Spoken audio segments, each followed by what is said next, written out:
ಎಲ್ರಿಗೂ ನಮಸ್ಕಾರ. ಪುಣ್ಯಕ್ಷೇತ್ರ ಶೃಂಗೇರಿಯ ಎಲ್ಲ ಸಾರ್ವಜನಿಕರ ಮುಂದೆ ನಾನಿವತ್ತು ಕೆಲವು ಸತ್ಯ ವಿಚಾರಗಳನ್ನು ಮಾತನಾಡಲಿಕ್ಕೆ ಬಯಸ್ತೇನೆ. ನಾನು ಹೇಳುವಂತಹ ಸತ್ಯ ವಿಚಾರಗಳನ್ನು ಶೃಂಗೇರಿಯ ಎಲ್ಲ ಪ್ರಜ್ಞಾವಂತ ನಾಗರಿಕರು ಮತ್ತು ಮತದಾರರು ಸ್ವಲ್ಪ ವಿಮರ್ಶೆ ಮಾಡಿ ಸತ್ಯಾಸತ್ಯತೆಗಳನ್ನು ತಿಳ್ಕೊಂಡು ಆಮೇಲೆ ಯಾರು ಹಿತವರು ಯಾರು ಉತ್ತಮರು, ಯಾವ ಪಕ್ಷಕ್ಕೆ ಮತ ಹಾಕಬೇಕು ಅನ್ನೋ ಬಗ್ಗೆ ನಿರ್ಧಾರ ಮಾಡಿ ಸಜ್ಜನರನ್ನು ಹೊಂದಿರುವ, ಜನಪರ ಕಾಳಜಿಯನ್ನು ಹೊಂದಿರುವ ಮುಖಂಡರನ್ನು ಯಾವ ಪಕ್ಷ ಹೊಂದಿದೆಯೋ ಆ ಪಕ್ಷಕ್ಕೆ ನಿಮ್ಮ ಅಮೂಲ್ಯವಾದ ಮತವನ್ನು ನೀಡಿ ಅಂತ ಕೈ ಮುಗಿದು ಕೇಳ್ಕೊಳ್ತೀನಿ. ಹಾಗೂ ಯಾವುದೇ ಕಾರಣಕ್ಕೂ ಜನ ಯೋಚನೆ ಮಾಡದೆ ಯಾರೋ ಹೇಳುವಂಥ ಬಣ್ಣದ ಮಾತುಗಳನ್ನು ಕೇಳಿ, ಸುಳ್ಳು ಆಶ್ವಾಸನೆಗಳನ್ನು ಕೇಳಿ, ಭ್ರಷ್ಟರಿಗೆ, ಭ್ರಷ್ಟಾಚಾರವನ್ನು ಸಪೋರ್ಟ್ ಮಾಡುವಂಥ ಮುಖಂಡರಿರುವಂಥ ಪಕ್ಷಗಳಿಗೆ ಅಥವಾ ಭ್ರಷ್ಟಾಚಾರಕ್ಕೆ ಸಂಪೂರ್ಣ ಬೆಂಬಲವಾಗಿ ನಿಲ್ಲುವಂಥ ಪಕ್ಷಕ್ಕೆ ದಯವಿಟ್ಟು ನಿಮ್ಮ ಅಮೂಲ್ಯವಾದ ಮತವನ್ನು ನೀಡಿ. ಯಾವುದೇ ಕಾರಣಕ್ಕೂ ನೀವು ಈ ಸಮಾಜ ಹಾಳಾಗೋಕ್ಕೆ ಕಾರಣ ಆಗಬೇಡಿ ಅಂತೇಳಿ ಕೈ ಮುಗಿದು ಕೇಳ್ಕೊಳ್ತೀನಿ. ಇವತ್ತು ನಾನು ಹೇಳಕ್ಕೆ ಬಂದಿರೋ ಮೊದಲನೇ ವಿಚಾರ ಏನಪ್ಪ ಅಂತ ಹೇಳಿದ್ರೆ, ಶೃಂಗೇರಿಯಲ್ಲಿ 2021ನೇ ಸಾಲಲ್ಲಿ ಅಂಬುಜಾ ಅಂತ ಒಬ್ಬರು ತಹಶೀಲ್ದಾರ್ ಇದ್ದರು ಶೃಂಗೇರಿ ತಾಲೂಕು ಕಚೇರಿಯಲ್ಲಿ.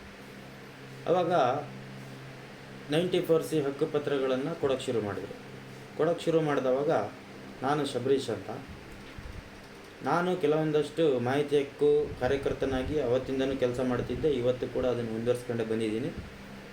ಜೊತೆಯಲ್ಲಿ ನಮ್ಮ ಸ್ನೇಹಿತರು ಕೂಡ ಹಂದಿಗೋಡು ಪ್ರವೀಣ್ ಇರ್ಬೋದು, ಗಂಡುಗಟ್ಟ ಪ್ರಶಾಂತ್ ಅವರು ಇರ್ಬೋದು, ಮತ್ತು ಅವತ್ತೇನು ಲೋಕಾಯುಕ್ತ ರೈಡ್ ಮಾಡಿಸಿದ್ರು ಆ ವ್ಯಕ್ತಿ, ಮತ್ತು ಎಲ್ಲರೂ ಕೂಡ ಒಂದಷ್ಟು ಹೋರಾಟ ಮಾಡ್ತಾ ನಾವು ಈ ಹಕ್ಕುಪತ್ರಗಳನ್ನು ಕೊಡ್ತಿರೋದು ಎಷ್ಟರ ಮಟ್ಟಿಗೆ ಸರಿ, ನೀವು ಕಾನೂನು ಪ್ರಕಾರ ಕೊಡ್ತಾ ಇದ್ದೀರಾ ಇಲ್ವಾ ಅಂತ ಹೇಳ್ಕೊಂಡು ನಾವು ಪ್ರಶ್ನೆ ಮಾಡ್ತಾಯಿದ್ವಿ. ಪ್ರಶ್ನೆ ಮಾಡುವಾಗ ಇದೇ ಬ್ಲಾಕ್ ಕಾಂಗ್ರೆಸ್ ಅಧ್ಯಕ್ಷರು ಮತ್ತು ನೆಮ್ಮಾರ್ನವರು ಕೆಲವೊಂದಷ್ಟು ಜನ ಮಾತ್ರ ಬಂದು ಲೀಡರ್ಗಳು ಏನು ಹೇಳಿದ್ರು ಅಂತ ಹೇಳಿದ್ರೆ, 20 ವರ್ಷದಿಂದ ಯಾವ ತಹಶೀಲ್ದಾರರು ಯಾವ ಅಧಿಕಾರಿಗಳು ಬಂದು ಮಾಡದೇ ಇರತಕ್ಕಂಥ ಒಳ್ಳೆ ಕೆಲಸನ ಈ ತಹಶೀಲ್ದಾರರು ಬಂದು ಕೊಡ್ತಾ ಇದ್ದಾರೆ. ಅದು ಕಾನೂನು ಪ್ರಕಾರ ಕೊಡ್ತಿದ್ದಾರೋ ಬಿಟ್ಟು ಕೊಡ್ತಿದ್ದಾರೋ ಗೊತ್ತಿಲ್ಲ, ಅದು ಜನಗಳಿಗೆ ಅನುಕೂಲ ಆಗುತ್ತೆ, ನೀವು ಯಾಕೆ ಅದಕ್ಕೆ ಕಲ್ಲು ಹಾಕ್ತಾಯಿದ್ದೀರಿ ಅಂತ ಹೇಳ್ಕೊಂಡು ನಮ್ಮ ಹತ್ರ ಮಾತಾಡಿ ಸಮಾಧಾನ ಮಾಡಿಸಿ, ನಿಂದೇನು ನಿಮ್ಮ ತಂದೆದು ಪರ್ಚೇಸ್ ಮಾಡಿರುವಂಥ ಜಾಗ ಇದೆ ಅಂತ ಹೇಳ್ತಾ ಇದ್ದೆಯಲ್ಲ, ಆ ಜಾಗಕ್ಕೆ ಹಕ್ಕುಪತ್ರ ಇಲ್ಲ ಅಂತ ಹೇಳ್ತಾ ಇದ್ದೆಯಲ್ಲ, ನೀನು ಮಾಡಿಸ್ಕೊ, ನಿಮ್ಮ ಕಡೆಯವ್ರಿಗೆ ಯಾರಿಗಾದ್ರೂ ಬೇಕಾದರೆ ಮಾಡಿಸ್ಕೊಡು ಅಂತ ಹೇಳಿದಾಗ ನಾನು ಒಂದೇ ಮಾತು ಹೇಳಿದ್ದೆ, ನನಗೆ ಅಷ್ಟೆಲ್ಲ ದುಡ್ಡು ಬಡವ್ರ ಹತ್ರ ತಗೊಂಡು ಕೊಡೋಕ್ಕೂ ಆಗಲ್ಲ, ನಾನು ಕೊಟ್ಟು ಲಂಚ ಕೊಟ್ಟು ಮಾಡಿಸ್ಕೊಳಕ್ಕಾಗಲ್ಲ, ಇದು ಸರಿಯಲ್ಲ ಅಂತ ಹೇಳ್ಕೊಂಡು ನಾನು ಅದ್ರ ವಿರುದ್ಧ ಮಾತಾಡಿದಾಗ ಮತ್ತೆ ನನ್ನನ್ನು ಕನ್ವಿನ್ಸ್ ಮಾಡಿ, ಅಲ್ಲ ನಮ್ಮ ಪಕ್ಷಕ್ಕೆ ಕೆಟ್ಟ ಹೆಸರು ಬರುತ್ತೆ, ನಾವು ಹಕ್ಕುಪತ್ರ ಕೊಡೋದನ್ನು ತಡೆದು ನಿಲ್ಲಿಸಿದ್ರೆ ನಮ್ಮ ಪಕ್ಷದ ವಿರುದ್ಧ ಜನ ಎಲ್ಲ ತಿರುಗಿಬಿಡ್ತಾರೆ, ಮುಗಿಬೀಳ್ತಾರೆ ಅಂತ ಹೇಳಿ ನಮ್ಮನ್ನು ಮನವೊಲಿಸಿ, ನಿಮಗೆ ತಹಶೀಲ್ದಾರಿಗೆ ಹೇಳ್ತೀನಿ, ಇನ್ಫ್ಲುಯೆನ್ಸ್ ಮಾಡ್ತೀನಿ, ಹೋಗಿ ತಹಶೀಲ್ದಾರ್ ಹತ್ರ ಮಾತಾಡಿಕೊಂಡು ನೀವು ಯಾರ್ಯಾರಿಗೆ ಹಕ್ಕುಪತ್ರ ಕೊಡಿಸ್ಬೇಕೋ ಅವರಿಗೆಲ್ಲ ಕೊಡಿಸಿ ಅಂತ ಹೇಳ್ಕೊಂಡು ನಮ್ಮ ಮನವೊಲಿಸಿದ್ರು. ಸರಿ ಆಯಿತು, ಆಗ ನಾವು ಏನು ಯೋಚನೆ ಮಾಡಿದ್ವಿ, ಸರಿ ಎಲ್ರಿಗೂ ಆದಂಗೆ ನಮಗೂ ಆಗುತ್ತೆ ಅಂಥೇಳಿ ನಾವು ಒಪ್ಕೊಂಡ್ವಿ. ಹೌದು, ನಾನು ಕೆಲವೊಂದಷ್ಟು ಜನ ನನ್ನ ಹತ್ರ ಬಂದವ್ರ ಹತ್ರ ನಾನು ಏನು ತಹಶೀಲ್ದಾರ್ ಹತ್ರ ಹಕ್ಕುಪತ್ರ ಹೋಗಿ ಮಾತಾಡಿ ಮಾಡಿಸ್ಕೊಡಿ ಅಂತ ಕೇಳಿದಾಗ, ನಾನು ಹೋಗಿ ಮಾತಾಡಿದಾಗ ಅವ್ರು ಕೇಳಿದರು 1.5 ಲಕ್ಷ, 1,60,000, 1 ಲಕ್ಷ, 1.25 ಲಕ್ಷ ಈ ರೀತಿ ದುಡ್ಡು ಕೇಳಿದ್ದು. ಹೌದು, ಅದರಲ್ಲಿ ವಿಲೇಜ್ ಅಕೌಂಟೆಂಟಿಗೆ ಕೊಡಬೇಕಿತ್ತು, RIಗೂ ಕೊಡಬೇಕಿತ್ತು, ತಹಶೀಲ್ದಾರ್ ಮನೆಗೂ ತಗೊಂಡೋಗಿ ಇಂತಿಷ್ಟು ಹಣ ಅಂತ ಕೊಡಬೇಕಿತ್ತು. ಹೌದು ಸ್ವಾಮಿ, ನಾನು ಎಲ್ಲ ಜನಗಳ ಮುಂದೆ ನಾನು ಇವತ್ತು ಒಪ್ಕೊಳ್ತಾ ಇದ್ದೀನಿ, ನಾನು ಯಾರು ನನಗೆ ದುಡ್ಡು ಕೊಟ್ಟಿದ್ದಾರೋ ಅದನ್ನು ತಗೊಂಡೋಗಿ ತಹಶೀಲ್ದಾರರಿಗೆ, ತಾಲೂಕು ಆಫೀಸಲ್ಲಿ ಇರುವಂಥ ಏನು ಒಂದಷ್ಟು ಕಂದಾಯ ಇಲಾಖೆ ಅಧಿಕಾರಿಗಳು, ವಿಲೇಜ್ ಅಕೌಂಟೆಂಟು ಮತ್ತು RI ಇದ್ದಾರೆ, ಅವ್ರಿಗೆ ಕೊಟ್ಟಿದ್ದೀನಿ. ಅವ್ರು ಕೊಟ್ಟಿರ್ತಕ್ಕಂಥ ಹಕ್ಕುಪತ್ರನ ತಗೊಂಬಂದು ಇಲ್ಲಿ ನನ್ನ ಕೈಲಿ ಯಾರು ಮಾಡ್ಕೊಂಬಂದು ಕೊಡಿ ಅಂತೇಳಿ ಹೇಳಿದ್ರು, ಅರುಣ್ ಬೀಡೆ ಇರ್ಬೋದು ಮತ್ತು ಇನ್ನಿತರವ್ರು ಇರ್ಬೋದು, ಅವ್ರಿಗೆ ಕೊಟ್ಟಿದ್ದೀನಿ, ನಿಜವಾಗ್ಲೂ ಕೊಟ್ಟಿದ್ದೀನಿ. ಪಾರದರ್ಶಕವಾಗಿ ನಾನೇನು ಅವರಿಗೆ ಸತ್ಯವಾಗಿ ನಾನು ಅವ್ರ ಹತ್ರ ಏನು ಮಾತಾಡಿದ್ದೀನೋ ಅದನ್ನು ಇವತ್ತು ನಾನು ನಿಮ್ಮ ಮುಂದೆ ಹೇಳ್ತಾ ಇದ್ದೀನಿ. ಮಾಡಿಸಿದ್ವಿ. ಮಾಡಿಸ್ತಾ ಇರಬೇಕಾದ್ರೆ ನಮ್ಮ ಗಮನಕ್ಕೆ ಬಂದಿದ್ದ ವಿಚಾರ ಏನಪ್ಪ ಅಂತ ಹೇಳಿದ್ರೆ, ಇಲ್ಲಿ ಶೃಂಗೇರಿಯಲ್ಲಿ ಕೆಲವೊಂದಷ್ಟು ಜಾಗಗಳು ನಾವು ಹುಟ್ಟಿ ಬೆಳೆದಾಗಿಂದ ಇವತ್ತಿನವರೆಗೂ ಅಲ್ಲಿ ಕಿರಾಲ್ ಬೋಗಿ ಮರಗಳು ಅದು ಬೆಳಿಬೇಕಂತ ಹೇಳಿದ್ರೆ ಎಷ್ಟೋ ವರ್ಷಗಳು ಬೇಕು. ನಾವು ಸಣ್ಣಲ್ಲಿದ್ದಾಗಿಂದ ನೋಡ್ತಿದ್ದೀವಿ, ಆ ಕಾಡು ಹಾಗೇ ಇದೆ. ಅಂಥ ಕಾಡಲ್ಲಿ ಇಲ್ಲಿರ್ತಕ್ಕಂಥ ಕೆಲವೊಂದಷ್ಟು ಜನ ಕಾಂಗ್ರೆಸ್ ಮುಖಂಡರುಗಳೇ ಜೊತೆಯಲ್ಲಿ BJP ಮುಖಂಡರುಗಳು, JDS ಮುಖಂಡರುಗಳು ಹಕ್ಕುಪತ್ರ ಮಾಡಿಸ್ಕೊಡ್ತಿದ್ದಾರೆ ಅನ್ನೋ ವಿಚಾರ ಬಂತು. ನಮಗೆ ಅವಾಗ ಅನುಮಾನ ಶುರುವಾಯಿತು. ಸರಿ ಆಯಿತು, ಬಡವರುಗಳದ್ದು ಮನೆ ಇದೆ, ಮನೆ ಇದ್ದಲ್ಲಿ ಹಕ್ಕುಪತ್ರ ಕೊಡ್ತೀವಿ ಮಾಡ್ತೀವಿ ಅಂತ ಹೇಳಿ ದುಡ್ಡು ತಗೊಂಡು ಇವರು ಹಕ್ಕುಪತ್ರ ಕೊಟ್ಟಿದ್ದು ಸರಿ. ಈಗ ಯಾವುದ್ಯಾವುದೋ ಕಾಡಲ್ಲಿ ಮನೆ ಇಲ್ದಿರೋ ಜಾಗದಲ್ಲಿ ಎಡಿಟೆಡ್ ಫೋಟೋಗಳಿಗೆಲ್ಲ ಇವರು ಮನೆ ಕೊಡ್ತಾರೆ ಅಂತ ಆದರೆ ಇದು ಯಾವ ಥರ ನಮ್ಗೆ ಅರ್ಥ ಆಗಲಿಲ್ಲ. ಆವಾಗ ನಾವು ನಮ್ಮ ಸ್ನೇಹಿತರು ಎಲ್ಲ ಕೂತ್ಕೊಂಡು ಮಾತಾಡಿದ್ವಿ, ಇದು ಆಗಲ್ಲ, ಇದು ಹೀಗೆ ಬಿಟ್ಟರೆ ಮಿತಿಮೀರಿ ಹೋಗುತ್ತೆ, ಯಾರ್ದೋ ಮನೆಯನ್ನು ಯಾರ್ದೋ ಹೆಸರಿಗೆ ಕೊಟ್ಟೋದ್ರು ಈ ತಹಶೀಲ್ದಾರರು ಅಂತೇಳಿ ನಾವು ಪ್ಲ್ಯಾನ್ ಮಾಡಿದ್ವಿ. ನಾವು ಲೋಕಾಯುಕ್ತರ ಮೊರೆ ಹೋಗಬೇಕು ಅಂಥೇಳಿ ನಾವು ಪ್ರಯತ್ನ ಮಾಡಿ ಲೋಕಾಯುಕ್ತರಿಗೆ ಕಂಪ್ಲೇಂಟ್ ಮಾಡಿದವರೇ ನಾವು. ಕಂಪ್ಲೇಂಟ್ ಮಾಡಿದ ದಿನ ಲೋಕಾಯುಕ್ತರು ಬಂದು ಇಲ್ಲಿ ರೈಡ್ ಆದಾಗ ಶೃಂಗೇರಿಯಲ್ಲಿ ಲೋಕಾಯುಕ್ತ ರೈಡ್ ಆಗಿ ತಹಶೀಲ್ದಾರನ್ನು ಒಳಗಡೆ ಕೂರಿಸಿದ್ದಾರೆ IBಲಿ. ಅವತ್ತು ಈ ಮುಖಂಡರುಗಳು ಇವತ್ತು ನನ್ನ ಮೇಲೆ ಏನು ಬ್ಲಾಕ್ ಕಾಂಗ್ರೆಸ್ ಅಧ್ಯಕ್ಷ ನಟರಾಜ್ ಅವರು ಲೀಲಾಜಾಲವಾಗಿ ಅವನು ಭ್ರಷ್ಟ ಅಂತ ಹೇಳ್ಕೊಂಡು ಏನು ಹೇಳ್ತಾ ಇದ್ದಾರೆ, ಅವರು ಕೂಡ ಇದ್ದರು ಅಲ್ಲಿ ಗುಂಪು ಸೇರಿಕೊಂಡು. ನಾನು ಅವತ್ತು ಆ ರೋಡಲ್ಲಿ ಬರಬೇಕಾದ್ರೆ ನಮ್ಮ ಸ್ನೇಹಿತರು ಯಾರೊಬ್ಬರು, ದಯವಿಟ್ಟು ನೀನು ಇಲ್ಲಿ ಬರಬೇಡ ಮಾರೆ, ನಿನ್ನ ಮೇಲೆ ಎಲ್ಲರೂ ಹಾರ್ತಾ ಇದ್ದಾರೆ, ನೀನು ಬಂದರೆ ನೀನು ಹೊಡಿತಾರೆ ಅಂತ ಹೇಳ್ಕೊಂಡು IBಯಿಂದ ವಾಪಸ್ ಕಳಿಸಿದ್ರು. IB ಗೇಟ್ ಹತ್ರದಿಂದ ವಾಪಸ್ ಕಳಿಸಿದ್ರು ನನ್ನ. ಯಾಕೆ ಅಂತ ಹೇಳಿದ್ರೆ ನಾವೇ ಅವರಿಗೆ ಲೋಕಾಯುಕ್ತರಿಗೆ ದೂರು ಕೊಟ್ಟಿದ್ದು, ನಾವೇ ಕೊಡಿಸಿದ್ದು, ನಮ್ಮಿಂದನೇ ಅವರು ಅರೆಸ್ಟ್ ಆಗಿದ್ದು ಅಂತ. ಅವತ್ತು IBಲಿ ಏನು ಈ ಜನಗಳು ನೆಮ್ಮರ್ ಪುಟ್ಟಪ್ಪಗಳೇ ಇರ್ಬೋದು, ಇನ್ನೊಂದಷ್ಟು ಜನ ಕಾಂಗ್ರೆಸ್ ಲೀಡರ್ಗಳಿರ್ಬೋದು, BJP ಅವರು ಇದ್ರು ಬಿಡಿ, ಅವ್ರ ಹೆಸರು ನಾನು ಹೇಳೋ ಅವಶ್ಯಕತೆ ಇಲ್ಲ, ಜನಗಳು ವೀಡಿಯೋದಲ್ಲಿ ನೀವು ನೋಡಿದಿರಿ. ಇವತ್ತು ನನ್ನ ಮೇಲೆ ಯಾರು ಆರೋಪ ಮಾಡ್ತಿದ್ದಾರೆ ಅವ್ರ ಬಗ್ಗೆ ನಾನು ಫಸ್ಟ್ ಮಾತಾಡ್ಕೊಳ್ತೀನಿ, ಆಮೇಲೆ ಮುಂದಿನ ನೋಡೋಣ. ನಟರಾಜ್ ನಾಯ್ಕರೇನು ನನ್ನ ಬಗ್ಗೆ ಮಾತಾಡ್ತಾ ಇದ್ದಾರೆ ಇವತ್ತು, ಅವರು ಕೂಡ ಆ ಗುಂಪಲ್ಲಿದ್ದರು. ಅವತ್ತು ನೆಮ್ಮರ್ ಪುಟ್ಟಪ್ಪ ಹೆಗಡೆ ಅವರು ಅಮ್ಮ ಅಂಬುಜಮ್ಮ ಮಹಾತಾಯಿ 20 ವರ್ಷದಿಂದ ಯಾವ ಅಧಿಕಾರಿನೂ ಮಾಡದೇ ಇರುವಂಥ ಒಳ್ಳೆ ಕೆಲಸ ಮಾಡಿದ್ದಾರೆ, ಅವ್ರಿಗೆ ಯಾವುದೇ ಕಾರಣಕ್ಕೂ ಶಿಕ್ಷೆ ಆಗಬಾರ್ದು, ಅವ್ರು ಒಳ್ಳೆ ಕೆಲಸ ಮಾಡಿದ್ದಾರೆ ಅಂತ ಹೇಳ್ಕೊಂಡು ಬಾಯಿ ಬಡ್ಕೊಂಡಂಥ ವ್ಯಕ್ತಿಗಳು ಇವತ್ತು ಹೇಳ್ತಾರೆ ಶಬರೀಶ ಮತ್ತು ಅಂಬುಜಾ ತಹಶೀಲ್ದಾರರು ಸೇರಿ ಅರುಣ್ ಬೀಡೆ ಅಂತ ಒಬ್ಬ ವ್ಯಕ್ತಿ ಹತ್ರ ಹಣ ತಗೊಂಡು ಮೋಸ ಮಾಡಿದ್ದಾರೆ, ಭ್ರಷ್ಟಾಚಾರ ಮಾಡಿದ್ದಾರೆ ಅಂತ. ಹೌದು, ಭ್ರಷ್ಟಾಚಾರ ಮಾಡಿದ್ದಾರೆ ಅಂತಾದರೆ ಅರುಣ್ ಬೀಡೆ ಏನು ಅವಿದ್ಯಾವಂತನಾ ಇಲ್ಲ ಹೆಬ್ಬೆಟ್ಟ? ಅಲ್ಲಲ್ಲ, ಅವರು ವಿದ್ಯಾವಂತರೇ ಆಗಿದ್ದಾರೆ ನಾನು ತಿಳಿದ ಮಟ್ಟಿಗೆ. 40 ವರ್ಷದಿಂದ ಬೆಂಗಳೂರಲ್ಲಿ ವಾಸ ಇದ್ದಾರೆ ಅಂತ ನಾನು ಕೇಳ್ಪಟ್ಟಿದ್ದೀನಿ, ಎಷ್ಟು ವರ್ಷನೂ ನನಗೆ ಗೊತ್ತಿಲ್ಲ. ಇಲ್ಲೊಂದು ಮನೆ ಇದೆ ಅವ್ರದ್ದು, ಬೀಡೆ ಹೋಮ್ ಸ್ಟೇ ಆ ಲೈನಲ್ಲಿ ಅವ್ರ ಮನೆ ಒಂದಿದೆ. ನಾನು ಹೋಗಿದ್ದೆ ಆ ಜಾಗಕ್ಕೆ, ವಿಲೇಜ್ ಅಕೌಂಟೆಂಟ್ ಕೂಡ ಬಂದಿದ್ದರು, RI ಕೂಡ ಬಂದಿದ್ದರು ಆ ಜಾಗಕ್ಕೆ, ಏನು GPS ಮಾಡಲಿಕ್ಕೆ. ಮಾಡಿಕೊಂಡು ಅದರದ್ದು ನಕ್ಷೆ ತಯಾರು ಮಾಡಿ ಹಕ್ಕುಪತ್ರ ಕೊಟ್ಟಿದ್ದು ಎಲ್ಲ ಸರಿ. ನಾನು ತಗೊಂಡೋಗಿ ನನಗೆ ಅರುಣ್ ಬೀಡೆ ಅವ್ರು, ಇವತ್ತು ಇನ್ನೊಂದು ಮಾತು ಹೇಳ್ತೀನಿ, ಅರುಣ್ ಬೀಡೆ ಅವ್ರನ್ನ ಮುಖಾಮುಖಿ ನಾನು ಇವತ್ತು ಭೇಟಿ ಆಗಲಿಲ್ಲ, ಮಾತು ಆಡಲಿಲ್ಲ. ಫೋನಲ್ಲಿ ನನಗೆ ಮಾತಾಡಿಸಿದ್ದಾರೆ. ಅದು ಕೂಡ ನಮ್ಮ ವಕೀಲ ಮಿತ್ರರೊಬ್ಬರು ಅವ್ರು ಕಾಂಟ್ಯಾಕ್ಟ್ ಮಾಡಿಕೊಡ್ತೀನಿ ಅಂತ ಹೇಳಿದಾಗ ವಕೀಲರ ಅಕೌಂಟಿಗೆ ಅವ್ರು ದುಡ್ಡು ಹಾಕ್ತೀನಿ ಅಂತ ಹೇಳಿದರು. ಆಗೇನಾಯಿತು, ವಕೀಲರು ನನಗೆ ಬ್ಯಾಂಕಿಗೆ ಹೋಗಿ ಟ್ರಾನ್ಸಾಕ್ಷನ್ ಮಾಡೋಕ್ಕೆ ಕಷ್ಟ ಆಗುತ್ತೆ, ಶಬರೀಶ್ ಅವರೇ ನಿಮ್ಮ ಅಕೌಂಟ್ ನಂಬರ್ ಕೊಡಿ ಅಂತ ಹೇಳ್ಕೊಂಡು ನನ್ನ ಅಕೌಂಟ್ ನಂಬರ್ ಕೂಡ ಕೊಟ್ಟೆ. ಮತ್ತು ನನ್ನ ಜೊತೆಲಿದ್ದಂಥ ವಿದ್ಯಾರ್ಥಿಪುರ ಗ್ರಾಮ ಪಂಚಾಯತಿಯ ಮಾಜಿ ಅಧ್ಯಕ್ಷರಾದಂಥ ರಾಜೇಶ್ ಶೆಟ್ಟಿ ಅವರ ಅಕೌಂಟ್ ನಂಬರ್ ಕೂಡ ಕೊಟ್ಟಿದ್ದಾರೆ. ಈ ನಟರಾಜ್ ನಾಯ್ಕರು ಏನು ಮಾತಿಗೂ ಎಳ್ದೆಳ್ದು ಹೇಳ್ತಾ ಇದ್ದಾರೆ, ಶಬರೀಶನ ಅಕೌಂಟಿಗೆ 1.25 ಲಕ್ಷ ಹಾಕಿದ್ರು, ಶಬರೀಶನ ಅಕೌಂಟಿಗೆ 1.25 ಲಕ್ಷ ಹಾಕಿದ್ರು ಅಂತ. ಬರೀ 1.25 ಲಕ್ಷ ಅಲ್ಲ ಸ್ವಾಮಿ, ಇವತ್ತು ಸತ್ಯ ಹೇಳ್ತೀನಿ ಕೇಳಿ. ನನ್ನ ಅಕೌಂಟಿಗೆ 1,24,000 ದುಡ್ಡು, ರಾಜೇಶ್ ಶೆಟ್ಟಿ ಅವರ ಅಕೌಂಟಿಗೆ 1,25,000 ದುಡ್ಡು, ಒಟ್ಟು 2.5 ಲಕ್ಷ ದುಡ್ಡು ಹಾಕಿದ್ದವರು ಅರುಣ್ ಬೀಡೆ ಅವರು. ಆ ದುಡ್ಡನ್ನು ತಗೊಂಡೋಗಿ ಇದೇ ರಾಜೇಶ್ ಶೆಟ್ಟಿ ಅವರು ಇವರಿಗೆ ತಹಶೀಲ್ದಾರರಿಗೆ ಮತ್ತು ವಿಲೇಜ್ ಅಕೌಂಟೆಂಟ್ ಸತೀಶ್ ಅಂತ ಮತ್ತು ಸಂದೀಪಿಗೆ ದುಡ್ಡನ್ನು ಕೊಟ್ಟು ತಹಶೀಲ್ದಾರರು ಮನೆಗೆ ಹೋಗಿ ದುಡ್ಡು ಕೊಟ್ಟು ಬಂದಿದ್ದು, ನಾನು ಜೊತೆಲೇ ಹೋಗಿದ್ದೀನಿ. ದುಡ್ಡು ಕೊಟ್ಟು ಬಂದು ಅವರು ಫಸ್ಟಿಗೆ ಮಾಡೋಕ್ಕಾಗಲ್ಲ ಅಂತ ಹೇಳಿದರು. ಅವ್ರು ಯಾರು ಇಲ್ಲಿಲ್ಲ ಕಣ್ರಿ, ಅವ್ರದ್ದು ಆಧಾರ್ ಕಾರ್ಡು ಶೃಂಗೇರಿಲಿಲ್ಲ, ಏನೂ ಇಲ್ಲ, ನೀವು ಬೆಂಗಳೂರಲ್ಲಿರೋರಿಗೆಲ್ಲ ಇಲ್ಲಿ ಹಕ್ಕುಪತ್ರ ಕೊಡೋಕೆ ಹೇಳ್ತಿರಲ್ಲ ಅಂತೇಳಿ ಆ 2.5 ಲಕ್ಷ ಡಿಮ್ಯಾಂಡ್ ಮಾಡಿದರು.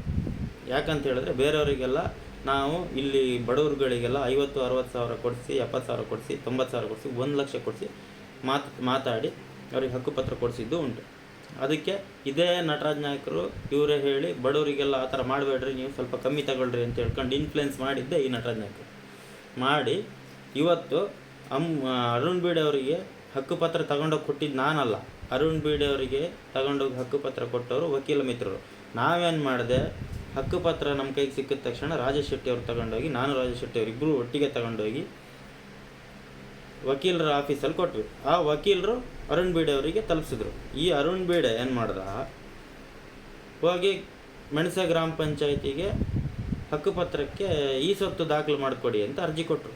ಅರ್ಜಿ ಕೊಟ್ಟಿದ್ದು ತಡವಾಗಿ ಕೊಟ್ಟರು. ತಡವಾಗಿ ಕೊಟ್ಟಾಗ ಏನಾಯಿತು, ಅಷ್ಟೊತ್ತಿಗಾಗಲೇ ಇಲ್ಲಿ ಲೋಕಾಯುಕ್ತ ಇದೆಲ್ಲ ಆರಂಭ ಆಗಿ ಲೋಕಾಯುಕ್ತ ರೈಡ್ ಆಗಿಬಿಡ್ತು. ಲೋಕಾಯುಕ್ತ ರೈಡ್ ಆದ ಕೂಡಲೇ ಹಕ್ಕುಪತ್ರಗಳೆಲ್ಲ ಬೋಗಸ್ಸು ಅನ್ನುವಂಥ ವಿಚಾರ ತಿಳಿದ ತಕ್ಷಣ ಗ್ರಾಮ ಪಂಚಾಯತಿಗಳಲ್ಲಿ, ಎಷ್ಟೋ ಗ್ರಾಮ ಪಂಚಾಯತಿಗಳಲ್ಲಿ ಈ ಸೊತ್ತುಗಳನ್ನು ಮಾಡೋದು ನಿಲ್ಲಿಸಿದ್ರು.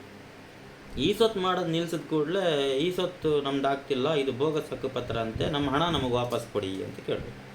ನಮ್ಮ ಹಣ ನಮಗೆ ವಾಪಸ್ ಕೊಡಿ ಅಂತ ಹೇಳಿದ್ರೆ ಹಣ ನಮಗೆ ಕೊಟ್ಟಿದ್ದಾರೆ. ಇವರು ಕೊಟ್ಟಿರೋದು ತಹಶೀಲ್ದಾರರಿಗೆ ಹಕ್ಕುಪತ್ರ ಮಾಡೋ ಸಲುವಾಗಿ ಸರ್ಕಾರಿ ಅಧಿಕಾರಿಗಳಿಗೆ ಕೊಟ್ಟಿರೋ ಲಂಚ. ಇವ್ರು ಕೊಟ್ಟಿರೋದೇ ಲಂಚ ಕೊಟ್ಕೊಂಡು ಗೊತ್ತಿದ್ದು ಇವ್ರು ಕೊಟ್ಟು ಇವತ್ತು ಶಬರೀಶ್ ಭ್ರಷ್ಟಾಚಾರ ಮಾಡ್ದ, ಇಲ್ಲ ರಾಜೇಶ್ ಶೆಟ್ಟಿ ಭ್ರಷ್ಟಾಚಾರ ಮಾಡ್ದ, ಇನ್ನೊಬ್ಬ ಮಾಡ್ದ ಅಂತ ಹೇಳ್ಕೊಂಡು ನಮ್ಮ ಮೇಲೆ ಹೊರೆ ಹೊರಿಸಿದ್ರೆ ನಾವು ಕೇಳ್ಕೊಂಡು ಸುಮ್ಮನಿರಕ್ಕೆ ನಾವೇನು ಮಂಗಳ ಥರ ಕಾಣ್ತೀವಿ ಇವ್ರ ಕಣ್ಣಿಗೆ. ಹೌದು, ಇವತ್ತು ಹೇಳ್ತಾರೆ ಶಬರೀಶ ಭ್ರಷ್ಟ ಅಂತ. ಹೌದು, ಸರಿ ಆಯಿತು, ನಾನು ಅವತ್ತು ಮಾಡಿದ್ದು ತಪ್ಪು ಭ್ರಷ್ಟಾಚಾರ ಅಂತ ಆದರೆ ಹೌದು, ನಾನು ಭ್ರಷ್ಟ ಅಂತ ಒಪ್ಕೊಂತೀನಿ. ಅವತ್ತಿನ ಮಟ್ಟಿಗೆ ನಾನು ಭ್ರಷ್ಟನೇ, ಇನ್ನು ಮುಂದೆ ಜೀವನದಲ್ಲಿ ಯಾವತ್ತೂ ಆ ತಪ್ಪನ್ನು ಮಾಡಲ್ಲ. ಆದರೆ ಇವತ್ತು ನಾನು ಪ್ರಶ್ನೆಗಳಿಗೆ ಇವತ್ತು ಉತ್ತರ ಕೊಡಿ, ಜನಗಳು ವಿಮರ್ಶೆ ಮಾಡಿ. ತೆಕ್ಕೂರು ಗ್ರಾಮ ಪಂಚಾಯತಿ ಅಧ್ಯಕ್ಷ, ಈಗ ಹಾಲಿ ಅಧ್ಯಕ್ಷ ಒಬ್ಬ ಇದ್ದಾನೆ, ಅವನು ಹಿಂದೆ BJPಯಲ್ಲಿದ್ದ, ಅವನನ್ನು ಅದ್ಧೂರಿಯಾಗಿ ಸ್ವಾಗತ ಮಾಡಿ ಇವರ ಪಂಚಾಯತಿಯಲ್ಲಿ ಬೋರ್ಡನ್ನು ರಚನೆ ಮಾಡಬೇಕನ್ನೋ ಕಾರಣಕ್ಕೋಸ್ಕರ ಇದೇ ನಟರಾಜ್ ನಾಯ್ಕರು ಉಳಿದಂತೆ ಮುಖಂಡರುಗಳೆಲ್ಲ ಸೇರಿ ಅವರನ್ನು ಕರ್ಕೊಂಬಂದು ತೆಕ್ಕೂರು ಪಂಚಾಯತಿ ಅಧ್ಯಕ್ಷರನ್ನಾಗಿ ಮಾಡಿದಾರಲ್ಲ, ಅವರು ಎಷ್ಟೆಷ್ಟು ಲಕ್ಷ ಹಣ ತಗೊಂಡು ಯಾರ್ಯಾರಿಗೆ ಊರು ತುಂಬ ಹಕ್ಕುಪತ್ರಗಳನ್ನು ಮಾಡಿಕೊಟ್ಟಿದ್ದಾರೆ. ಜನಗಳು ಇವತ್ತು ಯಾರ ಹತ್ರನೂ ನಾನು ಪ್ರಶ್ನೆ ಕೇಳೋದಲ್ಲ, ಜನಗಳ ಹತ್ರನೇ ಪ್ರಶ್ನೆ ಕೇಳ್ತೀನಿ. ತೆಕ್ಕೂರು ಪಂಚಾಯತಿ ಅಧ್ಯಕ್ಷ ಇವತ್ತು ಎಷ್ಟು ಜನಕ್ಕೆ ಹಕ್ಕುಪತ್ರ ಕೊಟ್ಟಿದ್ದಾರೆ, ಎಷ್ಟು ಜನಕ್ಕೆ ಹಕ್ಕುಪತ್ರ ಕೊಡಿಸಿದ್ದಾರೆ? ಅವ್ರ ಹತ್ರ ಯಾರು ಮಾತಾಡಿದಾರಾ? ಇಲ್ಲ, ಮಾತಾಡಲಿಲ್ಲ. ಅವ್ರ ಹೆಸರನ್ನು ಈ ನಟರಾಜ್ ನಾಯ್ಕ ಹೇಳೋಕ್ಕೆ ನಾಲ್ಗೆ ಬಿದ್ದೋಗಿದೆ ಅವರಿಗೆ? ಇಲ್ಲ, ಬಿದ್ದೋಗಿಲ್ಲ. ನೆಮ್ಮಾರ್ ಪುಟ್ಟಪ್ಪ ಹಕ್ಕುಪತ್ರ ಮಾಡಿಸ್ಕೊಂಡಿಲ್ವಾ? ಅವ್ರದ್ದೇ ಹೆಂಡತಿ ಹೆಸರಿಗೆ ಹಕ್ಕುಪತ್ರ ಮಾಡಿದ್ದಾರೆ. ಇನ್ನೊಂದು ಮೆಣಸಲ್ಲಿ ಅವ್ರದ್ದು ಇನ್ನೊಂದು ಹೆಂಡತಿ ಅಂತೆ, ಅವ್ರ ಹೆಸರಿಗೆ ಮೆಣಸಲ್ಲಿ ಅರ್ಜಿ ಕೊಟ್ಟಿರೋದು, ಅರ್ಜಿ ಕಾಪಿನೂ ನನ್ನ ಹತ್ರ ಉಂಟು. ಅವರೇ ಮಿಸ್ ಆಗಿ ಅವತ್ತೊಂದು ದಿನ ಗ್ರೂಪಲ್ಲಿ ಹಾಕಿಬಿಟ್ಟಿದ್ರು. ಆ ಗ್ರೂಪಲ್ಲಿ ಹಾಕಿದ್ದು ಇವತ್ತಿಗೆ ಸೇವ್ ಮಾಡಿ ಇಟ್ಟಿದ್ದೀನಿ ನಾನು. ಅವರೆಲ್ಲ ಮಾಡಿಸ್ಕೊಂಡಿದ್ದಾರೆ. ಮತ್ತು ನೆಮ್ಮಾರ್ ಪಂಚಾಯತಿ ಮೆಂಬರು, ಇವತ್ತು ನೆಮ್ಮಾರ್ ಪಂಚಾಯತಿ ಮೆಂಬರ್ ತ್ರಿಮೂರ್ತಿ ಅನ್ನೋರು ಕಂಕ್ಳಲ್ಲಿ ಹೀಗೆ ಫೈಲ್ ಇಟ್ಕೊಂಡು ಬ್ರೋಕರ್ ಥರ ಸುತ್ತು ಬಂದಿದ್ದು ನಾವು ನೋಡಿದ್ದೀವಿ. ಹಕ್ಕುಪತ್ರ ಮಾಡಿಸ್ಕೊಂಡಿದ್ದಾರೋ ಬಿಟ್ಟಿದ್ದಾರೋ, ಅಥವಾ ಲಾಸ್ಟಿಗೆ ಸೀಸ್ ಆಗಿದ್ದಿನ ನಂದೊಂದು 4 ಸೈನ್ ಹಾಕೋಕ್ಕಿತ್ತು, ಸೈನ್ ಹಾಕಿದೆ ಹೋಗ್ಬಿಟ್ಲು ಆಯಮ್ಮ ಅಂತ ಹೇಳ್ಕೊಂಡು ನಮ್ಮ ಹತ್ರನೇ ಹೇಳಿದ್ದಾರೆ. ಸರಿ, ತ್ರಿಮೂರ್ತಿಯವ್ರದ್ದು ಆಯಿತು. ಈ ನೆಮ್ಮಾರ್ ಪುಟ್ಟಪ್ಪನವ್ರದ್ದು ಏನೋ ಹೇಳಿದೆ ನಾನು. ಪುಟ್ಟಪ್ಪನವ್ರದ್ದು ಅಷ್ಟೆಲ್ಲ ಹಗರಣಗಳು ಮಾಡಿದವರು ಇವತ್ತು KDP ಸದಸ್ಯರಾಗಿ, ತಾಲೂಕ್ ಪಂಚಾಯತಿ KDPಯಲ್ಲಿ ಸದಸ್ಯರಾಗಿ ನಾಮನಿರ್ದೇಶನ ಮಾಡಿದ್ದಾರೆ. ಹಾಗಾದರೆ ಅವ್ರು ಮಾಡಿರೋದು ಭ್ರಷ್ಟಾಚಾರ ಅಲ್ವಾ? ನಾನು ಮಾಡಿರೋದು ಮಾತ್ರ ಭ್ರಷ್ಟಾಚಾರ. ಯೂತ್ ಕಾಂಗ್ರೆಸ್ ಅಧ್ಯಕ್ಷ, ಈಗಲೂ ಯೂತ್ ಕಾಂಗ್ರೆಸ್ ಅಧ್ಯಕ್ಷನೇ, ಆಗಲೂ ಯೂತ್ ಕಾಂಗ್ರೆಸ್ ಅಧ್ಯಕ್ಷನೇ. 8ರಿಂದ 10 ಫೈಲ್ಗಳು ನನ್ನ ಕಣ್ಣು ಮುಂದೆ ತಾಲೂಕು ಆಫೀಸಲ್ಲಿ ಶರತ್ತನ್ನ ಆರ್ಯ ಹತ್ರ, ಶಿರಸ್ತೆದಾರರ ಹತ್ರ ಸೈನ್ ಮಾಡಿಸ್ಕೊಂಡು ಹೋಗಿದ್ದು ನಾನೇ ನೋಡಿದ್ದೀನಿ, ದುಡ್ಡು ಕೊಟ್ಟಿದ್ದು ನಾನೇ ನೋಡಿದ್ದೀನಿ. ದುಡ್ಡು ಕೊಟ್ಟು ಸೈನ್ ಮಾಡಿಸ್ಕೊಂಡು ಹೋಗಿ ಅವರು ಮಾಡಿದ್ದಾರೆ. ಯಾಕೆ? ರಾಜ್ಕುಮಾರ ಇರ್ಬೋದು, ಪುಟ್ಟಪ್ಪ ಇರ್ಬೋದು, ತ್ರಿಮೂರ್ತಿ ಇರ್ಬೋದು, ಅಥವಾ ನೆಮ್ಮಾರು ಅಥವಾ ತೆಕ್ಕೂರು ಪಂಚಾಯತಿ ಅಧ್ಯಕ್ಷ ನಾಗೇಶ್ ಇರ್ಬೋದು, ಇವರೆಲ್ಲರೂ ಹಕ್ಕುಪತ್ರ ಮಾಡಿಸಿದ್ದಾರೆ. ತಹಶೀಲ್ದಾರ್ ರಂಬುಜಾ ಅವ್ರಿಗೆ ದುಡ್ಡು ಕೊಟ್ಟು ಅಥವಾ ಕೊಡದೇನೋ ಬೆದರಿಸಿನ ಏನೋ ಮಾಡಿ ಲಂಚ ತಗೊಂಡು ಜನಗಳ ಹತ್ರ ದುಡ್ಡು ತಗೊಂಡೇ ಮಾಡಿರೋದು. ಜನಗಳಿಗೆ ಯಾರಿಗೂ ಇವತ್ತಿನವರೆಗೂ ₹1 ದುಡ್ಡು ಕೊಡದೆ ನಾನು ಹಕ್ಕುಪತ್ರ ಮಾಡಿಸ್ಕೊಂಡಿದ್ದೀನಿ ಅಂತ ಯಾರು ಬಂದು ಹೇಳಿದ್ರೆ ನಾನು ಅಲ್ಲೇ ಅವ್ರ ಹತ್ರ ಕ್ಷಮೆ ಕೇಳ್ತೀನಿ, ನಾನು ಹೇಳ್ತಿರೋ ಸುಳ್ಳು ಅಂತೇಳಿ. ಆಯಿತಾ? ಜನಗಳೆಲ್ಲರೂ ದುಡ್ಡು ಕೊಟ್ಟಿದ್ದಾರೆ, ಜನಗಳು ಮೋಸ ಹೋಗಿದ್ದಾರೆ ಇವತ್ತು.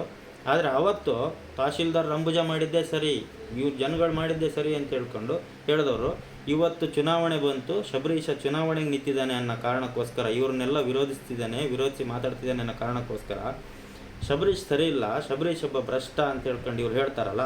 ಹಾಗಾದರೆ ತೆಕ್ಕೂರು ಪಂಚಾಯತಿ ಅಧ್ಯಕ್ಷ, ಮೆಣಸೆ ಗ್ರಾಮ ಪಂಚಾಯತಿ ಮೆಂಬರು, ನೆಮ್ಮಾರ್ ಗ್ರಾಮ ಪಂಚಾಯತಿ ಮೆಂಬರು, ಯೂತ್ ಕಾಂಗ್ರೆಸ್ ಅಧ್ಯಕ್ಷ, ಇವರೆಲ್ಲ ಮಾಡಿದ್ದು ಭ್ರಷ್ಟಾಚಾರ ಅಲ್ವಾ?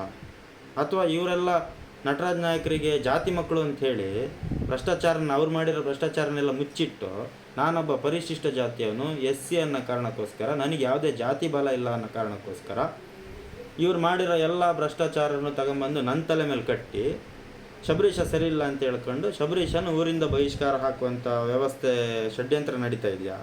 ಅಥವಾ ಏನು ಇವ್ರ ಉದ್ದೇಶ ಏನು? ನಟರಾಜ್ ನಾಯಕರ ಉದ್ದೇಶ ಏನು?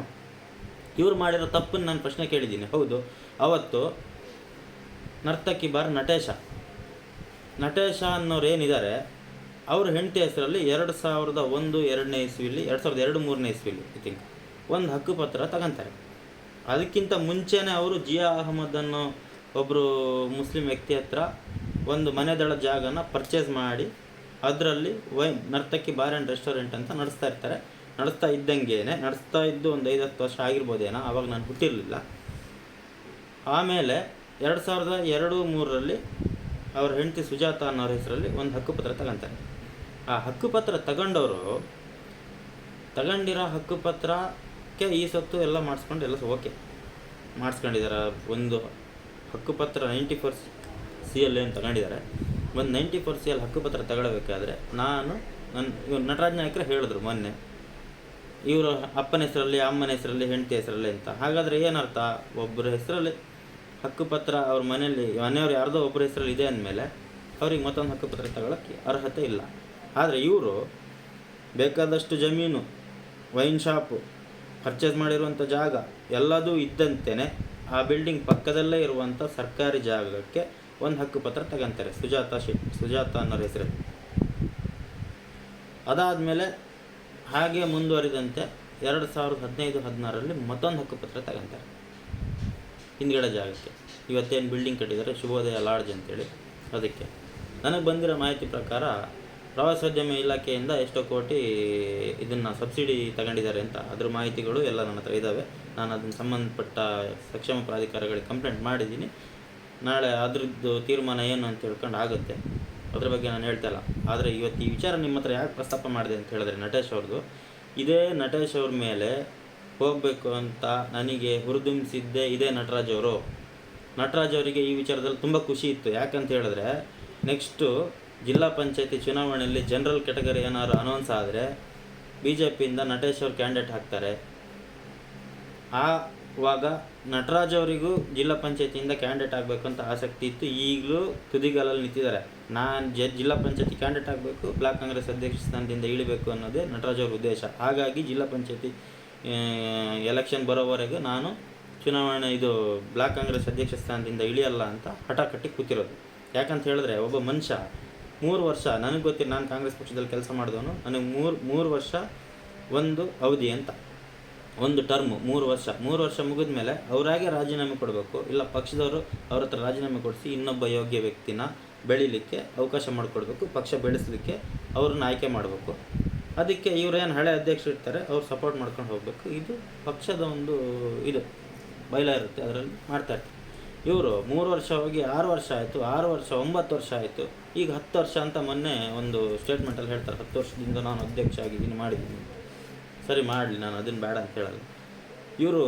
ನಾನು ಕೇಳಿದ ಒಂದೇ ಪ್ರಶ್ನೆ, ಇವರು 10 ವರ್ಷದಿಂದ ಬ್ಲಾಕ್ ಕಾಂಗ್ರೆಸ್ ಅಧ್ಯಕ್ಷರಾಗಿದ್ದಾರಲ್ಲ, ಹಾಗಾದರೆ ಶೃಂಗೇರಿಯಲ್ಲಿ ಯಾರಿಗೂ ಬೇರೆಯವ್ರಿಗೆ ಯೋಗ್ಯತೆ ಇಲ್ವಾ? ಬ್ಲಾಕ್ ಕಾಂಗ್ರೆಸ್ ಅಧ್ಯಕ್ಷ ಸ್ಥಾನ ನಿಭಾಯಿಸೋಕ್ಕೆ ಯಾರಿಗೂ ಯೋಗ್ಯತೆ ಇಲ್ವಾ?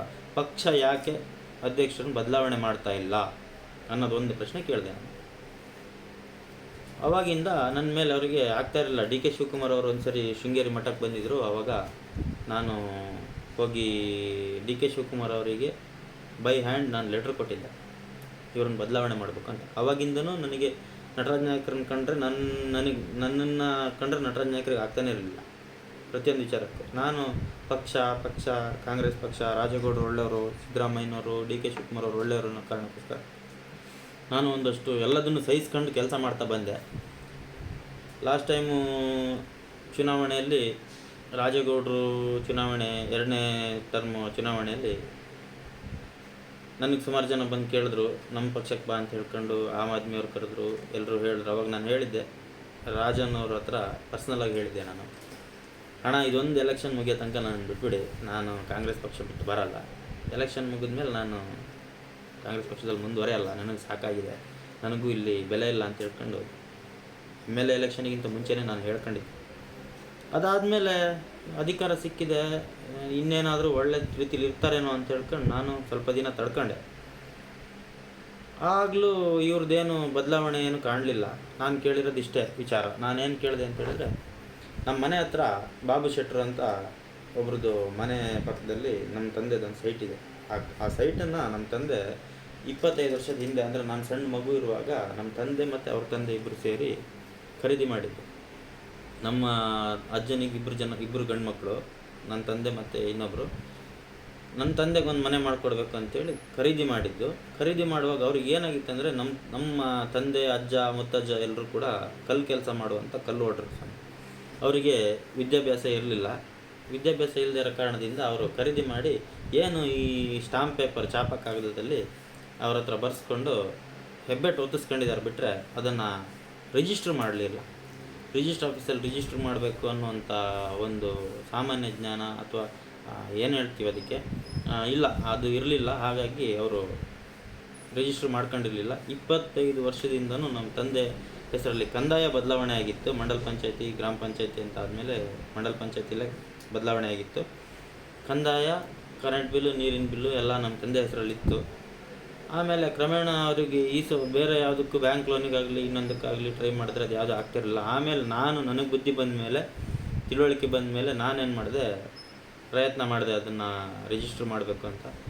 ರಿಜಿಸ್ಟ್ರ್ ಮಾಡೋಕ್ಕೆ ಪ್ರಯತ್ನ ಮಾಡೋಕ್ಕೆ ಹೋದಾಗ ಎಷ್ಟೋ ಸಾವಿರ ಆಗುತ್ತೆ, ಲಕ್ಷ ಆಗುತ್ತೆ ಅಂಥೇಳಿ ಬಂತು. ಆವಾಗ ನನ್ನ ಹತ್ರ ಅಷ್ಟು ದುಡ್ಡು ಇರಲಿಲ್ಲ. ಈಗಿನ ಪರಿಸ್ಥಿತಿಲಾಗಿದ್ದರೆ 50,000 1 ಲಕ್ಷನೂ ಕೊಟ್ಟು ನಾನು ಮಾಡ್ತಿದ್ದೆ. ಯಾಕಂತ ಹೇಳಿದ್ರೆ ದೇವರು ನನಗೆ ಆ ಶಕ್ತಿ ಈಗ ನನಗೆ ಕೊಟ್ಟಿದ್ದಾನೆ. ಆ ಟೈಮಲ್ಲಿ ಈ ಅಂಬುಜಾ ತಹಶೀಲ್ದಾರ್ ಏನು ಹಕ್ಕುಪತ್ರ ಕೊಡ್ತಾಯಿದ್ರು, ಆವಾಗ ಇದೇ ನಟರಾಜ್ ನಾಯ್ಕರು ಅದನ್ನು ಬಳಸ್ಕೊಂಡ್ರು. ನೀನು ನಿಂದು ಹಕ್ಕುಪತ್ರ ಮಾಡಿಸ್ಕೊ ಅಂತ. ಆವಾಗ ಕೊಟ್ಟು ನನ್ನ ಹೆಂಡತಿ ಹೆಸರಲ್ಲಿ ಆ ಹಕ್ಕುಪತ್ರ ಮಾಡಿಸ್ಕೊಂಡೆ. ಅದನ್ನು ಇವತ್ತು ಇವರು ಶೋ ಮಾಡ್ತಾರೆ, ಇವನು ಹೆಂಡತಿ ಹೆಸರಲ್ಲಿ ಒಂದು ಹಕ್ಕುಪತ್ರ ಮಾಡಿಸ್ಕೊಂಡಿದ್ದಾರೆ ಅಂತ. ಹೌದು, ನನ್ನ ಹೆಂಡತಿ ಹೆಸರಲ್ಲಿ ಹಕ್ಕುಪತ್ರ, ನಾನು ಹುಟ್ಟಿ ಬೆಳೆದಿದ್ದ ಮನೆ, ನನ್ನ ಹಕ್ಕುಪತ್ರ ಇರಲಿಲ್ಲ, ನಾನು ನನ್ನ ಹೆಂಡತಿ ಹೆಸರಲ್ಲಿ ಮಾಡಿಸ್ಕೊಂಡಿದ್ದೀನಿ, ನಮ್ಮ ತಂದೆ ಹೆಸರಲ್ಲೂ ಮಾಡಿಸ್ಕೊಂಡಿದ್ದೀನಿ. ತಪ್ಪೇನದರಲ್ಲಿ? ಇದನ್ನು ಇವರು ಉತ್ತರ ಕೊಡಬೇಕಲ್ಲ. ಇವರು ಇದೇ ನಟರಾಜ್ ನಾಯ್ಕರು ತಂದೆ ಹೆಸರಲ್ಲಿ 6.5 ಎಕರೆ ಜಮೀನಿದೆ, 4 ಎಕರೆ 16 ಗುಂಟೆ, 6 ಎಕರೆ 24.5 ಗುಂಟೆ ಜಮೀನಿದೆ. ಅದರಲ್ಲಿ 4 ಎಕರೆ 16.5 ಗುಂಟೆ ತರಿ, 2 ಎಕರೆ ಚಿಲ್ಲರೆ ಎಷ್ಟೋ ಗುಂಟೆ ಬಾಗಾಯಿತು ಅಂತ ಹೇಳ್ಕೊಂಡು ಇವರೇ ಪ್ರಮಾಣ ಪತ್ರ ಬರ್ಕೊಟ್ಟು ಒಂದು ಅರ್ಜಿ ಕೊಡ್ತಾರೆ, ನನಗೆ ಮನೆದಳಕ್ಕೆ ಮಂಜೂರಾತಿ ಕೊಡಿ ಅಂತ. ಆ ಮನೆದಳಕ್ಕೆ ಮಂಜೂರಾತಿ ಕೊಡಿ ಅಂತೇಳಿ ಕೊಟ್ಟಿರೋದು ದಾಖಲೆ ನನ್ನ ಹತ್ರ ಉಂಟು. ಕೊಟ್ಟಂತೆ ಅವರು ಮನೆದಳಕ್ಕೆ ಸರ್ಕಾರಿ ಸೊಪ್ಪಿನ ಬೆಟ್ಟದಲ್ಲಿ ಚಂದ್ರೇಗೌಡರ ಪೀರಿಯಡಲ್ಲಿ ಅಂತ ಅವರೇ ಹೇಳ್ತಾರೆ 1.5 ಗುಂಟೆ ಜಾಗಕ್ಕೆ ರೆಕಾರ್ಡ್ ಆಗುತ್ತೆ. ಅವ್ರು ಮಾಡ್ಕೊತಾರೆ. ಆದರೆ 1.5 ಗುಂಟೆ ಜಾಗಕ್ಕೆ ರೆಕಾರ್ಡ್ ಕೊಟ್ಟರೆ ಮನುಷ್ಯ ಮಾಡಿದ್ದು 20 ಎಕರೆ ಕಾಡು ಗುಡ್ಡ ಎಲ್ಲ ಕಡಿದು ಕಾಫಿ ಎಸ್ಟೇಟ್ ಮಾಡಿದ್ದು. ಇದನ್ನು ಅಲ್ಲಿ ಆ ಊರಿನವರೇ ನನಗೆ ಹೇಳಿ ಗೊತ್ತಾಗಿದ್ದು. ನಾನು ಆಮೇಲೆ ಆ ಕಡೆ ರೋಡಲ್ಲಿ ಓಡಾಡುವಾಗ ನೋಡಿದ್ದೀನಿ. ಇಡೀ ಸರ್ಕಾರಿ ಗುಡ್ಡ, ಸರ್ಕಾರಿ ಸೊಪ್ಪಿನ ಬೆಟ್ಟ ಕಡಿದು 15ರಿಂದ 20 ಎಕರೆ ಇರ್ಬೋದೇನೋ. ಅದನ್ನು ಅಳತೆ ಮಾಡಿದ್ರೆ ಗೊತ್ತಾಗುತ್ತೆ, ನಾವು ಕಣ್ಣು ಅಳತೆಯಲ್ಲಿ ಹೇಳಿದ್ದೀವಿ ಅಷ್ಟೇ. 15ರಿಂದ 20 ಎಕರೆ ಕಾಡು ಗುಡ್ಡನ್ನು ಸರ್ವನಾಶ ಮಾಡಿ ಇದನ್ನು ಮಾಡಿದ್ದಾರೆ. ಅದಕ್ಕೆ ನಾವು ಪ್ರಶ್ನೆ ಮಾಡೋಕ್ಕೆ ಹೋದರೆ ಇವನು ನಮಗೆ ಪ್ರಶ್ನೆ ಮಾಡೋದಂದರೆ ಏನು ಅಂತ. ಆಗಲೂ ಪ್ರಶ್ನೆ ಮಾಡಿರಲಿಲ್ಲ. ಪ್ರಶ್ನೆ ಮಾಡೋಕ್ಕಿಂತ ಮುಂಚೆ ನಾವು ಈ ನರ್ತಕಿ ಬಾರ್ ಆ್ಯಂಡ್ ರೆಸ್ಟೋರೆಂಟ್ ಏನು ಓನರ್ ಇದ್ದಾರೆ ನಟೇಶ್ ಅವರು, ಅವರದ್ದು ದಾಖಲೆಗಳನ್ನು ತಗೊಂಡು ನಾನು ಹೋರಾಟ ಮಾಡ್ತಿರುವಾಗ ಚುನಾವಣೆ ಬಂತು. ಚುನಾವಣೆ ಟೈಮಲ್ಲಿ ಕಲ್ಕುಳಿ ವೆಂಕಟೇಶ್ ಹೆಗಡೆಯವರು ನನ್ನ ಹತ್ರ ಹೇಳ್ತಾರೆ, ನಟೇಶ್ ತುಂಬ ಒಳ್ಳೆಯವನು ಕಣ, ರಾಜೇಗೌಡರಿಗೆ ಎಲೆಕ್ಷನಲ್ಲಿ ಸಪೋರ್ಟ್ ಮಾಡ್ತಾನೆ ಕಣ, ಅವರಿಗೆ ಎಲೆಕ್ಷನ್ನಿಗೆ ಫಂಡ್ ಕೊಡ್ತಾನೆ ಕಣ. ನನಗೆ ಅವಾಗ ಆಶ್ಚರ್ಯ ಆಯಿತು. ಅಲ್ಲ, ಇವರು ಬಿ ಜೆ ಪಿ ತಾಲೂಕು ಅಧ್ಯಕ್ಷರಾಗಿದ್ದವರು, ಈಗಲೂ ಉನ್ನತ ಮಟ್ಟದ ಜವಾಬ್ದಾರಿ ಇದೆ ಬಿ ಜೆ ಪಿಯಲ್ಲಿ. ನಟೇಶ ರಾಜೇಗೌಡರಿಗೆ ಎಲೆಕ್ಷನ್ನಿಗೆ ಫಂಡ್ ಕೊಡ್ತಾನೆ ಅನ್ನೋಕ್ಕೂ ನನಗೆ ಆಶ್ಚರ್ಯ ಆಯಿತು. ಇದು ಯಾವ ಥರ ಇದು ರಾಜಕಾರಣ ಅಂತ. ರಾಜೇಗೌಡರು ಸೋಲಕ್ಕೂ ಇವರೇ ದುಡ್ಡು ಹಂಚೋದು, ರಾಜೇಗೌಡರು ಗೆಲ್ಲಕ್ಕೆ ರಾಜೇಗೌಡರ ಕೈಗೆ ಫಂಡ್ ಕೊಡೋದು ಇವರೇ ಅಂತ ಆದರೆ ಇದು ಯಾವ ಥರ ರಾಜಕಾರಣ ಅಂತ ನಾನು ಆಲೋಚನೆ ಮಾಡೋಕ್ಕೆ ಶುರು ಮಾಡಿದೆ. ಚುನಾವಣೆ ಬ್ಯುಸಿಲಿ ನಾನು ಅದ್ರ ಬಗ್ಗೆ ತಲೆ ಜಾಸ್ತಿ ಓಡಿಸ್ತಿಲ್ಲ, ಸುಮ್ಮನಾದೆ. ಎಲೆಕ್ಷನ್ ಮುಗಿದ ಮೇಲೆ ನೋಡ್ತೀನಿ, ಒಂದಿನ ನಮ್ಮ ಕಾಂಗ್ರೆಸ್ ಮುಖಂಡರೇ ಕೊಪ್ಪ ಎನ್ನಾರ್ಪುರದವರು ಚಿಕ್ಕಮಂಗ್ಳೂರಿಗೆ ಹೋಗಿದ್ದರು. ಆ ಟೈಮಲ್ಲಿ ಇದೇ ರಾಜೇಗೌಡರು ನರ್ತಕಿ ಬಾರ್ ನಟೇಶ್ ಅವ್ರನ್ನ ಕರ್ಕೊಂಡು ಡಿ ಸಿ ಆಫೀಸಿಗೆ ಹೋಗ್ತಾರೆ ಜೊತೆಯಲ್ಲಿ. ಏನಕ್ಕೆ ಅಂತ ಹೇಳಿದ್ರೆ ಇವ್ರದ್ದು ಅಕ್ರಮಗಳ ಬಗ್ಗೆ ಶಬರೀಶ್ ಪ್ರಶ್ನೆ ಮಾಡಿದ್ದಾನೆ. ಆ ಪ್ರಶ್ನೆ ಮಾಡಿರೋದ್ರ ಬಗ್ಗೆ ಸ್ವಲ್ಪ ಕೂಲಂಕುಷವಾಗಿ ಪರಿಶೀಲನೆ ಮಾಡಿ ನಟೇಶ್ ಅವ್ರ ಪರವಾಗಿ ಕೇಸು ಇದಾಗಬೇಕು ಅನ್ನೋ ಕಾರಣಕ್ಕೋಸ್ಕರ ಇನ್ಫ್ಲುಯೆನ್ಸ್ ಮಾಡೋಕ್ಕೆ ರಾಜೇಗೌಡರು ನಟೇಶ್ ಅವ್ರನ್ನ ಕರ್ಕೊಂಡು ಹೋಗ್ತಾರೆ. ಈ ವಿಷಯ ನನಗೆ ಕೊಪ್ಪ ಎನ್ನಾರ್ಪುರದ ಮುಖಂಡರುಗಳು ಫೋನ್ ಮಾಡಿ ನನಗೆ ಹೇಳಿದ ತಕ್ಷಣ ನನಗೆ ಎಲ್ಲಿಂದ ಈ ಥರ ನಡೆಯೋಕ್ಕೆ ಸಾಧ್ಯ, ಹೇಗೆ ಅಂತ ಹೇಳ್ಕೊಂಡು ಯೋಚನೆ ಮಾಡಿ ನನ್ನ ಸ್ನೇಹಿತರಿಗೆ ನಾನು ಹೇಳಿದೆ. ನಮ್ಮ ಸ್ನೇಹಿತ ಒಬ್ಬ ಅಲ್ಪಸಂಖ್ಯಾತರು ಫೋನ್ ಮಾಡಿ ಮಾತಾಡುವಾಗ ರಾಜೇಗೌಡರ ಮನೆಯವರು ಪುಷ್ಪಕ್ನವ್ರ ಹತ್ರ ಕೇಳಿದಾಗ ಅವ್ರು ಹೇಳ್ತಾರಂತೆ, ನಟೇಶ ಓಟ್ ಹಾಕಿಲ್ಲ ಅಂದರೆ ಏನೋ ಮಾರಾಯ, ನಟೇಶನ್ ಹೆಂಡತಿ ಓಟ್ ಹಾಕಿರ್ತಾರೆ ಕಣ, ಅವರು ನಮ್ಮ ರಿಲೇಟಿವು ತವ್ರ ಮನೆ ಕಡೆಯಿಂದ ಅಂದರೆ. ಇದಕ್ಕೆ ನಾನು ಪದೇ ಪದೇ ಹೇಳೋದು, ನೆಂಟಸ್ಕೆ ರಾಜಕಾರಣ, ಭಾವ ನೆಂಟನ ರಾಜಕಾರಣ ಅಂತ ಕೆಲವೊಂದಷ್ಟು ಸರಿ ನಾನು ಮೆಸೇಜ್ಗಳನ್ನು ಮಾಡ್ತಾ ಇರ್ತೀನಿ. ಸುಮ್ಮನೆ ಹೇಳ್ತಿರೋದಲ್ಲ ಇದೇ ವಿಚಾರಕ್ಕೆ. ಒಬ್ಬ BJPಯ ತಾಲೂಕು ಅಧ್ಯಕ್ಷನ ಹೆಂಡತಿ ಕಾಂಗ್ರೆಸ್ ಪಕ್ಷದ MLAಗೆ ಕಾಂಗ್ರೆಸ್ ಪಕ್ಷದ ಅಭ್ಯರ್ಥಿಗೆ ಓಟ್ ಹಾಕ್ತಾರೆ ಅಂತ ಆದರೆ ಇದು ಯಾವ ಥರ ಹೊಂದಾಣಿಕೆ ರಾಜಕಾರಣ ಅಂತ ನನಗೆ ಗೊತ್ತಿಲ್ಲ. ನಾನು BJPಲಿ ಹಿಂದೆ ಸಾಮಾನ್ಯ ಕಾರ್ಯಕರ್ತನಾಗಿ ಕೆಲಸ ಮಾಡ್ತಿದ್ದೆ. ಸಂಘ ಪರಿವಾರದ ಕಾರ್ಯಕರ್ತನಾಗಿ BJPಯ ಕಾರ್ಯಕರ್ತನಾಗಿ ಇದ್ದಂಥ ಸಮಯದಲ್ಲಿ ನಮ್ಮ ತಂದೆಯವರು, ನಮ್ಮ ಅಜ್ಜ ಅವರೆಲ್ಲ ಅವಿದ್ಯಾವಂತರು ಅಂತ ಮುಂಚೆನೇ ಹೇಳಿದ್ದೆ. ಅವರು ಕಾಂಗ್ರೆಸ್ ಪಕ್ಷ ಬಿಟ್ಟರೆ ಅವ್ರಿಗೆ ಬೇರೆ ಪಕ್ಷನೇ ಗೊತ್ತಿರಲಿಲ್ಲ. ಅಂಥವರಿಗೆ ನಾನು BJPಯ ಬಗ್ಗೆ ತಿಳಿ ಹೇಳಿ ನಮ್ಮ ತಂದೆನ ನಾನು BJPಗೆ ಸಪೋರ್ಟ್ ಮಾಡುವಂತೆ ನಾನು ಮಾಡ್ತಾ ಬಂದಂಥ ಕಾರ್ಯಕರ್ತ ನಾನು. ಆವಾಗ BJPಲಿ ಯಾವಾಗ ನನಗೆ ಅನ್ಯಾಯ ಆಯಿತು, ಮನಸ್ಸಿಗೆ ಭಾಳ ನೋವು ಉಂಟಾಯಿತು ಅಂತ ಅಂದಾಗ ನಾನು ಯಾವಾಗ ಏನೋ ಆಗಿ ಬೇರೆ ಇನ್ನೇನಲ್ಲ ಸತ್ಯ ವಿಚಾರನೇ ಹೇಳ್ಬಿಡ್ತೀನಿ ಮಾತ್ರ. ನಮ್ಮ ಮನೆ ಹತ್ರ ಒಂದು ಬೇಲಿ ನಿರ್ಮಾಣ ಮಾಡುವಾಗ ನಮ್ಮ ಚಿಕ್ಕಪ್ಪ ಒಬ್ಬ ಇದ್ದಾನೆ, ಅವನ ಮೇಲೆ ಅಟ್ಯಾಕ್ ಮಾಡೋಕ್ಕೆ ಬಂದಾಗ ನಾನು ಯಾಕಪ್ಪ ಹಿಂಗೆ ಮಾಡ್ತೀವಿ, ಯಾಕಣ್ಣ ಹಿಂಗೆ ಮಾಡ್ತೀರಿ ಅಂತ ತಿಳ್ಕೊಂಡು ಕೇಳಕ್ಕೆ ಹೋದಾಗ ಅಲ್ಲಿದ್ದಂಥ ಕೆಲವು BJPಯ ಕಾರ್ಯಕರ್ತರು ನನ್ನ ಮೇಲೆ ಅಟ್ಯಾಕ್ ಮಾಡಿದ್ರು. ನನಗೂ ಹೊಡೆದ್ರು, ನಮ್ಮ ಚಿಕ್ಕಪ್ಪಂಗೂ ಹೊಡೆದ್ರು. ಆ ಟೈಮಲ್ಲಿ ಜೊತೆಲಿ ಯಾರ್ಯಾರು ಬಂದಿದ್ರು ಗಲಾಟೆಗೆ ಅವ್ರ ಮೇಲೆಲ್ಲ ನಾನು ಕಂಪ್ಲೇಂಟ್ ಕೊಟ್ಟಿದ್ದೆ. ಆ ಕಂಪ್ಲೇಂಟ್ ಕೊಡೋಕ್ಕೆ ಮುಖ್ಯ ಕಾರಣ ಇದೇ ಬ್ಲಾಕ್ ಕಾಂಗ್ರೆಸ್ ಅಧ್ಯಕ್ಷ ಮಾರನಕೊಡಿಗೆ ನಟರಾಜ್ ಕರ್ಕೊಂಡು ಹೋಗಿ ನಮ್ಮನ್ನು, ನಾನು ಕಂಪ್ಲೇಂಟ್ ಕೊಟ್ಟಿರಲಿಲ್ಲ ಅವತ್ತು, ಗಲಾಟೆ ಆಗಿದ್ದಿನ ಕಂಪ್ಲೇಂಟ್ ಕೊಟ್ಟಿರಲಿಲ್ಲ. ನನಗೆ ಒಂದಷ್ಟು ಪೆಟ್ಟಿದ್ದು ಸುಮ್ಮನಾಗಿದ್ದೆ, ಕಂಪ್ಲೇಂಟ್ ಕೊಟ್ಟಿರಲಿಲ್ಲ. ಮರುದಿನ ಅದ್ವೈತ್ ಲ್ಯಾನ್ಸರ್ ಹೋಟೆಲಲ್ಲಿ ಕರ್ಕೊಂಡೋಗಿ ನನ್ನನ್ನು ಕೂರಿಸ್ಕೊಂಡು, ಶಬರೀಶ್ ನೀವು ಹೀಗೆಲ್ಲ ಮಾಡಿದ್ರೆ ಆಗಲ್ಲ, ನೀವು SC STಗಳು ನಿಮ್ಮನ್ನು ಇವರೆಲ್ಲ ಹುರಿದು ಮುಕ್ಬಿಡ್ತಾರೆ, ಬಿಟ್ಟರೆ ನೀವು ಸುಮ್ಮನಿದ್ರೆ ಈಗ ಕಂಪ್ಲೇಂಟ್ ಕೊಡಿ, ನಿಮ್ಗೆ ಏನು ಸಪೋರ್ಟ್ ಬೇಕೋ ನಾವು ಮಾಡ್ತೀವಿ ಅಂತೇಳಿ ಅದ್ವೈತ್ ಲ್ಯಾನ್ಸರ್ ಹೋಟೆಲಲ್ಲಿ ಕೂರಿಸ್ಕೊಂಡು ನನ್ನನ್ನು ನನ್ನ ಮಾವ ಲೋಕನ ಕೂರಿಸ್ಕೊಂಡು ಕಂಪ್ಲೇಂಟ್ ಬರ್ಸಿದ್ದೆ ನಟರಾಜ್. ಬರ್ಸಿ ಅವಾಗ ನನಗೂ ತಿಳುವಳಿಕೆ ಇರಲಿಲ್ಲ, 25-26 ವರ್ಷ, ಇನ್ನೂ ನಾನು ರಾಜಕೀಯದಲ್ಲಿ ತೊಡಗಿಸ್ಕೊಂಡೇ ಇರಲಿಲ್ಲ. ಸಣ್ಣ ಏನೋ ನಮ್ಮದು ಜಾಲಿ ಲೈಫ್ ಅನುಭವಿಸ್ಕೊಂಡಿದ್ದವನು, ರಾಜಕೀಯಕ್ಕೆ ಬರೋ ಇಂಟ್ರೆಸ್ಟ್ ಕೂಡ ಇರಲಿಲ್ಲ ಅವಾಗ. ಆ ಟೈಮಲ್ಲಿ ಈ ಥರ ನೀನು ಕಂಪ್ಲೇಂಟ್ ಕೊಡು, ನಿನಗೆ ಈ ಥರದೊಂದು ಅವಕಾಶ ಇದೆ. ಅಟ್ರಾಸಿಟಿ ಕಂಪ್ಲೇಂಟ್ ಅಂತ ನನಗೆ ಗೊತ್ತಾಗಿದ್ದೆ ಆವತ್ತು. ಅದುವರೆಗೂ ಅಟ್ರಾಸಿಟಿ ಅನ್ನೋ ವಿಚಾರ ಗೊತ್ತಿರಲಿಲ್ಲ ನನಗೆ. ಜಾತಿ ನಿಂದನೆ ಪ್ರಕರಣ ಅಂದರೆ ಏನಂತ ಗೊತ್ತಿರಲಿಲ್ಲ, ಏನೂ ಗೊತ್ತಿರಲಿಲ್ಲ. ಅದನ್ನು ಹೇಳ್ಕೊಟ್ಟಿದ್ದೆ ಬ್ಲಾಕ್ ಕಾಂಗ್ರೆಸ್ ಅಧ್ಯಕ್ಷ ನಟರಾಜ್ ಅವರು. ಕೊಟ್ಟು ಕಂಪ್ಲೇಂಟ್ ಕೊಡೋಕ್ಕೆ ಅಂತ ಹೇಳ್ಕೊಂಡು ಸ್ಟೇಷನಿಗೆ ಕಳಿಸಿದ್ರು. ಸ್ಟೇಷನಿಗೆ ಹೋಗಿ ಕಂಪ್ಲೇಂಟ್ ಕೊಡೋಷ್ಟೊತ್ತಿಗೆ ಇದೇ ಶೃಂಗೇರಿ ನಾಯಣ್ಣನವರು ಬಂದರು ಸ್ಟೇಷನಿಗೆ. ಶಬರೀಶ್, ಈ ವಿಚಾರದಲ್ಲಿ ನೀನು ಒಂಚೂರು ಇದು ಮಾಡಬೇಕಪ್ಪ ಅಂತೆಲ್ಲ ಹೇಳಿದ್ರು. ಅವತ್ತು ನಾನೇನಾದ್ರು ಅವ್ರ ಮಾತೇನಾದ್ರು ಒಂಚೂರು ಕೇಳಿದ್ರೆ ಅವ್ರ ಜೊತೆಲ್ಲ ಕಾಂಪ್ರಮೈಸ್ ಹಾಕ್ಕೊಂಡು ಹಂಗೆ ಇದ್ಬಿಡ್ತಿದ್ನೇನೋ, ಚೆನ್ನಾಗಿರ್ತಿದ್ನೇನೋ. ಬಟ್ ನನಗೂ ಆ ಟೈಮಲ್ಲಿ ಹಠ ಇತ್ತು. ನನಗೆ ಹೊಡೆದಿದ್ರು, ನಿನ್ನೆ ಸಂಜೆ ಹೊಡೆದಿದ್ದು. ಇವತ್ತು ಸಂಜೆ ನಾನು ಪೊಲೀಸ್ ಸ್ಟೇಷನ್ಗೆ ಕಂಪ್ಲೇಂಟ್ ಕೊಡೋಕ್ಕೆ ಬರೋವರೆಗೂ ನೀವು ಯಾಕೆ ನೇನಣ್ಣ ನೀವು ಬರಲಿಲ್ಲ? 24 ಗಂಟೆ ಆಯ್ತು, ನಾನು ಕಂಪ್ಲೇಂಟ್ ಕೊಡ್ತೀನಿ, ಕೇಸ್ ರಿಜಿಸ್ಟರ್ ಆಗುತ್ತೆ ಅಂತ ಗೊತ್ತಾದ್ಮೇಲೆ ನೀವು ಇಲ್ಲಿ ಬಂದ್ರಲ್ಲ ಅಂತ ಹೇಳ್ಕೊಂಡು ನಾನೇನು ಮಾಡಿದೆ, ನಯನಣ್ಣನ ಮಾತನ್ನು ತೆಗೆದುಹಾಕಿದೆ. ಮತ್ತು ಹರೀಶ್ ಶೆಟ್ರು ಕೂಡ ನನಗೆ ಸುಮಾರು ಫೋನ್ ಮಾಡಿದ್ದಾರೆ, 10-20 ಫೋನ್ ಮಾಡಿದ್ದಾರೆ. ನಾನು ಫೋನ್ ಎತ್ತಲಿಲ್ಲ. ನನ್ನ ಫ್ರೆಂಡ್ ಪ್ರಸಾದಿ ಅನ್ನೋನು ಕೂಡ ಫೋನ್ ಮಾಡಿದೆ ಹರೀಶ್ ಶೆಟ್ರು ಪರವಾಗಿ. ನಾನು ಹೇಳಿದೆ, ಪ್ರಸಾದಿ ಯಾವುದೇ ಕಾರಣಕ್ಕೂ ನಿಮ್ಮ ಫ್ರೆಂಡ್ಶಿಪ್ಪಲ್ಲಿ ಈ ವಿಚಾರ ಮಾತಾಡೋಕ್ಕೆ ಬರಬೇಡ, ನನಗೆ ಅನ್ಯಾಯ ಆಗಿದೆ, ನಾನು ಅದಕ್ಕೆ ನ್ಯಾಯವಾಗಿ ಕಂಪ್ಲೇಂಟ್ ಕೊಡೋಕ್ಕೆ ಬಂದಿದ್ದೀನಿ, ಅದಾಗದಾಗಲಿ ಅಂತೇಳಿ ಕಂಪ್ಲೇಂಟ್ ಕೊಟ್ಟೆ ಅವತ್ತು. ಆ ಕಂಪ್ಲೇಂಟ್ ಕೊಟ್ಟ ಮೇಲೆ ಪ್ರತಿ ವಿಚಾರದಲ್ಲೂ ನನ್ನ ಮೇಲೆ BJP ಕಾರ್ಯಕರ್ತರು, ಮುಖಂಡರುಗಳು ನನ್ನ ಮೇಲೆ ಹೌಹಾರಕ್ಕೆ ಶುರು ಮಾಡಿದ್ರು. ಆ ಟೈಮಲ್ಲಿ ನನಗೆ ಏನು ಅವಾಗ ಕಂಪ್ಲೇಂಟ್ ಕೊಡಿಸಿದ್ರಲ್ಲ ನಟರಾಜ್ ಅವರು, ಒಳ್ಳೆ ಮನುಷ್ಯ, ತುಂಬ ಒಳ್ಳೆ ಮನುಷ್ಯ ಅಂತ ತಿಳ್ಕೊಂಡು ಕಾಂಗ್ರೆಸ್ ಪಕ್ಷಕ್ಕೆ ಯಾವುದೇ ಸೇರ್ಪಡೆನೂ ಇಲ್ಲದೆ ನಾನಾಗೆ ಕೆಲಸ ಮಾಡ್ತೀನಿ ಅಂತ ಹೇಳ್ಕೊಂಡು ಕೆಲಸ ಮಾಡ್ತಾ ಬಂದೆ. ಕೆಲಸ ಮಾಡ್ತಾ ಬರುವಾಗ, ನೀನು ಬೂತ್ ಮಟ್ಟದಲ್ಲಿ ಇರ್ತೀಯ, ನಮ್ಮ ಜೊತೆಲಿ ಇರ್ತೀಯ ಅಂತ ಕೇಳಿದ್ರು. ನಾನು ನಿಮ್ಮ ಜೊತೆಲಿ ಇರ್ತೀನಣ್ಣ, ಬರ್ತೀನಣ್ಣ ಕೆಲಸಕ್ಕೆ ಅಂತ ಹೇಳಿದೆ. ತಾಲೂಕು ಬ್ಲಾಕ್ ಕಾಂಗ್ರೆಸ್ ಕಾರ್ಯದರ್ಶಿ ಅಂತ ಹೇಳ್ಕೊಂಡು ಜವಾಬ್ದಾರಿ ಕೊಟ್ಟರು. ಆ ಜವಾಬ್ದಾರಿನ ಮುಂದುವರ್ಸ್ಕೊಂಡು ಹೋಗ್ತಾ ಇರಬೇಕಾದ್ರೆ ಸೋಷಿಯಲ್ ಮೀಡಿಯಾ ಇನ್ಚಾರ್ಜ್ ಆಗಬೇಕು ಯಾರೊಬ್ಬರು ಅಂತ ಹೇಳ್ಕೊಂಡು ಬಂದಾಗ, ಯಾವನಿಗೂ ಸೋಷಿಯಲ್ ಮೀಡಿಯಾದಲ್ಲಿ ಚುರುಕಾಗಿರ್ತಕ್ಕಂಥ ಟ್ಯಾಲೆಂಟ್ ಇರಲಿಲ್ಲ.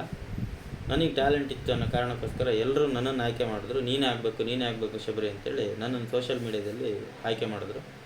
ತಾಲೂಕು ಅಧ್ಯಕ್ಷನಾಗಿ ಜವಾಬ್ದಾರಿ ಕೊಟ್ಟರು ನನಗೆ. 5 ವರ್ಷಗಳ ಕಾಲ, 6 ವರ್ಷಗಳ ಕಾಲ ಸಂಪೂರ್ಣ ಜವಾಬ್ದಾರಿ ತಗೊಂಡು ನಾನು ಸೋಷಿಯಲ್ ಮೀಡಿಯಾ ಇನ್ಚಾರ್ಜ್ ಆಗಿ ಕೆಲಸ ಮಾಡಿದ್ದೀನಿ. ಕಾಂಗ್ರೆಸ್ ಪಕ್ಷ ಮೊದಲನೇ ಸರಿನೂ ಗೆಲ್ಲುವಾಗ ನಾನಿದ್ದೆ, 2ನೇ ಸರಿ ಗೆಲ್ಲುವಾಗಲೂ ನಾನಿದ್ದೆ. ನನ್ನ ಸಂಪೂರ್ಣ ಶಕ್ತಿ ಮೀರಿ ನಾನು ಪ್ರಯತ್ನ ಮಾಡಿ ಕಾಂಗ್ರೆಸ್ ಪಕ್ಷದ ಗೆಲುವಿಗೆ ಕಾರಣ ಆಗಿದ್ದೀನಿ.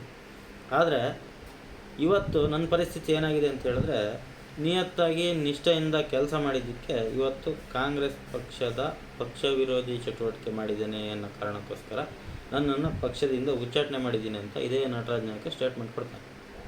ಕಾರಣ ಇಷ್ಟೇ, ಬೇರೆ ಇನ್ನೇನಲ್ಲ. ನರ್ತಕಿ ನಟೇಶ್ ಅವ್ರದ್ದು ವಿಚಾರ ಏನು ಹೇಳಿದ್ದೆ ನಾನು ನಿಮಗೆ, ಆ ನರ್ತಕಿ ನಟೇಶ್ ಅವರಿಗೆ ಏನಕ್ಕೆ ಸಪೋರ್ಟ್ ಮಾಡ್ದ ಇವನು, ಯಾರು ಸಪೋರ್ಟ್ ಮಾಡಿದ್ರು, ರಾಜೇಗೌಡರು ಯಾಕೆ ಸಪೋರ್ಟ್ ಮಾಡಿ ಡಿ ಸಿ ಆಫೀಸ್ಗೆ ಕರ್ಕೊಂಡು ಹೋದರು ಅಂಥೇಳಿ ನಾನು ಯೋಚನೆ ಮಾಡ್ತಾ ಹೋದಾಗ, ಅದ್ರ ವಿಚಾರ ತಿಳ್ಕೊಳ್ಳೋಕ್ಕೆ ಅಂತೇಳಿ ಮುಂದುವರೆದಂತೆ ನಾನು ಅದನ್ನು ಯಾರು ಇದಕ್ಕೆ ಸಪೋರ್ಟ್ ಮಾಡಿದ್ದಾರೆ ಅಂತೇಳಿ ಯೋಚನೆ ಮಾಡ್ಕೊಂಡು ಹೋಗುವಾಗ, ಕಲ್ಕುಳಿ ವೆಂಕಟೇಶು, ಜಗದೀಶು ಮತ್ತು ಇನ್ನೊಬ್ಬರು ವೆಂಕಟೇಶು, ಇವರೆಲ್ಲರೂ ಸೇರಿ ನರ್ತಕಿ ನಟೇಶ್ ಅವರಿಗೆ ಬ್ಯಾಕ್ ಸಪೋರ್ಟ್ ಮಾಡಿದ್ದಾರೆ. ಅದಕ್ಕೆ ರಾಜೇಗೌಡರು ಅವ್ರ ಪರವಾಗಿ ಬ್ಯಾಟ್ ಬೀಸಿದ್ದಾರೆ ಅಂತ ಹೇಳ್ಕೊಂಡು ವಿಷಯ ಗೊತ್ತಾಯಿತು. ಇದೇನಿದು ಕಮಿಟ್ಮೆಂಟ್ ರಾಜಕಾರಣ, ಬಿ ಜೆ ಪಿ ಕಾಂಗ್ರೆಸ್ಸು ಲೀಡ್ರ್ಗಳೆಲ್ಲ ಒಂದೇ ಆಗಿದಾರಲ್ಲ, ಹಾಗಾದರೆ ನಾವೆಲ್ಲ ಎಂತಕ್ಕೆ ಕಾರ್ಯಕರ್ತರು, ಅವ್ನು ಬಿ ಜೆ ಪಿ, ಅವ್ನು ಜೆ ಡಿ ಎಸ್ಸು, ಇವ್ನು ಕಾಂಗ್ರೆಸ್ಸು ಅಂತ ಹೇಳ್ಕೊಂಡು ನಾವು ಯಾಕೆ ಕಚ್ಚಾಡಬೇಕು ಅಂತ ಯೋಚನೆ ಮಾಡ್ಕೊಂಡು ಕೂತಿದ್ದಾಗ ನನ್ನ ವಿಷಯ ಹೆಚ್ಚು ಕಡಿಮೆ ಸುತ್ತಮುತ್ತ ನಮ್ಮ ಸ್ನೇಹಿತರ ಬಳಗದಲ್ಲೆಲ್ಲ ಗೊತ್ತಾಗಿತ್ತು. ಈ ರೀತಿ ನಡೆದಿದೆ, ಶಬರೀಶ್ ಈ ರೀತಿ ಹೋರಾಟ ಮಾಡ್ತಿದ್ದಾನೆ, ಅದಕ್ಕೆ ಈ ಥರ ಕಾಂಗ್ರೆಸ್ಸಲ್ಲೇ ಒಂದು ಷಡ್ಯಂತ್ರ ಶುರುವಾಗಿದೆ ಅಂತ.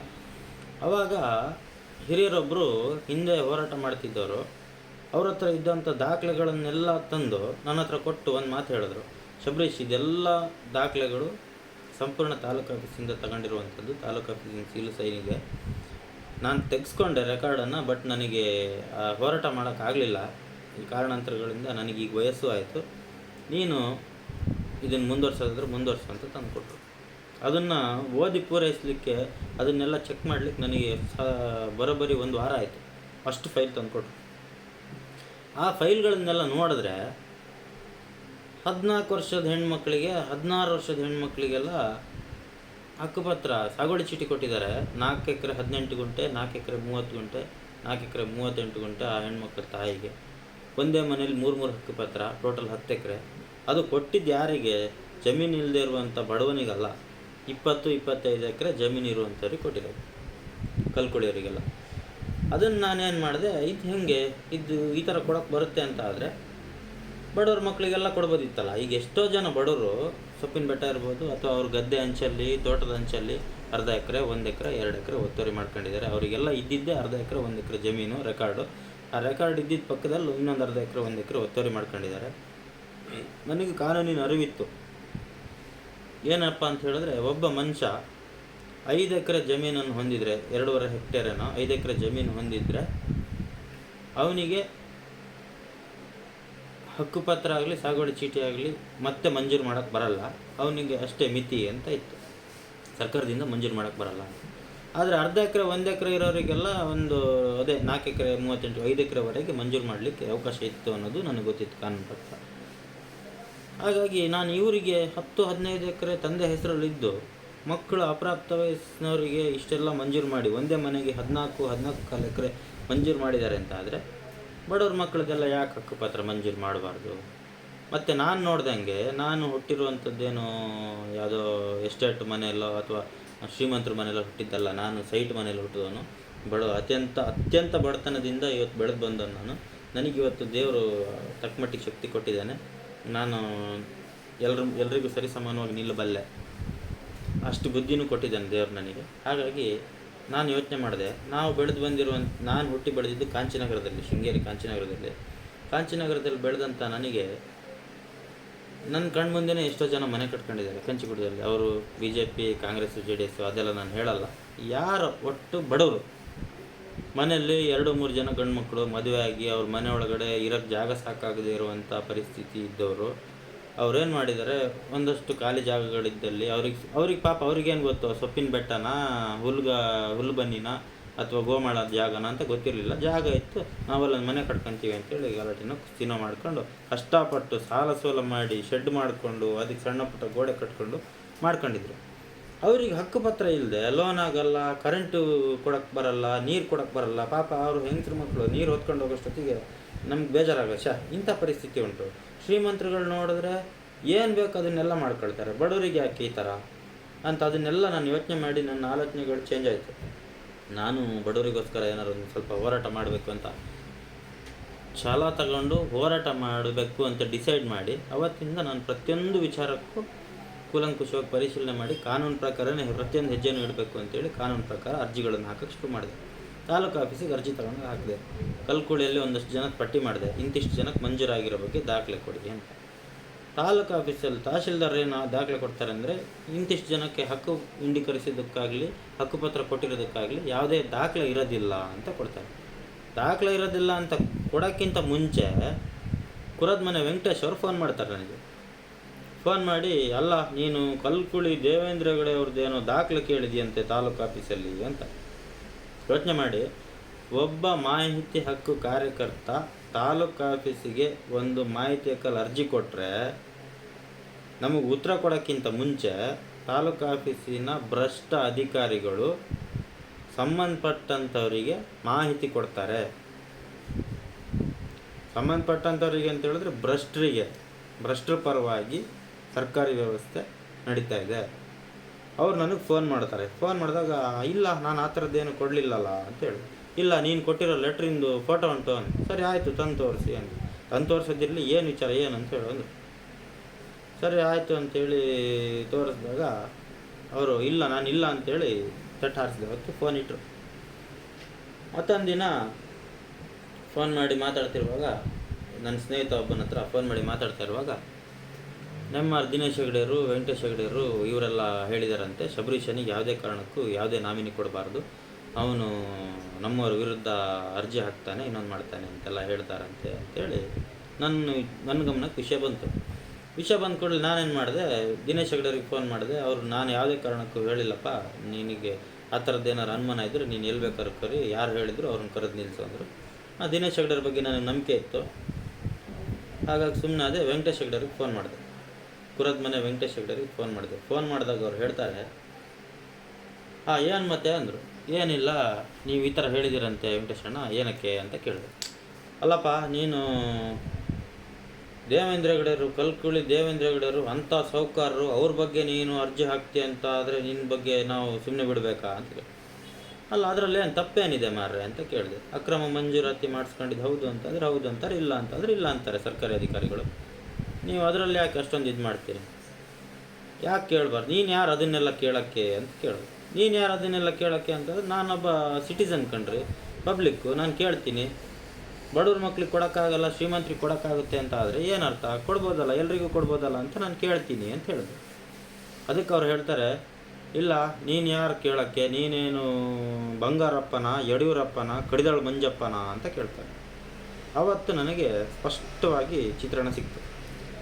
ನಾನು ಯಾರೋ ಒಬ್ಬ ಭ್ರಷ್ಟ ಅಂತ ಹೇಳ್ಕೊಂಡು ಅವರ ಹೆಂಡತಿ ಮಕ್ಕಳ ಹೆಸರಿಗೆ ಅಕ್ರಮ ಮಂಜೂರಾತಿ ಮಾಡಿಸ್ಕೊಂಡಿದ್ದಾರೆ ಅಂತ ಹೇಳ್ಕೊಂಡು ಅರ್ಜಿ ಕೊಟ್ಟರೆ, ಇಲ್ಲಿರುವಂಥ ಕೆಲವು ಮುಖಂಡರುಗಳು ಅವ್ರ ಪರವಾಗಿ ಬ್ಯಾಟ್ ಬೀಸ್ತಾರೆ. ಅವರು ಭ್ರಷ್ಟಾಚಾರ ಮಾಡಿದ್ರೂ ಸರಿ ಅವ್ರ ಪರವಾಗಿ ಬ್ಯಾಟ್ ಬೀಸ್ತಾರೆ ಅಂತಂದರೆ ಏನಿದ್ರ ಅರ್ಥ ಅಂತ ಹೇಳ್ಕೊಂಡು ನಾನು ಯೋಚನೆ ಮಾಡೋಕ್ಕೆ ಶುರು ಮಾಡಿದೆ. ಆವಾಗ ನನಗನ್ನಿಸ್ತು, ಇಲ್ಲ, ಇದು ರಾಜಕೀಯ ಅಂತ ಹೇಳ್ಕೊಂಡು ಮಾಡ್ತಿದ್ದಾರೆ ಇಲ್ಲಿ ಶೃಂಗೇರಿ ಕಾಂಗ್ರೆಸ್ಸಲ್ಲಿ. ಬರೀ ಅವರವರು, ಅವ್ರ ಕುಟುಂಬ, ಅವ್ರು ಬೆಳ್ಕೊಳ್ಳೋಕ್ಕೆ ಬಿಟ್ಟರೆ ಯಾವುದೇ ಬಡವರಿಗಾಗಲಿ, ಮನೆ ಇಲ್ದಿದ್ದವರಿಗಾಗಲಿ, ಬಡ ರೈತರಿಗಾಗಲಿ ಅನುಕೂಲ ಮಾಡಿಕೊಡುವಂಥ ಇಚ್ಛಾಶಕ್ತಿ ಯಾವ ಮುಖಂಡನಿಗೂ ಇಲ್ಲ. ಅವರು ಅವ್ರ ಮಕ್ಕಳು ಮನೆ ಬೆಳಿಬೇಕಷ್ಟೇ, ಬೇರೆ ಯಾರು ಹೆಂಗಾರು ಹಾಳಾಗೋಗಲಿ, ಈ ಮನಸ್ಥಿತಿ ಪ್ರತಿಯೊಬ್ಬ ಮುಖಂಡರ ತಲೆಯಲ್ಲೂ ಇದೆ ಅಂತ ಹೇಳ್ಕೊಂಡು ನನಗನ್ನಿಸ್ತು. ಅವತ್ತು ನಾನು ಡಿಸೈಡ್ ಮಾಡಿದೆ, ನನಗೆ ಯಾವ ನಾಮಿನಿನೂ ಬೇಡ, ನನಗೆ ಈ ಕಾಂಗ್ರೆಸ್ ಪಕ್ಷನೂ ಬೇಡ ಅಂತ ಡಿಸೈಡ್ ಮಾಡಿದೆ. ಆವತ್ತಿಂದ ನಾನು ಪ್ರತಿಯೊಂದು ವಿಚಾರಗಳನ್ನು ಜನಗಳಿಗೆ ಜಾಗೃತಿ ಮೂಡಿಸೋಕ್ಕೋಸ್ಕರ, ಇದನ್ನು ನಟರಾಜ್ ನಾಯ್ಕರು ಹೇಳ್ತಾರೆ, ಅವನು ಕಂಪ್ಲೇಂಟ್ ಕೊಡೋದಾದರೆ ಕೊಡಲಿ, ಕೋರ್ಟಿಗೆ ಹೋರಾಟ ಮಾಡಲಿ, ಫೇಸ್ಬುಕ್ಕಲ್ಲಿ ವಾಟ್ಸಪ್ಪಲ್ಲಿ ಯಾಕೆ ಹಾಕಬೇಕು ಅಂತ. ಯಾಕೆ ಹಾಕಬೇಕು ಅಂತ ಆದರೆ ಜನಗಳಿಗೆ ಸತ್ಯ ವಿಚಾರ ಮುಟ್ಟಿಸ್ಬೇಕು, ಜನಗಳಿಗೆ ಜಾಗೃತಿ ಮೂಡಿಸ್ಬೇಕು. ಸತ್ಯ ಏನಿದೆ, ಯಾರು ಭ್ರಷ್ಟಾಚಾರ ಮಾಡಿದ್ದಾರೆ, ಯಾರು ಕಳ್ತನ ಮಾಡಿದ್ದಾರೆ ಅನ್ನೋದು ಇಡೀ ಶೃಂಗೇರಿ ಜನಗಳಿಗೆ ಗೊತ್ತಾಗಬೇಕು ಅನ್ನೋ ಉದ್ದೇಶದಿಂದ ನಾನು ಇಂಥ ಚಟುವಟಿಕೆ ಮಾಡ್ತಾಯಿದ್ದೀನಿ ಅಂತ ಸಂಪೂರ್ಣ ಪಾರದರ್ಶಕವಾಗಿ ಫೇಸ್ಬುಕ್ಕಲ್ಲಿ, ವಾಟ್ಸಪ್ಪಲ್ಲಿ ಹಾಕಿದ್ದೀನಿ ವಿನಃ ಏನೋ ಮಾಡ್ತೀನಿ, ಯಾರಿಗೋ ಹೆದರಿಸ್ತೀನಿ, ಯಾರಿಗೋ ಬೆದರಿಸ್ತೀನಿ ಅನ್ನೋ ಉದ್ದೇಶ ನನಗಿಲ್ಲ. ಮತ್ತು ಇನ್ನೊಂದು ವಿಚಾರ ಹೇಳ್ತಾರೆ, ಇವನು ಲೇಔಟ್ ಓನರ್ಗಳ ಹತ್ರ ಎಲ್ಲ ಹೋಗಿ ದುಡ್ಡು ವಸೂಲಿ ಮಾಡ್ಕೊಂಡಾನೆ. ಸರಿ ಆಯಿತು, ಲೇಔಟ್ ಓನರ್ಗಳು ದುಡ್ಡು ಕೊಟ್ಟಿದ್ದು ಹೌದು ಅಂತಾದರೆ ಯಾವನಾರು ಒಬ್ಬ ಲೇಔಟ್ ಓನರ್ ಬಂದು ಹೇಳಿ ಎಂತಕ್ಕೆ ದುಡ್ಡು ಕೊಟ್ಟಿದ್ದಾರೆ, ಶಬರೀಶ್ ಯಾವಾಗ ಕೇಳ್ದ, ಎಲ್ಲಿ ದುಡ್ಡು ಕೊಟ್ಟಿದ್ದಾರೆ, ಏನಕ್ಕೆ ಕೊಟ್ಟರು ಅಂತ ಹೇಳ್ಕೊಂಡು ಇಂತಲ್ಲಿ ಬಂದು ಹೇಳಿಬಿಡ್ಲಿ. ಯಾರು ಒಬ್ಬ ಲೇಔಟ್ ಓನರ್ ಬಂದು ಹೇಳಿ, ಶಬರೀಶಿಗೆ ನಾನು ದುಡ್ಡು ಕೊಟ್ಟಿದ್ದೀನಿ, ನಂದು ಈ ಥರ ಹೆದರಿಸಿ ಶಬರೀಶ ದುಡ್ಡು ಕೇಳ್ದ ಅಂತೇಳಿ ಒಬ್ಬ ಲೇಔಟ್ ಓನರ್ ಬಂದು ಹೇಳಿ, ನಾನು ಒಪ್ಕೊತೀನಿ ಅವತ್ತು. ಸುಖ ಸುಮ್ಮನೆ ನಿಮ್ಮ ರಾಜಕೀಯದ ತೆವಲಿಗೋಸ್ಕರ, ನಿಮ್ಮ ರಾಜಕೀಯದ ಬೇಳೆ ಬೇಯಿಸ್ಕೊಳ್ಳೋಕ್ಕೋಸ್ಕರ ಒಬ್ಬ ಪರಿಶಿಷ್ಟ ಜಾತಿಯವನಾದ ನನ್ನ ಸತ್ಯ ಹೇಳ್ತಾ ಇದ್ದೀನಿ ಸಮಾಜದ ಮುಂದೆ, ಪ್ರತಿಯೊಂದು ವಿಚಾರವನ್ನು ಸತ್ಯದ ಬಗ್ಗೆ ಹೋರಾಟ ಮಾಡ್ತಾ ಇದ್ದೀನಿ. ನನ್ನ ವಿರುದ್ಧ ನೀವು ಬಲೆ ಹೆಣೆಯೋಕ್ಕೋಸ್ಕರ ಇಲ್ಲದೇ ಇರೋ ಸುಳ್ಳನ್ನೆಲ್ಲ ನೀವು ಪ್ರಚಾರ ಮಾಡೋದಂತಾದರೆ, ನೀವೇ ಮೊನ್ನೆ ಹೇಳಿದ್ದೀರಿ ನಟರಾಜ್ ನಾಯ್ಕರೇ, ಯಾವುದು ಸಹ್ಯಾದ್ರಿ ಸಮಾಚಾರ ಇದರಲ್ಲಿ ಪತ್ರಿಕೆಯವ್ರ ಮುಂದೆ ಕೂತ್ಕೊಂಡು ಯೂಟ್ಯೂಬ್ ಚಾನಲಲ್ಲಿ ನೀವೇ ಹೇಳ್ತೀರಿ, ಲೇಔಟ್ ಓನರ್ಗಳೆಲ್ಲ ಸೇರಿ ರಾಜೇಗೌಡರು ಮನೆಗೆ ಹೋದರು, ಕಂಪ್ಲೇಂಟ್ ಮಾಡಿದ್ರು, ಶಬರೀಶ ಹಿಂಗೆ ಮಾಡ್ದ ಅಂತೇಳಿ. ಏನಕ್ಕೆ ರಾಜೇಗೌಡರು ಮನೆಗೆ ಹೋದರು ಲೇಔಟ್ ಓನರ್ಗಳು? ಏನಕ್ಕೆ ರಾಜೇಗೌಡರು ಮನೆಗೆ ಹೋದರು ಅಂತ. ಲೇಔಟ್ ಓನರ್ಗಳು ಕಾನೂನು ಪ್ರಕಾರ ಪ್ರತಿಯೊಂದನ್ನು ಮಾಡಬೇಕು ಅಂತೇಳಿ ಗ್ರಾಮ ಸ್ವರಾಜ್ ಆ್ಯಕ್ಟಲ್ಲಿ ಬರೆದಿದೆ. ಮತ್ತು ಪ್ರತಿಯೊಂದು ನೆಲನೂ ಭೂ ಪರಿವರ್ತನೆ ಆಗಬೇಕಾದ್ರೆ, ಭೂ ಪರಿವರ್ತನೆ ಆದಮೇಲೆ ಪ್ಲ್ಯಾನ್ ಎಸ್ಟಿಮೇಷನ್ ಆಗಬೇಕಾದ್ರೆ, ಪ್ಲ್ಯಾನ್ ಅಪ್ರೂವಲ್ ಆಗಬೇಕಾದ್ರೆ ಎಲ್ಲದಕ್ಕೂ ಆದಷ್ಟು ಮಾಡೋದ್ರ ಜೊತೆಯಲ್ಲಿ, ರೆಕಾರ್ಡ್ ಜೊತೆಯಲ್ಲಿ ಪ್ರತಿಯೊಂದು ಕಂಡೀಷನ್ಸು, ಸರ್ಕಾರಿ ನಿಯಮಗಳನ್ನು 2-3 ಪಟ್ಟಿನ ಸರ್ಕಾರಿ ಅಧಿಕಾರಿಗಳು ಕೊಟ್ಟಿರ್ತಾರೆ. ಕೊಟ್ಟ ಮೇಲೆ ಸರ್ಕಾರಿ ನಿಯಮಗಳನ್ನು ಗಾಳಿಗೆ ತೂರಿ ಮಾಡಬಾರ್ದಿದ್ದು ಹಲ್ಕ ಕೆಲಸ ಮಾಡಿಕೊಂಡು ಇವರು ಇವತ್ತು ರಾಜೇಗೌಡರು ಮನೆಗೆ ಹೋಗೋದು ಅಂತಾದರೆ ಏನು? ಸರಿ, ರಾಜೇಗೌಡರು ಮನೆಗೆ ಹೋಗಿದ್ದು ಏನಕ್ಕೆ ಅಂತ ನೀವೊಂದು ಹೇಳ್ಬೇಕು ನನಗೆ. ರಾಜೇಗೌಡರ ಮನೆಗೆ ಲೇಔಟ್ ಓನರ್ಗಳೆಲ್ಲ ಹೋಗಿ ಶಬರೀಶ ನಮ್ಮ ವಿರುದ್ಧ ಅರ್ಜಿ ಹಾಕಿದ್ದಾನೆ, ಇದರಿಂದ ನಮಗೆ ತೊಂದರೆ ಆಗಿದೆ ಅಂತ ಹೇಳಿದ ತಕ್ಷಣ ಶಬರೀಶ ಮಾಡ್ತಿರೋ ಸರಿ ಇಲ್ಲ ಅಂತ ಯಾಕೆ ಡಿಸೈಡ್ ಮಾಡ್ತೀರಿ? ಶಬರೀಶ ಮಾಡ್ತಿರೋ ಸರಿನೇ ಇದೆ ಅಂತ ಯೋಚನೆ ಮಾಡ್ಬೋದಲ್ಲ. ಯಾಕೆ ಯೋಚನೆ ಮಾಡಲ್ಲ? ಯಾಕಂದರೆ ನಾನೊಬ್ಬ SC, ಲೇಔಟ್ ಓನರ್ಗಳು ನಿಮ್ಮ ಜಾತಿ ಮಕ್ಕಳು ಅಂತನಾ? ಹೇಳಿ. ನಾನಿವತ್ತು ಕೇಳ್ತಿರೋ ಪ್ರಶ್ನೆಗೆ ಸರಿಯಾಗಿ ಉತ್ತರ ಕೊಡಿ. ಉತ್ತರ ನೀವು ಕೊಡಲ್ಲ ಅಂತ ನನಗೆ ಗೊತ್ತುಂಟು. ಯಾಕಂತ ಹೇಳಿದ್ರೆ ದೇವಸ್ಥಾನಕ್ಕೆ ಕರೆದಾಗಲೇ ನೀವು ಬರೆದಿದ್ದವರು ಜನಗಳ ಮುಂದೆ ನೀವು ಬಂದು ಉತ್ತರ ಕೊಡೋಕೆ ನಿಮ್ಮ ಕೈಲಿ ಆಗಲ್ಲ. ಸುಳ್ಳು ಹೇಳ್ಕೊಂಡು ತಿರುಗ್ತೀರಿ ಎಲ್ಲ ಒಂದು ಕಡೆ ಕೂತ್ಕೊಂಡು. ಆದರೆ ಜನ, ಶೃಂಗೇರಿಯ ಪ್ರಜ್ಞಾವಂತ ಜನ ಇವತ್ತು ಇದನ್ನು ವಿಮರ್ಶೆ ಮಾಡಬೇಕು. ಲೇಔಟ್ ಓನರ್ಗಳು ಮಾಡಬಾರ್ದಿದ್ದ ಹಲ್ಕ ಕೆಲಸಗಳನ್ನೆಲ್ಲ ಮಾಡಿ ಸರ್ಕಾರಿ ಜಲಮೂಲವಾದಂಥ ಹಳ್ಳ, ಕೊಳ್ಳ, ಕೆರೆ, ಬಾವಿ ಇದನ್ನೆಲ್ಲ ಮುಚ್ಚಿ ಇವರು ಹಣದಾಸೆಗೋಸ್ಕರ ಲೇಔಟ್ಗಳನ್ನು ಮಾಡಿ ಎಷ್ಟೋ ಗದ್ದೆ ಜಮೀನುಗಳು ನಮ್ಮ ಕಣ್ಮುಂದೆ, ಮಲೆನಾಡು ಪರಿಸರ ಗದ್ದೆ ಜಮೀನುಗಳು, ಗದ್ದೆ ಅಂತ ಹೇಳಿದ್ರೆ ನೈಸರ್ಗಿಕ ಇಂಗುಗುಂಡಿ, ಅಂಥ ಗದ್ದೆಗಳನ್ನು ವರ್ಷದಲ್ಲಿ 3-4 ತಿಂಗಳು ನೀರು ಕಟ್ಟಿ ನಿಲ್ಲಿಸಿ ಆ ನೀರು ಭೂಮಿಲಿ ಇಂಗಿ ಅಂತರ್ಜಲ ಸೃಷ್ಟಿಯಾಗುವಂಥ ಒಂದು ನೈಸರ್ಗಿಕ ವ್ಯವಸ್ಥೆ ಅದು. ಅಂಥ ವ್ಯವಸ್ಥೆಗೆ ಇವತ್ತು ಕಲ್ಲು ಹಾಕಿ ಎಲ್ಲದನ್ನು ಸರ್ವನಾಶ ಮಾಡಿ, ಗದ್ದೆಗಳನ್ನು ಸರ್ವನಾಶ ಮಾಡಿ, ಪ್ರಕೃತಿನ ಸರ್ವನಾಶ ಮಾಡಿ, ಸರ್ಕಾರಿ ಆಸ್ತಿಗಳಾದಂಥ ಹಳ್ಳ, ಸರ್ಕಾರಿ ಭೂಮಿನೆಲ್ಲ ಒತ್ತುವರಿ ಮಾಡಿ ಹಾಳು ಮಾಡಿದ್ರ ಬಗ್ಗೆ ನಾನು ಸಕ್ಷಮ ಪ್ರಾಧಿಕಾರಗಳಿಗೆ ಅರ್ಜಿ ಬರೆದ್ರೆ ಇವರಿಗೆ ಅನ್ಯಾಯ ಮಾಡ್ದಂಗೆ ಆಗುತ್ತಂತೆ. ಇವರು ಪ್ರಕೃತಿನ ಸರ್ವನಾಶ ಮಾಡಿ ಜನಗಳಿಗೆ ಉಸಿರಾಡೋಕ್ಕೆ ಗಾಳಿ ನೀರು ಇಲ್ದಂಗೆ ಮಾಡಿ ಏನು ಬೇಕಾದರೂ ಮಾಡ್ಬೋದು. ನಾನು ಇದು ತಪ್ಪು ಅಂತೇಳಿ ಪ್ರಶ್ನೆ ಮಾಡೋದು ತಪ್ಪಾ? ಹೇಳಿ. ಜನಗಳು ನೀವು ಇವತ್ತು ವಿಮರ್ಶೆ ಮಾಡಿ. ನನಗೆ ನನ್ನ ಸಪೋರ್ಟಿಗೆ ಜನಗಳು ಬರಬೇಕು ಅಂತ ಹೇಳ್ಕೊಂಡು ಇನ್ನೊಂದು ಮಾಡ್ತೀನಿ. ಹೌದು, ಬರಲೇಬೇಕಣ್ರಿ. ಯಾಕಂತ ಹೇಳಿದ್ರೆ ಸತ್ಯ ಹೇಳ್ತಾ ಇದ್ದೀನಿ, ನಾನು ಸತ್ಯದ ಪರ ಹೋರಾಟ ಮಾಡ್ತಿದ್ದೀನಿ. ನಾನು ಯಾವುದೋ ನನ್ನ ಹೆಂಡತಿ ಮಕ್ಕಳಿಗೋಸ್ಕರ, ನಂದು ಏನೋ ಪರ್ಸ್ನಲ್ ಚಟ ತೀರಿಸ್ಕೊಳ್ಳೋಕ್ಕೋಸ್ಕರ ನಾನು ಹೋರಾಟ ಮಾಡ್ತಾಯಿಲ್ಲ. ನಾನು ಇವತ್ತು ನಿಮ್ಮ ಕಣ್ಮುಂದೆ ನಾನು ಸತ್ಯ ಒಪ್ಕೊಳ್ಳೋಕೆ ಬಂದಿದ್ದೀನಿ. ಪ್ರತಿಯೊಂದು ವಿಚಾರದಲ್ಲೂ ನಾನು ಸತ್ಯನೇ ಹೇಳ್ತೀನಿ. ಹೌದು, ಹಿಂದೆ ನಾನು ಕಾಲೇಜಿಗೆ ಹೋಗುವಾಗ ತಿಳಿದೇ ಒಂದಷ್ಟು ತಪ್ಪುಗಳನ್ನು ಮಾಡಿದ್ದೀನಿ. ಅದು ಹುಡುಗ ಬುದ್ಧಿ, ಪ್ರತಿಯೊಬ್ಬರನ್ನು ಮಾಡೇ ಮಾಡ್ತಾನೆ. ಹೌದು, ನನಗೂ ದುಶ್ಚಟಗಳ ದಾಸನಾಗಿದ್ದೆ. ನಾನು ಬರೀ ದುಶ್ಚಟಗಳನ್ನು ಕಲ್ತಿದ್ದಲ್ಲ, ದುಶ್ಚಟಗಳಿಗೆ ದಾಸನಾಗಿದ್ದೆ. ಕುಡಿತಾ ಇದ್ದೆ, ಸಿಗರೇಟ್ ಸೇರ್ತಾ ಇದ್ದೆ, ಪ್ರತಿಯೊಂದು ದುರಭ್ಯಾಸಗಳು ನನಗಿತ್ತು. ಅದನ್ನೆಲ್ಲ ಮಾಡಿದ್ದೀನಿ ನಾನು ಹಿಂದೆ. ಅಷ್ಟು ಮಾಡಿದನ್ನು ನಾನು ಸಾಮಾಜಿಕವಾಗಿ, ರಾಜಕೀಯವಾಗಿ ತೊಡಗಿಸ್ಕೊಂಡ್ಮೇಲೆ ನನಗೆ ಅದು ಯಾವುದು ಬೇಡ, 4 ಜನಕ್ಕೆ ಒಳ್ಳೇದು ಮಾಡಬೇಕು, ಸಾಮಾಜಿಕವಾಗಿ ಒಳ್ಳೆ ಪ್ರಜೆಯಾಗಿ ನಾನು ಬದುಕಬೇಕು, ದೇಶಕ್ಕೆ ಏನಾದರೂ ಮಾಡಬೇಕು ಅನ್ನೋ ದೇಶಾಭಿಮಾನ ಮತ್ತು ಸಾಮಾಜಿಕ ನ್ಯಾಯ ಸರ್ವರಿಗೂ ಸಮಾನವಾಗಬೇಕು ಅನ್ನೋ ಕಾರಣಕ್ಕೋಸ್ಕರ ನಾನಿವತ್ತು ಎಲ್ಲ ದುರಭ್ಯಾಸಗಳನ್ನು ಬಿಟ್ಟಿದ್ದೀನಿ. ನಾನು ಕುಡಿಯಲ್ಲ, ನಾನು ಸಿಗರೇಟ್ ಸೇದಲ್ಲ, ನಾನು ತಂಬಾಕು ಬಳಸಲ್ಲ. ಮತ್ತು ನಾನು ಮೊದಲನೇದಾಗಿ ಜನಗಳ ಮುಂದೆ ಸುಳ್ಳು ಹೇಳಬಾರ್ದು ಅನ್ನೋ ಕಾರಣಕ್ಕೋಸ್ಕರ ಇವತ್ತು ಪೂರಾ ಸತ್ಯನ ಬಟಬಯಲು ಮಾಡ್ಬೇಕಂತೇಳಿ ನಾನು ನಿಮ್ಮ ಮುಂದೆ ಬಂದು ಕೂತಿದ್ದೀನಿ, ಸತ್ಯ ಹೇಳ್ತಾ ಇದ್ದೀನಿ. ಜನ ಏನು ಮಾಡಬೇಕು ನನ್ನನ್ನು ಅಂತ ಹೇಳ್ಕೊಂಡು ನೀವು ಡಿಸೈಡ್ ಮಾಡಿ. ಇವರು ಈ ನಟರಾಜ್ ನಾಯ್ಕರಂಥವ್ರು ಭ್ರಷ್ಟ ರಾಜಕಾರಣಿಗಳು, ಸುಳ್ಳರು, ನಿಮ್ಮ ಮುಂದೆ ಬಂದು ನನ್ನ ಬಗ್ಗೆ ಸುಳ್ಳು ಹೇಳಿದ್ದನ್ನು ನಂಬಿ ಶಬರೀಶ ಸರಿಯಿಲ್ಲ ಅಂತ ನನ್ನನ್ನು ಈ ಸಮಾಜದಿಂದ ತಳ್ಳಿಡ್ತಿರೋ, ಅಥವಾ ಶಬರೀಶ ಮಾಡ್ತಿರೋ ಸರಿ ಇದೆ, ಏನೋ ಹುಡುಗ ಹೋರಾಟ ಮಾಡ್ತಾ ಇದ್ದಾನೆ ಅಂತ ನಂಬಿ ನನಗೆ ಸಪೋರ್ಟ್ ಮಾಡ್ತಿರೋ, ನಿಮಗೆ ಬಿಟ್ಟಿದ್ದು. ನೀವು ಯೋಚನೆ ಮಾಡಿ. ಮತ್ತು ಇಷ್ಟು ವಿಚಾರ ಹೇಳ್ತಾ ನಿಮಗೆ ಇನ್ನೊಂದಷ್ಟು ವಿಚಾರ ನಾನು ಹೇಳ್ಬಿಡ್ತೀನಿ.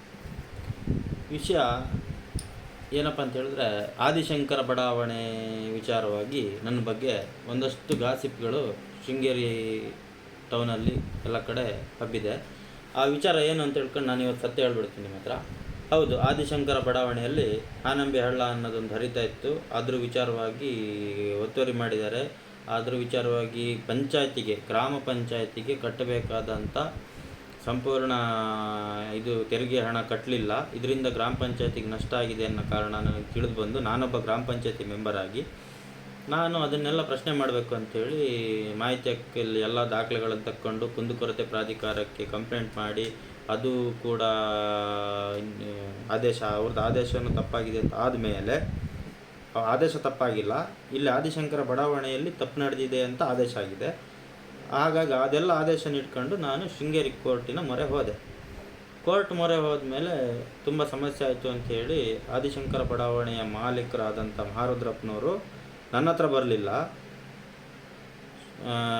ಕರ್ನಾಟಕ ರಾಜ್ಯದ ಕಾಂಗ್ರೆಸ್ ವಲಯದಲ್ಲಿ ಒಬ್ಬ ಅಧಿನಾಯಕಿ ಆಗಿರ್ತಕ್ಕಂಥ ಗಾಯತ್ರಿ ಶಾಂತೇಗೌಡರವರ ಮನೆಗೆ ಹೋಗಿ ಮಾತಾಡಿದಾಗ ಅವರು ನನಗೆ ಫೋನ್ ಮಾಡಲಿಲ್ಲ, ನನ್ನ ಸ್ನೇಹಿತ ರಫೀಕ್ ಅನ್ನೋನಿಗೆ ಫೋನ್ ಮಾಡಿ ಕರೆಸಿದ್ರು.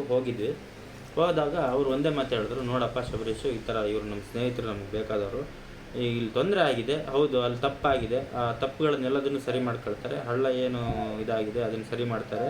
ಮತ್ತು ಏನೇನು ನೀನು ಅಲ್ಲಿ ಬಡಾವಣೆಯಲ್ಲಿ ತಪ್ಪು ನಡೆದಿದೆ ಅಂತ ಹೇಳ್ತೀವಿ ಅದನ್ನೆಲ್ಲದನ್ನು ಸರಿ ಮಾಡ್ಕೊಳ್ತಾರೆ. ಈ ಥರ ಮಾಡಿದ್ರೆ ಅಲ್ಲಿ ಒಂದಷ್ಟು ಜನ ಪರ್ಚೇಸ್ ಮಾಡಿದ್ದಾರೆ ಜಾಗನ, ಅದಕ್ಕೆಲ್ಲ ಅವರಿಗೆಲ್ಲ ತೊಂದರೆ ಆಗುತ್ತೆ, ಮತ್ತು ಇವರಿಗೂ ತೊಂದರೆ ಆಗುತ್ತೆ. ಇವರು 100 ಎಕರೆ ಲೇಔಟ್ ಮಾಡಿದಂಥವ್ರು, ದೊಡ್ಡ ರೈಸ್ ಮಿಲ್ ಇಟ್ಕೊಂಡು 1000-2000 ಜನಕ್ಕೆ ಕೆಲಸ ಕೊಟ್ಟಂಥವ್ರು. ಅಂಥ ವ್ಯಕ್ತಿಗಳಿಗೆ ಪಾಪ ಈ ಥರದ್ದೆಲ್ಲ ಮಾಡಬೇಡ್ರಪ್ಪ, ಅವರು ಏನೋ ಮಾಡ್ಕೊಂಡು ಹೋಗ್ತಾರೆ. ದಯವಿಟ್ಟು ಅವ್ರ ಬಗ್ಗೆ ಇದು ಮಾಡಿ, ನೀನು ನನ್ನ ಮಗನ ಥರ, ನಾನು ನಿನ್ನ ತಾಯಿ ಥರ ಅಂತ ಹೇಳ್ಕೊಂಡು ಅವರು ಕೇಳ್ಕೊಂಡಿದ್ದು ಒಂದೇ ಉದ್ದೇಶಕ್ಕೋಸ್ಕರ, ಅವರು ನನ್ನ ಮನವೊಲಿಸಿದ್ದು ಅದನ್ನು ಏನು ತಪ್ಪು ನಡೆದಿದೆ ಅದನ್ನೆಲ್ಲ ಸರಿ ಮಾಡ್ತಾರೆ ಅಂತ ಹೇಳಿದ್ದು ಒಂದೇ ಉದ್ದೇಶಕ್ಕೋಸ್ಕರ ನಾನು ಆ ಶೃಂಗೇರಿ ಕೋರ್ಟಲ್ಲಿ ಏನು ಕೇಸ್ ಹಾಕಿದ್ದೆ ಅದನ್ನು ಕಂಡೀಷನ್ ಹಾಕಿನೇ ನಾನು ಲಾಯರ್ ಹತ್ರ ಕಂಡೀಷನ್ ಹಾಕಿದ್ದೆ. ಇದು ಅಕಸ್ಮಾತ್ ಅವರು ಅದನ್ನು ಬಡಾವಣೆಯಲ್ಲಿ ಏನು ತಪ್ಪುಗಳು ನಡೆದಿದೆ ಅದನ್ನೆಲ್ಲ ಸರಿ ಮಾಡಲಿಲ್ಲ ಅಂತ ಹೇಳಿದ್ರೆ ನಾನು ವಾಪಸ್ ಮತ್ತೆ ಕೇಸ್ ಹಾಕ್ತೀನಿ ಅನ್ನೋ ಹೇಳಿನೇ ನಾನು ಅವತ್ತಿನ ಮಟ್ಟಿಗೆ ತಾತ್ಕಾಲಿಕವಾಗಿ ಆ ಕೇಸನ್ನು ವಾಪಸ್ ತಗೊಂಡಿದ್ದೆ. ಆ ಕೇಸನ್ನು ವಾಪಸ್ ತಗೊಂಡು ಕೂಡಲೇ ಭಾಳ ನನ್ನ ಬಗ್ಗೆ ಅಪಪ್ರಚಾರ ಮಾಡೋಕ್ಕೆ ಶುರು ಮಾಡಿದ್ರು. ಶಬರೀಶ 25 ಲಕ್ಷ ದುಡ್ಡು ತಗೊಂಡ ಅಂತ ಒಬ್ಬ, ಇನ್ನೊಬ್ಬ 35 ಲಕ್ಷ ದುಡ್ಡು ತಗೊಂಡ ಅಂತ ಒಬ್ಬ, ಇನ್ನೊಬ್ಬ 50 ಲಕ್ಷ ದುಡ್ಡು ತಗೊಂಡು ಆದಿಶಂಕರ ಬಡಾವಣೆ ಕೇಸ್ ವಾಪಸ್ ತಗೊಂಡ ಅಂತ ಒಬ್ಬ ಪ್ರಚಾರ ಮಾಡೋಕ್ಕೆ ಶುರು ಮಾಡಿದ. ನನಗೂ ಕಿವಿಗೆ ಬೀಳ್ತಾನೆ ಇತ್ತು, ಒಬ್ಬೊಬ್ಬರ ನಂತರ ಹೇಳ್ತಿದ್ರು. ಆದರೆ ಜನ ಏನೋ ಮಾತಾಡ್ತಾರೆ ಅಂತ ಹೇಳ್ಕೊಂಡು ನಾವು ಪ್ರತಿಯೊಂದಕ್ಕೂ ತಕ್ಷಣ ರಿಯಾಕ್ಟ್ ಮಾಡೋದು ಸರಿಯಲ್ಲ ಅಂಥೇಳಿ ನಾನು ಸುಮ್ಮನಿದ್ದೆ. ಇರಲಿ, ನಮ್ಮ ಪಕ್ಷದ ಮುಖಂಡರು ಯಾರೋ ದೊಡ್ಡವರು ಹೇಳಿದ ಮಾತಿಗೆ ನಾವು ಬೆಲೆ ಕೊಟ್ಟು ಮಾಡಿದ್ದೀವಿ, ತಕ್ಷಣ ರಿಯಾಕ್ಟ್ ಆದರೆ ಸರಿಯಾಗಲ್ಲ ಅಂತ ಸುಮ್ಮನೆ ಇದ್ದೆ. ಆದರೆ ಇವತ್ತು ನಮ್ಮ ಪಕ್ಷದ ಬ್ಲಾಕ್ ಕಾಂಗ್ರೆಸ್ ಅಧ್ಯಕ್ಷ ಒಬ್ಬ ಪಬ್ಲಿಕ್ ಮೀಡಿಯಾದ ಮುಂದೆ ಕೂತ್ಕೊಂಡು ಶಬರೀಶ ಭ್ರಷ್ಟಾಚಾರ ಮಾಡಿದ್ದಾನೆ, ಅವ್ರ ಹತ್ರ ವಸೂಲಿ ಮಾಡಿದ್ದಾನೆ ಅಂತ ಹೇಳ್ಕೊಂಡು ಹೇಳಿದ್ಮೇಲೆ ನಾನು ಬಿಟ್ಟರೆ ನಾನು ಮಗ ಅಲ್ಲ, ಆಯಿತಾ? ನಾನು ಇವತ್ತು ಹೇಳ್ತಾ ಇದ್ದೀನಿ, ಹೈಕೋರ್ಟಲ್ಲಿ ಮತ್ತೆ ನಾನು ಕೇಸ್ ಫೈಲ್ ಮಾಡ್ತೀನಿ. ಅದು ಏನಾಗುತ್ತಾ ಆಗಲಿ. ಬಡಾವಣೆಗಳು ಶೃಂಗೇರಿಯಲ್ಲಿ ಯಾವ್ಯಾವ ಬಡಾವಣೆಗಳು, ಖಾಸಗಿ ಬಡಾವಣೆಗಳು ಅಕ್ರಮ ನಡೆದಿದೆಯೋ, ಎಲ್ಲಿ ಹಳ್ಳ ಒತ್ತುವರಿಯಾಗಿದೆಯೋ, ಎಲ್ಲಿ ಸರ್ಕಾರಿ ಜಾಗ ಒತ್ತುವರಿಯಾಗಿದೆಯೋ, ಎಲ್ಲಿ ಸೊಪ್ಪಿನ ಬೆಟ್ಟ ಒತ್ತುವರಿಯಾಗಿದೆಯೋ, ಎಲ್ಲಿ ಮೀಸಲು ಅರಣ್ಯಗಳ ಮಧ್ಯ ಇದ್ದಂಥ ಕೃಷಿ ಭೂಮಿನ ಪರಿವರ್ತನೆ ಮಾಡಿ ಅಲ್ಲಿ ಖಾಸಗಿ ಮಾಡೋಕ್ಕೆ ಹೊರಟಿದ್ದಾರೋ ಅದಷ್ಟು ಬಡಾವಣೆಗಳ ವಿರುದ್ಧ ನಾನು ಹೈಕೋರ್ಟಲ್ಲಿ ಕೇಸ್ ಹಾಕ್ತೀನಿ. ಈ ಮಲೆನಾಡು ಪರಿಸರ ಹಾಳಾಗ್ತಿರೋದ್ರ ವಿರುದ್ಧ ನಾನು ಹೋರಾಟ ಮಾಡ್ತೀನಿ. ಅದು ಏನಾಗುತ್ತೋ ಆಗಲಿ. ಈ ನಟರಾಜ್ ನಾಯಕರು, ಇವರ ಚೇಲಗಳು, ಒಂದಷ್ಟು ಜನ ಸ್ನೇಹಿತರು ಎಲ್ಲ ಸೇರ್ಕೊಂಡು ನನ್ನನ್ನು ಕೊಲೆ ಮಾಡೋದಾದರೆ ನಾನು ಸಾಯಕ್ಕೂ ರೆಡಿ ಇದ್ದೀನಿ ಕಣ್ರಿ. ಯಾಕಂತ ಹೇಳಿದ್ರೆ ನನ್ನ ಆಯಸ್ಸು ಮುಗಿದಿದೆ ಅಂತ ಹೇಳ್ಕೊಂಡು ನನ್ನ ಹಣೆಯಲ್ಲಿ ಬರೆದಿದ್ರೆ ಯಾವನೇನೇ ಮಾಡಿದ್ರು ಮಾಡದೇ ಇದ್ದರೂ ನಾನು ಸಾಯೋದೊಂದಿನ ಸಾಯೋದು ಗ್ಯಾರಂಟಿ. ಹಾಗಾಗಿ ಯಾರು ಏನಾರು ಬಂದು ಹೊಡೆದು ಏನಾರು ಮಾಡೋದಂತಾರೆ ಮಾಡಲಿ. ನನಗೆ ಆಲ್ರೆಡಿ ಆದಷ್ಟು ಜೀವ ಬೆದರಿಕೆ ಇದೆ. ನನಗೆ ತುಂಬ ಜನ ಜೀವ ಬೆದರಿಕೆ ಹಾಕಿದ್ದಾರೆ. ನಟರಾಜ್ ನಾಯಕರು ಕಡೆಯವರು ಹಾಕಿದ್ದಾರೆ, ನಟರಾಜ್ ನಾಯಕರು ಹಿಂಬಾಲಕರು ಹಾಕಿದ್ದಾರೆ. ನಾನು ಮತ್ತೇನು ಕಲ್ಕುಳಿಲ್ಲ, ಒಂದಷ್ಟು ಜನಕ್ಕೆ ಅಕ್ರಮ ಮಂಜೂರಾತಿ ಆಗಿದೆ ಅಂತ ಹೇಳಿದ್ದೀನಿ, ಅವ್ರ ಕಡೆಯವರು ಕೂಡ ನನಗೆ ಜೀವ ಬೆದರಿಕೆ ಹಾಕಿದ್ದಾರೆ. ನರ್ತಕಿ ನಟೇಶ್ ಕಡೆಯಿಂದನೂ ಜೀವ ಬೆದರಿಕೆ ಬಂದಿದೆ. ಮತ್ತು ಶಾರದಾ ಕಂಫರ್ಟ್ಸ್ ಹೋಟೆಲ್ ಇಂಜಿತ್ ಕಡೆಯಿಂದನೂ ನನಗೆ ಜೀವ ಬೆದರಿಕೆ ಬಂದಿದೆ. ದೇವೇಂದ್ರ ಹೆಗಡೆ ಅವ್ರ ಮಗ ಗೌತಮ್ ಡಿ ಹೆಗಡೆ ಅಂತ ಅವ್ರ ಕಡೆಯಿಂದನೂ ಜೀವ ಬೆದರಿಕೆ ಇದೆ ನನಗೆ. ಅವನನ್ನು ಗಡೀಪಾರು ಮಾಡಿಸ್ಬಿಟ್ಟಿದ್ದೀವಿ ನಾವು ಅಂತ ಹೇಳ್ಕೊಂಡು ಕೇಳ್ಕೊಂಡು ತಿರುಗ್ತಿದ್ದ ಗೌತಮ್ ಹೆಗಡೆ ಅಂತ ಹೇಳ್ಕೊಂಡು ವಿಚಾರ ಬಂದಿದೆ ನನಗೆ. ಗಡೀಪಾರು ಮಾಡಿಸೋದಷ್ಟು ಸುಲಭದ ವಿಚಾರ ಅಲ್ಲ. ಗಡೀಪಾರು ಮಾಡಿಸ್ಬೇಕಂದ್ರೆ ಒಬ್ಬ ವ್ಯಕ್ತಿ ಮೇಲೆ ಇಂತಿಷ್ಟು ಕೇಸ್ ಆಗಿರಬೇಕು, ಅವನು ಸಮಾಜದಲ್ಲಿ ಅಕ್ರಮಗಳನ್ನು ಮಾಡಿರಬೇಕು, ಕೊಲೆ, ದರೋಡೆ, ಸುಲಿಗೆ, ಹಫ್ತ ವಸೂಲಿ ಇಂಥ ಚಟುವಟಿಕೆಗಳಲ್ಲಿ ತೊಡಗಿರಬೇಕು. ಅಂಥ ಚಟುವಟಿಕೆ ನಾನು ಇದುವರೆಗೂ ಯಾವುದನ್ನು ಮಾಡಲಿಲ್ಲ. ನಾನು ಯಾರ ಮೇಲೂ ಕೈ ಮಾಡಿದವನಲ್ಲ, ಯಾರಿಗೂ ಹೊಡೆದವನಲ್ಲ, ಕೊಲೆ ಮಾಡಿದವನಲ್ಲ, ನಾನು ಯಾರ ಹತ್ರನೂ ಹಫ್ತ ವಸೂಲಿ ಮಾಡಿದವನಲ್ಲ, ನಾನು ಯಾರ ಹೆಂಡ್ತಿನೂ ಕೈ ಹಿಡ್ದು ಹಿಡ್ದವನಲ್ಲ. ನಾನು ಇದುವರೆಗೂ ನನ್ನ ಕಟ್ಕೊಂಡು ಹೆಂಡ್ತಿಗೆ ನಾನು ನಿಷ್ಠಾವಂತನಾಗಿದ್ದೀನಿ. ನಾನು ಅವಳಿಗೆ ನಂಬಿಕೆ ಉಳಿಸ್ಕೊಂಡು ನಾನು ಜೀವನ ಮಾಡ್ತಾಯಿದ್ದೀನಿ. ಇವ್ರ ಥರ ಸತಿ ಸಾವಿತ್ರಿ ಅಂತ ಹೆಂಡ್ತಿನ ಮನೇಲಿ ಇಟ್ಕೊಂಡು ಕಂಡವ್ರ ಮನೆ ಹೆಂಗಸ್ರು ನೋಡಿ ಜೊಲ್ ಸುರಿಸ್ಕೊಂಡು ಬೇಲೆ ಹಾರುವಂಥ ಬೋಳಿ ಮಕ್ಕಳು ಇವರು. ಇಂಥವ್ರು ನನಗಿವತ್ತು ನನ್ನ ವಿರುದ್ಧ ಆರೋಪ ಮಾಡ್ತಾರೆ. ನನ್ನ ಹತ್ರ ಅದಕ್ಕೂ ಸಾಕ್ಷಿ ಉಂಟು. ನಾನು ಫೇಸ್ಬುಕ್ಕಲ್ಲಿ ಹಾಕಿದ್ದೆ ಮೊನ್ನೆ, ನಾಟ್ಯರಾಜನ ನೀಲಿ ಚಿತ್ರ ಅಂತ ಹೇಳ್ಕೊಂಡು. ಹೌದು, ನೀಲಿ ಚಿತ್ರ ಬಿಡುಗಡೆ ಮಾಡೋದಂತಾರೆ ಮಾಡ್ಬೋದಾಗಿತ್ತು. ಆದರೆ ಯಾಕೆ ನಾನು ಅದನ್ನು ಹಾಗೆ ತಡೆದು ನಿಲ್ಲಿಸಿದೆ ಅಂತ ಹೇಳಿದ್ರೆ, ನನಗೆ ನನ್ನ ಸ್ನೇಹಿತರೊಬ್ಬರು ಒಂದು ಮಾತು ಹೇಳಿದ್ರು. ಅವಾಗ ನನಗೊಂಥರ ಜ್ಞಾನೋದಯ ಅನ್ನೋಕ್ಕಿಂತನೂ ನನ್ನ ಬಗ್ಗೆ ನಾನು ಯೋಚನೆ ಮಾಡಿದೆ, ತುಂಬ ತಪ್ಪುಗಳನ್ನು ಮಾಡ್ತಾಯಿದ್ದೀನಿ, ನಾನು ಅದನ್ನೆಲ್ಲ ಯೋಚನೆ ಮಾಡಬೇಕಿತ್ತು, ಯಾಕೆ ನನಗೆ ಈ ಆಲೋಚನೆ ಬರಲಿಲ್ಲ ಅನಿಸ್ಬಿಡ್ತು. ಆ ವಿಷಯ ಏನಂದರೆ ಇಷ್ಟೇ, ಹೌದು ಇವ್ರು ಯಾರೋ ಒಬ್ಬರು ತಪ್ಪು ಮಾಡಿದ್ದಾರೆ, ಆ ವಿಡಿಯೋ ನನ್ನ ಹತ್ರ ಸಿಕ್ಕಿದೆ, ಹಂಗಂತ ಹೇಳ್ಕೊಂಡು ಆ ವಿಡಿಯೋನ ನಾನು ಪಬ್ಲಿಷ್ ಮಾಡಿದ್ರೆ ಇವತ್ತು ಸಮಾಜದ ಮುಂದೆ, ಅವನಿಗೆ ಮದುವೆಗೆ ವಯಸ್ಸಿಗೆ ಬಂದಿರತಕ್ಕಂಥ ಮಗಳಿದ್ದಾಳೆ, ಸತ್ಯವಾನ್ ಸಾವಿತ್ರಿ ಅಂತ ಹೆಂಡ್ತಿ ಇದ್ದಾರೆ. ನಾಳೆ ಆ ಹೆಂಡ್ತಿ ಆ ವಿಡಿಯೋನ ನೋಡಿ ಏನಾದರೂ ಮನಸ್ಸಿಗೆ ಹಚ್ಕೊಂಡು ಸೂಸೈಡ್ ಮಾಡ್ಕೊಂಡ್ರೆ ಯಾರು ಹೊಣೆನಪ್ಪ ಇದಕ್ಕೆ ಶಬರೀಶ ಅಂತ ಹೇಳ್ಕೊಂಡು ನನ್ನ ಸ್ನೇಹಿತರೊಬ್ಬರು ಕೇಳಿದ್ರು. ಆಗ ನಂಗೆ ಚುರುಕ್ಕಂದ್ಬಿಡ್ತು ಒಂದ್ಸರಿ.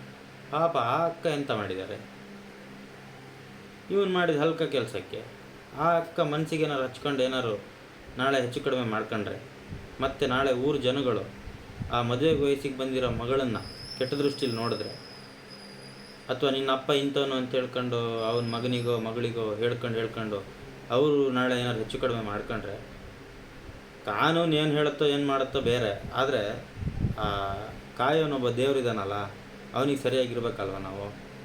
ನಾನು ಖಂಡಿತ ಅದನ್ನು ಯೋಚನೆ ಮಾಡೋನು. ಮನುಷ್ಯ ಯಾವತ್ತೂ ಯಾರನ್ನು ಸರಿ ಅನಿಸಲ್ಲ. ಕೆಲವೊಂದಷ್ಟು ಜನ ನನ್ನ ಕಣ್ಣು ಮುಂದೆನೇ ಮಾತಾಡಿದ್ದಾರೆ. ಶೃಂಗೇರಿ ಮಠದ ಗುರುಗಳನ್ನೇ ಸರಿ ಇಲ್ಲ ಅಂತ ಹೇಳ್ಕೊಂಡು ಹೇಳುವಂಥ ಜನ ಇರುವಂಥ ಸಮಾಜ ಇದೆ. ಹಾಗಿರುವಾಗ ನನ್ನ ಬಗ್ಗೆ 100 ಜನ 100 ಮಾತಾಡಲಿ, ಅದ್ರ ಬಗ್ಗೆ ನಂಗೆ ತಲೆ ಬಿಸಿ ಇಲ್ಲ. ನಾನು ಮನುಷ್ಯಂಗೆ ಸರಿಯಾಗಿರೋಕ್ಕಾಗಲಿಲ್ಲ ಅಂದ್ರೆ ಪರವಾಗಿಲ್ಲ, ಆ ದೇವ್ರಿಗೆ ಸರಿಯಾಗಿರ್ತೀನಿ, ನನ್ನ ಆತ್ಮಸಾಕ್ಷಿಯಾಗಿ ಸರಿಯಾಗಿರ್ತೀನಿ. ಹಾಗಾಗಿ ಇದು ನಾನಿವತ್ತು ನಿಮಗೆ ಇಷ್ಟುದ್ದ ಮಾತಾಡ್ತಾ ಇದ್ದೀನಿ ಅಂತ ಹೇಳ್ಕೊಂಡು ಜನಗಳು ನನ್ನ ಬಗ್ಗೆ ಏನು ತಿಳ್ಕೊತೀರೋ ನಂಗೆ ಗೊತ್ತಿಲ್ಲ. ಆದರೆ ನನಗೊಂದು ಮನಸ್ಸಿಗೆ ತೃಪ್ತಿ ಇದೆ, ನನ್ನ ಮನಸ್ಸು ಹಗುರಾಗಿದೆ. ಯಾಕಂತ ಹೇಳಿದ್ರೆ ನಾನು ಎಲ್ಲ ಸತ್ಯ ವಿಚಾರಗಳನ್ನು ನಾನು ನಿಮ್ಮ ಮುಂದೆ ತೋಡ್ಕೊಂಡಿದ್ದೀನಿ. ನನ್ನಲ್ಲಿ ಏನು ಹುಡುಕು ಇದೆ ಅದನ್ನೆಲ್ಲ ನಾನು ನಿಮ್ಮ ಹತ್ರ ಹೇಳ್ಕೊಬೇಕು ಅಂತ ಹೇಳ್ಕೊಂಡು ನಾನು ಇವತ್ತು ನಿಮ್ಮ ಮುಂದೆ ಬಂದಿದ್ದೀನಿ. ಹೌದು, ನಾನು ಗ್ರಾಮ ಪಂಚಾಯಿತಿಯ ಸದಸ್ಯನಾಗಿ ಈಗ 4 ವರ್ಷ ಮುಗಿತಾ ಬಂತು. ಇಷ್ಟು ಟರ್ಮಲ್ಲಿ ನನ್ನ ಏರಿಯಾದಲ್ಲಾಗಿರ್ಬೋದು, ಗ್ರಾಮ ಪಂಚಾಯತ್ ವ್ಯಾಪ್ತಿಯೊಳಗಾಗಿರ್ಬೋದು, ಎಲ್ಲಿ ಯಾವುದೇ ಕೆಲಸ ಆದರೂ ಯಾವನಿಗೂ ಹೋಗಿ ಕಾಂಟ್ರಾಕ್ಟರ್ಗಳ ಹತ್ರ 1 ಪೈಸೆ ನಾನು ಕಮಿಷನ್ ತಗೊಂಡಿಲ್ಲ. ಗ್ರಾಮ ಪಂಚಾಯತಿಗೆ ಕೆಲಸ ಮಾಡಿಸ್ಕೊಡಿ ಅಂತ ಹೇಳ್ಕೊಂಡು ಬಂದವ್ರ ಹತ್ರ ಒಬ್ಬರ ಹತ್ರನೂ ನಾನು 1 ಪೈಸೆ ಲಂಚ ತಗೊಂಡಿಲ್ಲ. ಅಧಿಕಾರಿಗಳಿಗೂ ಲಂಚ ಕೊಡ್ತೀನಿ ಅಂತ ಬಂದವರಿಗೆ ನೀವು ಲಂಚ ಕೊಡಬೇಡಿ, ಕೆಲಸ ಮಾಡ್ದಿತ್ತಿಲ್ಲ, ಲಂಚ ಕೊಡದೆ ಕೆಲಸ ಮಾಡಲ್ಲ ಅನ್ನೋ ಅಧಿಕಾರಿಗಳ ಬಗ್ಗೆ ನನ್ನ ಹತ್ರ ಹೇಳಿ, ನಾನು ಬಂದು ಮಾಡಿಸ್ಕೊಡ್ತೀನಿ ಅಂತ ಹೇಳಿದ್ದೀನಿ. ಉದಾಹರಣೆಗೆ ಹಂದಿಗೋಡು ಪ್ರವೀಣ ಅಂತ ನನ್ನ ಫ್ರೆಂಡ್ ಒಬ್ಬ, ಅವನ ಮನೇಲಿ ಪಾಪ ತೋಟ ಜಮೀನು ಒಣಗ್ತಾ ಇತ್ತು, ಬಾವಿಲಿ ನೀರಿರಲಿಲ್ಲ. ಆ ಟೈಮಲ್ಲಿ ಕೆರೆ ಮಾಡಿಸ್ಬೇಕಾಗಿತ್ತು. ಅಣ್ಣ ಶಬರೀಶ್ ಅಣ್ಣ, ನಾನು ಏನಾದ್ರು ದುಡ್ಡಾರು ಕೊಡ್ತೀನಿ ಅಣ್ಣ, ಕೆಲಸ ಮಾಡಿಸ್ಕೊಡಿ ಅಂತ ಹೇಳ್ದ. ದುಡ್ಡು ಕಾಸೆಲ್ಲ ನನಗೆ ಬೇಡಪ್ಪ, ಅದೇನು ಕಾನೂನಿದೆ ಅದಾಗುತ್ತೆ ಅಂದರೆ ನಾನು ಮಾಡಿಕೊಡ್ತೀನಿ ಅಂತೇಳಿ ಮಾಡಿಸ್ಕೊಟ್ಟಾಗ ಅವರಿಗೆ ಅಧಿಕಾರಿಗೆ ಏನಾದ್ರು ಒಂಚೂರು ಕೊಡ್ಲಾಣ ಅಂತ ಕೇಳ್ದೆ. ಅದಕ್ಕೆ ನಾನು ಹೇಳಿದೆ, ನೀನು ದುಡ್ಡು ಕೊಡೋದಂತಾದರೆ ಇವತ್ತಿಗೆ, ಅಧಿಕಾರಿಗಳಿಗೆ ಲಂಚ ಕೊಡೋದಂತಾದರೆ ಇವತ್ತಿಗೆ ನಿನ್ನ ಸಂಬಂಧ ಮುಗಿದೋಯ್ತು ಅಂತ ತಿಳ್ಕ ಅಂತ ಹೇಳಿದೆ. ಇಲ್ಲ ಶಬರೀಶ್ ಅಣ್ಣ, ನೀವು ನನಗೆ ಕೆರೆ ಮಾಡಿಸ್ಕೊಟ್ಟು ನಮ್ಮ ಜಮೀನು ಉಳಿಸ್ಕೊಟ್ರಿ, ಇಲ್ದಿದ್ರೆ ಎಲ್ಲ ಸುಟ್ಟೋಗ್ತಿತ್ತು ಬಿಸಿಲಿಗೆ ಅಂತ ಹೇಳ್ಕೊಂಡು ಇವತ್ತಿಗೂ ಅವನು ಇದೇನಾಗಿದ್ದಾನೆ. ಅವನ ಜಮೀನು ಉಳಿಸಿದ್ದೀನಿ ಅನ್ನೋ ತೃಪ್ತಿ ನನಗಿದೆ. ಹಾಗೆ ಇನ್ನೂ ಒಂದು ಉದಾಹರಣೆ ಇದೇ ಥರದ್ದು. ಅಹಮದ್ ಸಾಬ್ರು ಅಬ್ದುಲ್ ರಹಮಾನ್ ಅಂತೇಳಿ ಹೆಗ್ರೆ ಕಾಲೋನಿಯಲ್ಲಿ ಅಡಿಕೆ ವ್ಯಾಪಾರ ಮಾಡ್ತಾರೆ. ಅವರು ಲೈಸೆನ್ಸಿಗೆ ರಿನ್ಯೂವಲ್ ಮಾಡಿಕೊಡ್ಬೇಕಂತ ಪಂಚಾಯತಿಗೆ ಬಂದಂಥ ಟೈಮಲ್ಲಿ, ಸರಿ ಆಯಿತು ಅರ್ಜಿ ಕೊಡಿ ಸಾಹೇಬ್ರೆ, ನಾನು ಹೇಳ್ತೀನಿ ಮಾಡಿಸ್ತೀನಿ ಅಂತ ಹೇಳಿದೆ. ಕೂಡಲೇ 2-3 ದಿನದೊಳಗೆ ಅವ್ರದ್ದು ಲೈಸೆನ್ಸ್ ರಿನ್ಯೂವಲ್ ಆಯಿತು. ನನ್ನ ಕಣ್ಣು ಮುಂದೆನೇ ಕೊಟ್ಟು ಕೂಡಲೇ ಅವ್ರಿಗೆ ಏನು ಕೊಡೋದು ಬೇಡ, ಹೋಗಿ ಸಾಹೇಬ್ರೆ ಅಂತ ಹೇಳ್ಕೊಂಡು ಹೇಳಿದೆ. ಹೋದರು. ಹೊರಗಡೆ ಹೋದ್ಮೇಲೆ ನನ್ನನ್ನು ಕರೆದು ಒಂದಿನ, ಶಬರೀಶ್ ಅವರೇ, ನನ್ನ ಲೈಫಲ್ಲಿ ನಾನು ದುಡ್ಡು ಕೊಡದೆ ಲೈಸೆನ್ಸ್ ಮಾಡಿಸ್ಕೊಂಡು ಬಂದಿದ್ದೆ ಅಂದರೆ ಇವತ್ತೇ ಫಸ್ಟ್ ಕಂಡ್ರಿ ಅಂತ ಹೇಳಿದ್ರು. ಆವತ್ತು ನನಗೆ ನಿಜವಾಗ್ಲೂ ಕಣ್ಣಲ್ಲಿ ನೀರು ಬಂತು ಆನಂದಕ್ಕೆ. ಯಾಕಂತ ಹೇಳಿದ್ರೆ ನಾನು ಒಳ್ಳೆ ಕೆಲಸ ಮಾಡ್ತಾಯಿದ್ದೀನಿ, ನಾನು ಇದನ್ನೇ ಮುಂದುವರಿಸ್ತೀನಿ ಅಂತ ಹೇಳ್ಕೊಂಡು, ಆಯ್ತು ಸಾಬ್ರೆ ನಿಮ್ಗೆ ಒಳ್ಳೇದಾದರೆ ಸರಿ ಅಂತ ಹೇಳ್ಕೊಂಡು ಆ ರೀತಿ ಕೆಲಸ ಮಾಡ್ಕೊಂಡು ಬಂದಿದ್ದೀನಿ ವಿನಃ ಯಾರ ಹತ್ರನೂ ಇಂಥ ಅಧಿಕಾರಿಗೆ ಇಷ್ಟು ಲಂಚ ಕೊಡಿ, ಇಂಥವನಿಗೆ ಇಷ್ಟು ಲಂಚ ಕೊಡಿ, ನನಗೆ ಇಷ್ಟು ಕೊಡಿ ಪರ್ಸೆಂಟೇಜು ಅಂತ ಹೇಳ್ಕೊಂಡು ನಾನು ಯಾವತ್ತೂ ಯಾರ ಹತ್ರನೂ ಕೇಳಿ ಕೆಲಸ ಮಾಡಲಿಲ್ಲ. ಜೀವನದಲ್ಲಿ ನಾನು ಮಾಡಿದ ಒಂದೇ ಒಂದು ತಪ್ಪು, ಅದು ಅದೇ ಏನು ನಟರಾಜನಾಯ್ಕರು ಹೇಳಿದ್ರು, ಭ್ರಷ್ಟಾಚಾರ ಮಾಡಿದ್ದಾನೆ, ಭ್ರಷ್ಟ ಅಂತ ಹೇಳ್ಕೊಂಡು ಏನು ಹೇಳ್ತಾ ಇದ್ದಾರೆ. ತಾಲೂಕು ಆಫೀಸಲ್ಲಿ ಅಂಬುಜಾ ತಹಶೀಲ್ದಾರರ ಜೊತೆಯಲ್ಲಿ ಹಕ್ಕುಪತ್ರ ಮಾಡಿಸ್ಕೊಟ್ಟಿದ್ದು ಹೌದು, ನಾನು ಒಪ್ಕೊಳ್ತೀನಿ. ಇವತ್ತು ಅದೇನಾದರೂ ಬೋಗಸ್ ಹಕ್ಕುಪತ್ರ ಅಂತ ಹೇಳ್ಕೊಂಡಾಗಿ ಬಡವ್ರ ಮಕ್ಕಳು ಮನೆ ಕಟ್ಕೊಂಡು ವಾಸ ಇರೋರಿಗೆ ಆ ಹಕ್ಕುಪತ್ರ ಸಲ್ಲಲ್ಲ ಅಂತ ಆದರೆ, ನಾನು ಅದನ್ನು ಹೈಕೋರ್ಟಲ್ಲ ಸುಪ್ರೀಂ ಕೋರ್ಟ್ವರೆಗೂ ಬೇಕಾದರೂ ಹೋಗಿ ಈ ರೀತಿ ಹಕ್ಕುಪತ್ರ ಕೊಟ್ಟು ಜನಗಳಿಗೆ ಮೋಸ ಮಾಡಿದ್ದಾರೆ ಅಂತ ಹೋರಾಟ ಮಾಡಿ ಆ ಜನಗಳಿಗೆ ನಾನು ನ್ಯಾಯ ಕೊಡಿಸ್ತೀನಿ. ಇದ್ರ ಬಗ್ಗೆ ಎರಡು ಮಾತಿಲ್ಲ. ಮತ್ತು ಹೌದು, ನಾನು ಆ ವಿಚಾರಕ್ಕೆ ಹೋಗಿದ್ದ ತಪ್ಪು. ನಾನು ತಿಳಿದೇನೋ ಇವ್ರ ಮಾತಿಗೆ ಮರಳಾಗಿ, ನಟರಾಜ್ ನಾಯ್ಕರು, ಪುಟ್ಟಪ್ಪ ಹೆಗಡೆ, ಕುರದಮನೆ ವೆಂಕಟೇಶ್ ಇವ್ರ ಮಾತಿಗೆಲ್ಲ ಮರಳಾಗಿ ನಾನೇನಾದರೂ ಹೋಗಿದ್ದು ತಪ್ಪಾಗಿದ್ರೆ ಆಗಿರ್ಬೋದು. ಯಾಕಂತ ಹೇಳಿದ್ರೆ ನಾನು ಆವಾಗ ಅಷ್ಟು ತಿಳುವಳಿಕೆ ನನ್ನ ತಲೆಯಲ್ಲಿ ಬರಲಿಲ್ಲ. ನನಗೆ ಜನಗಳಿಗೇನೋ ಒಳ್ಳೇದು ಮಾಡ್ತೀನಿ ಅನ್ನೋ ದೃಷ್ಟಿಯಿಂದನೇ ನಾನು ದುಡುಕ್ಬಿಟ್ಟೆ. ಅವ್ರು ಜನಗಳು ಕೊಟ್ಟಿದ್ದ ದುಡ್ಡನ್ನು ತಗೊಂಡೋಗಿ ತಹಶೀಲ್ದಾರರಿಗೆ, ವಿಲೇಜ್ ಅಕೌಂಟೆಂಟ್ಗೆ, ಆರ್ಐಗೆ ಕೊಟ್ಟು ಅವ್ರು ಕೊಟ್ಟಂಥ ಹಕ್ಕುಪತ್ರನ ತಗೊಂಬಂದು ಇವ್ರಿಗೆ ಕೊಟ್ಟಿದ್ದೀನಿ. ಅದೊಂದು ವಿಚಾರದಲ್ಲಿ ನಾನು ಸಾರ್ವಜನಿಕವಾಗಿ ಎಲ್ಲ ಜನಗಳ ಹತ್ರನೂ ಕ್ಷಮೆ ಕೇಳ್ಕೊತೀನಿ. ಇನ್ನು ಮುಂದೆ ನಾನು ಬದುಕಿರೋವರೆಗೆ ಜನಪರವಾಗಿ ಜನಗಳಿಗೋಸ್ಕರ ನಾನು ಕೆಲಸ ಮಾಡ್ತೀನಿ. ನನ್ನಿಂದ ಯಾರೇ ಜನಗಳಿಗಾಗಲಿ ನನ್ನಿಂದ ನೋವಾಗಿದ್ದರೆ ದಯವಿಟ್ಟು ನನ್ನನ್ನು ಕ್ಷಮಿಸ್ಬಿಡಿ. ಈ ಸರಿ ನಾನು ಇನ್ನೊಂದೆರಡು ವಿಚಾರಗಳನ್ನು ಹೇಳಿಬಿಟ್ಟೆ ನಾನು ನಿಮಗೆ ಈ ಮಾತನ್ನು ಮುಗಿಸ್ತೀನಿ. ಒಂದೆರಡು ವಿಚಾರ ಹೇಳ್ತೀನಿ.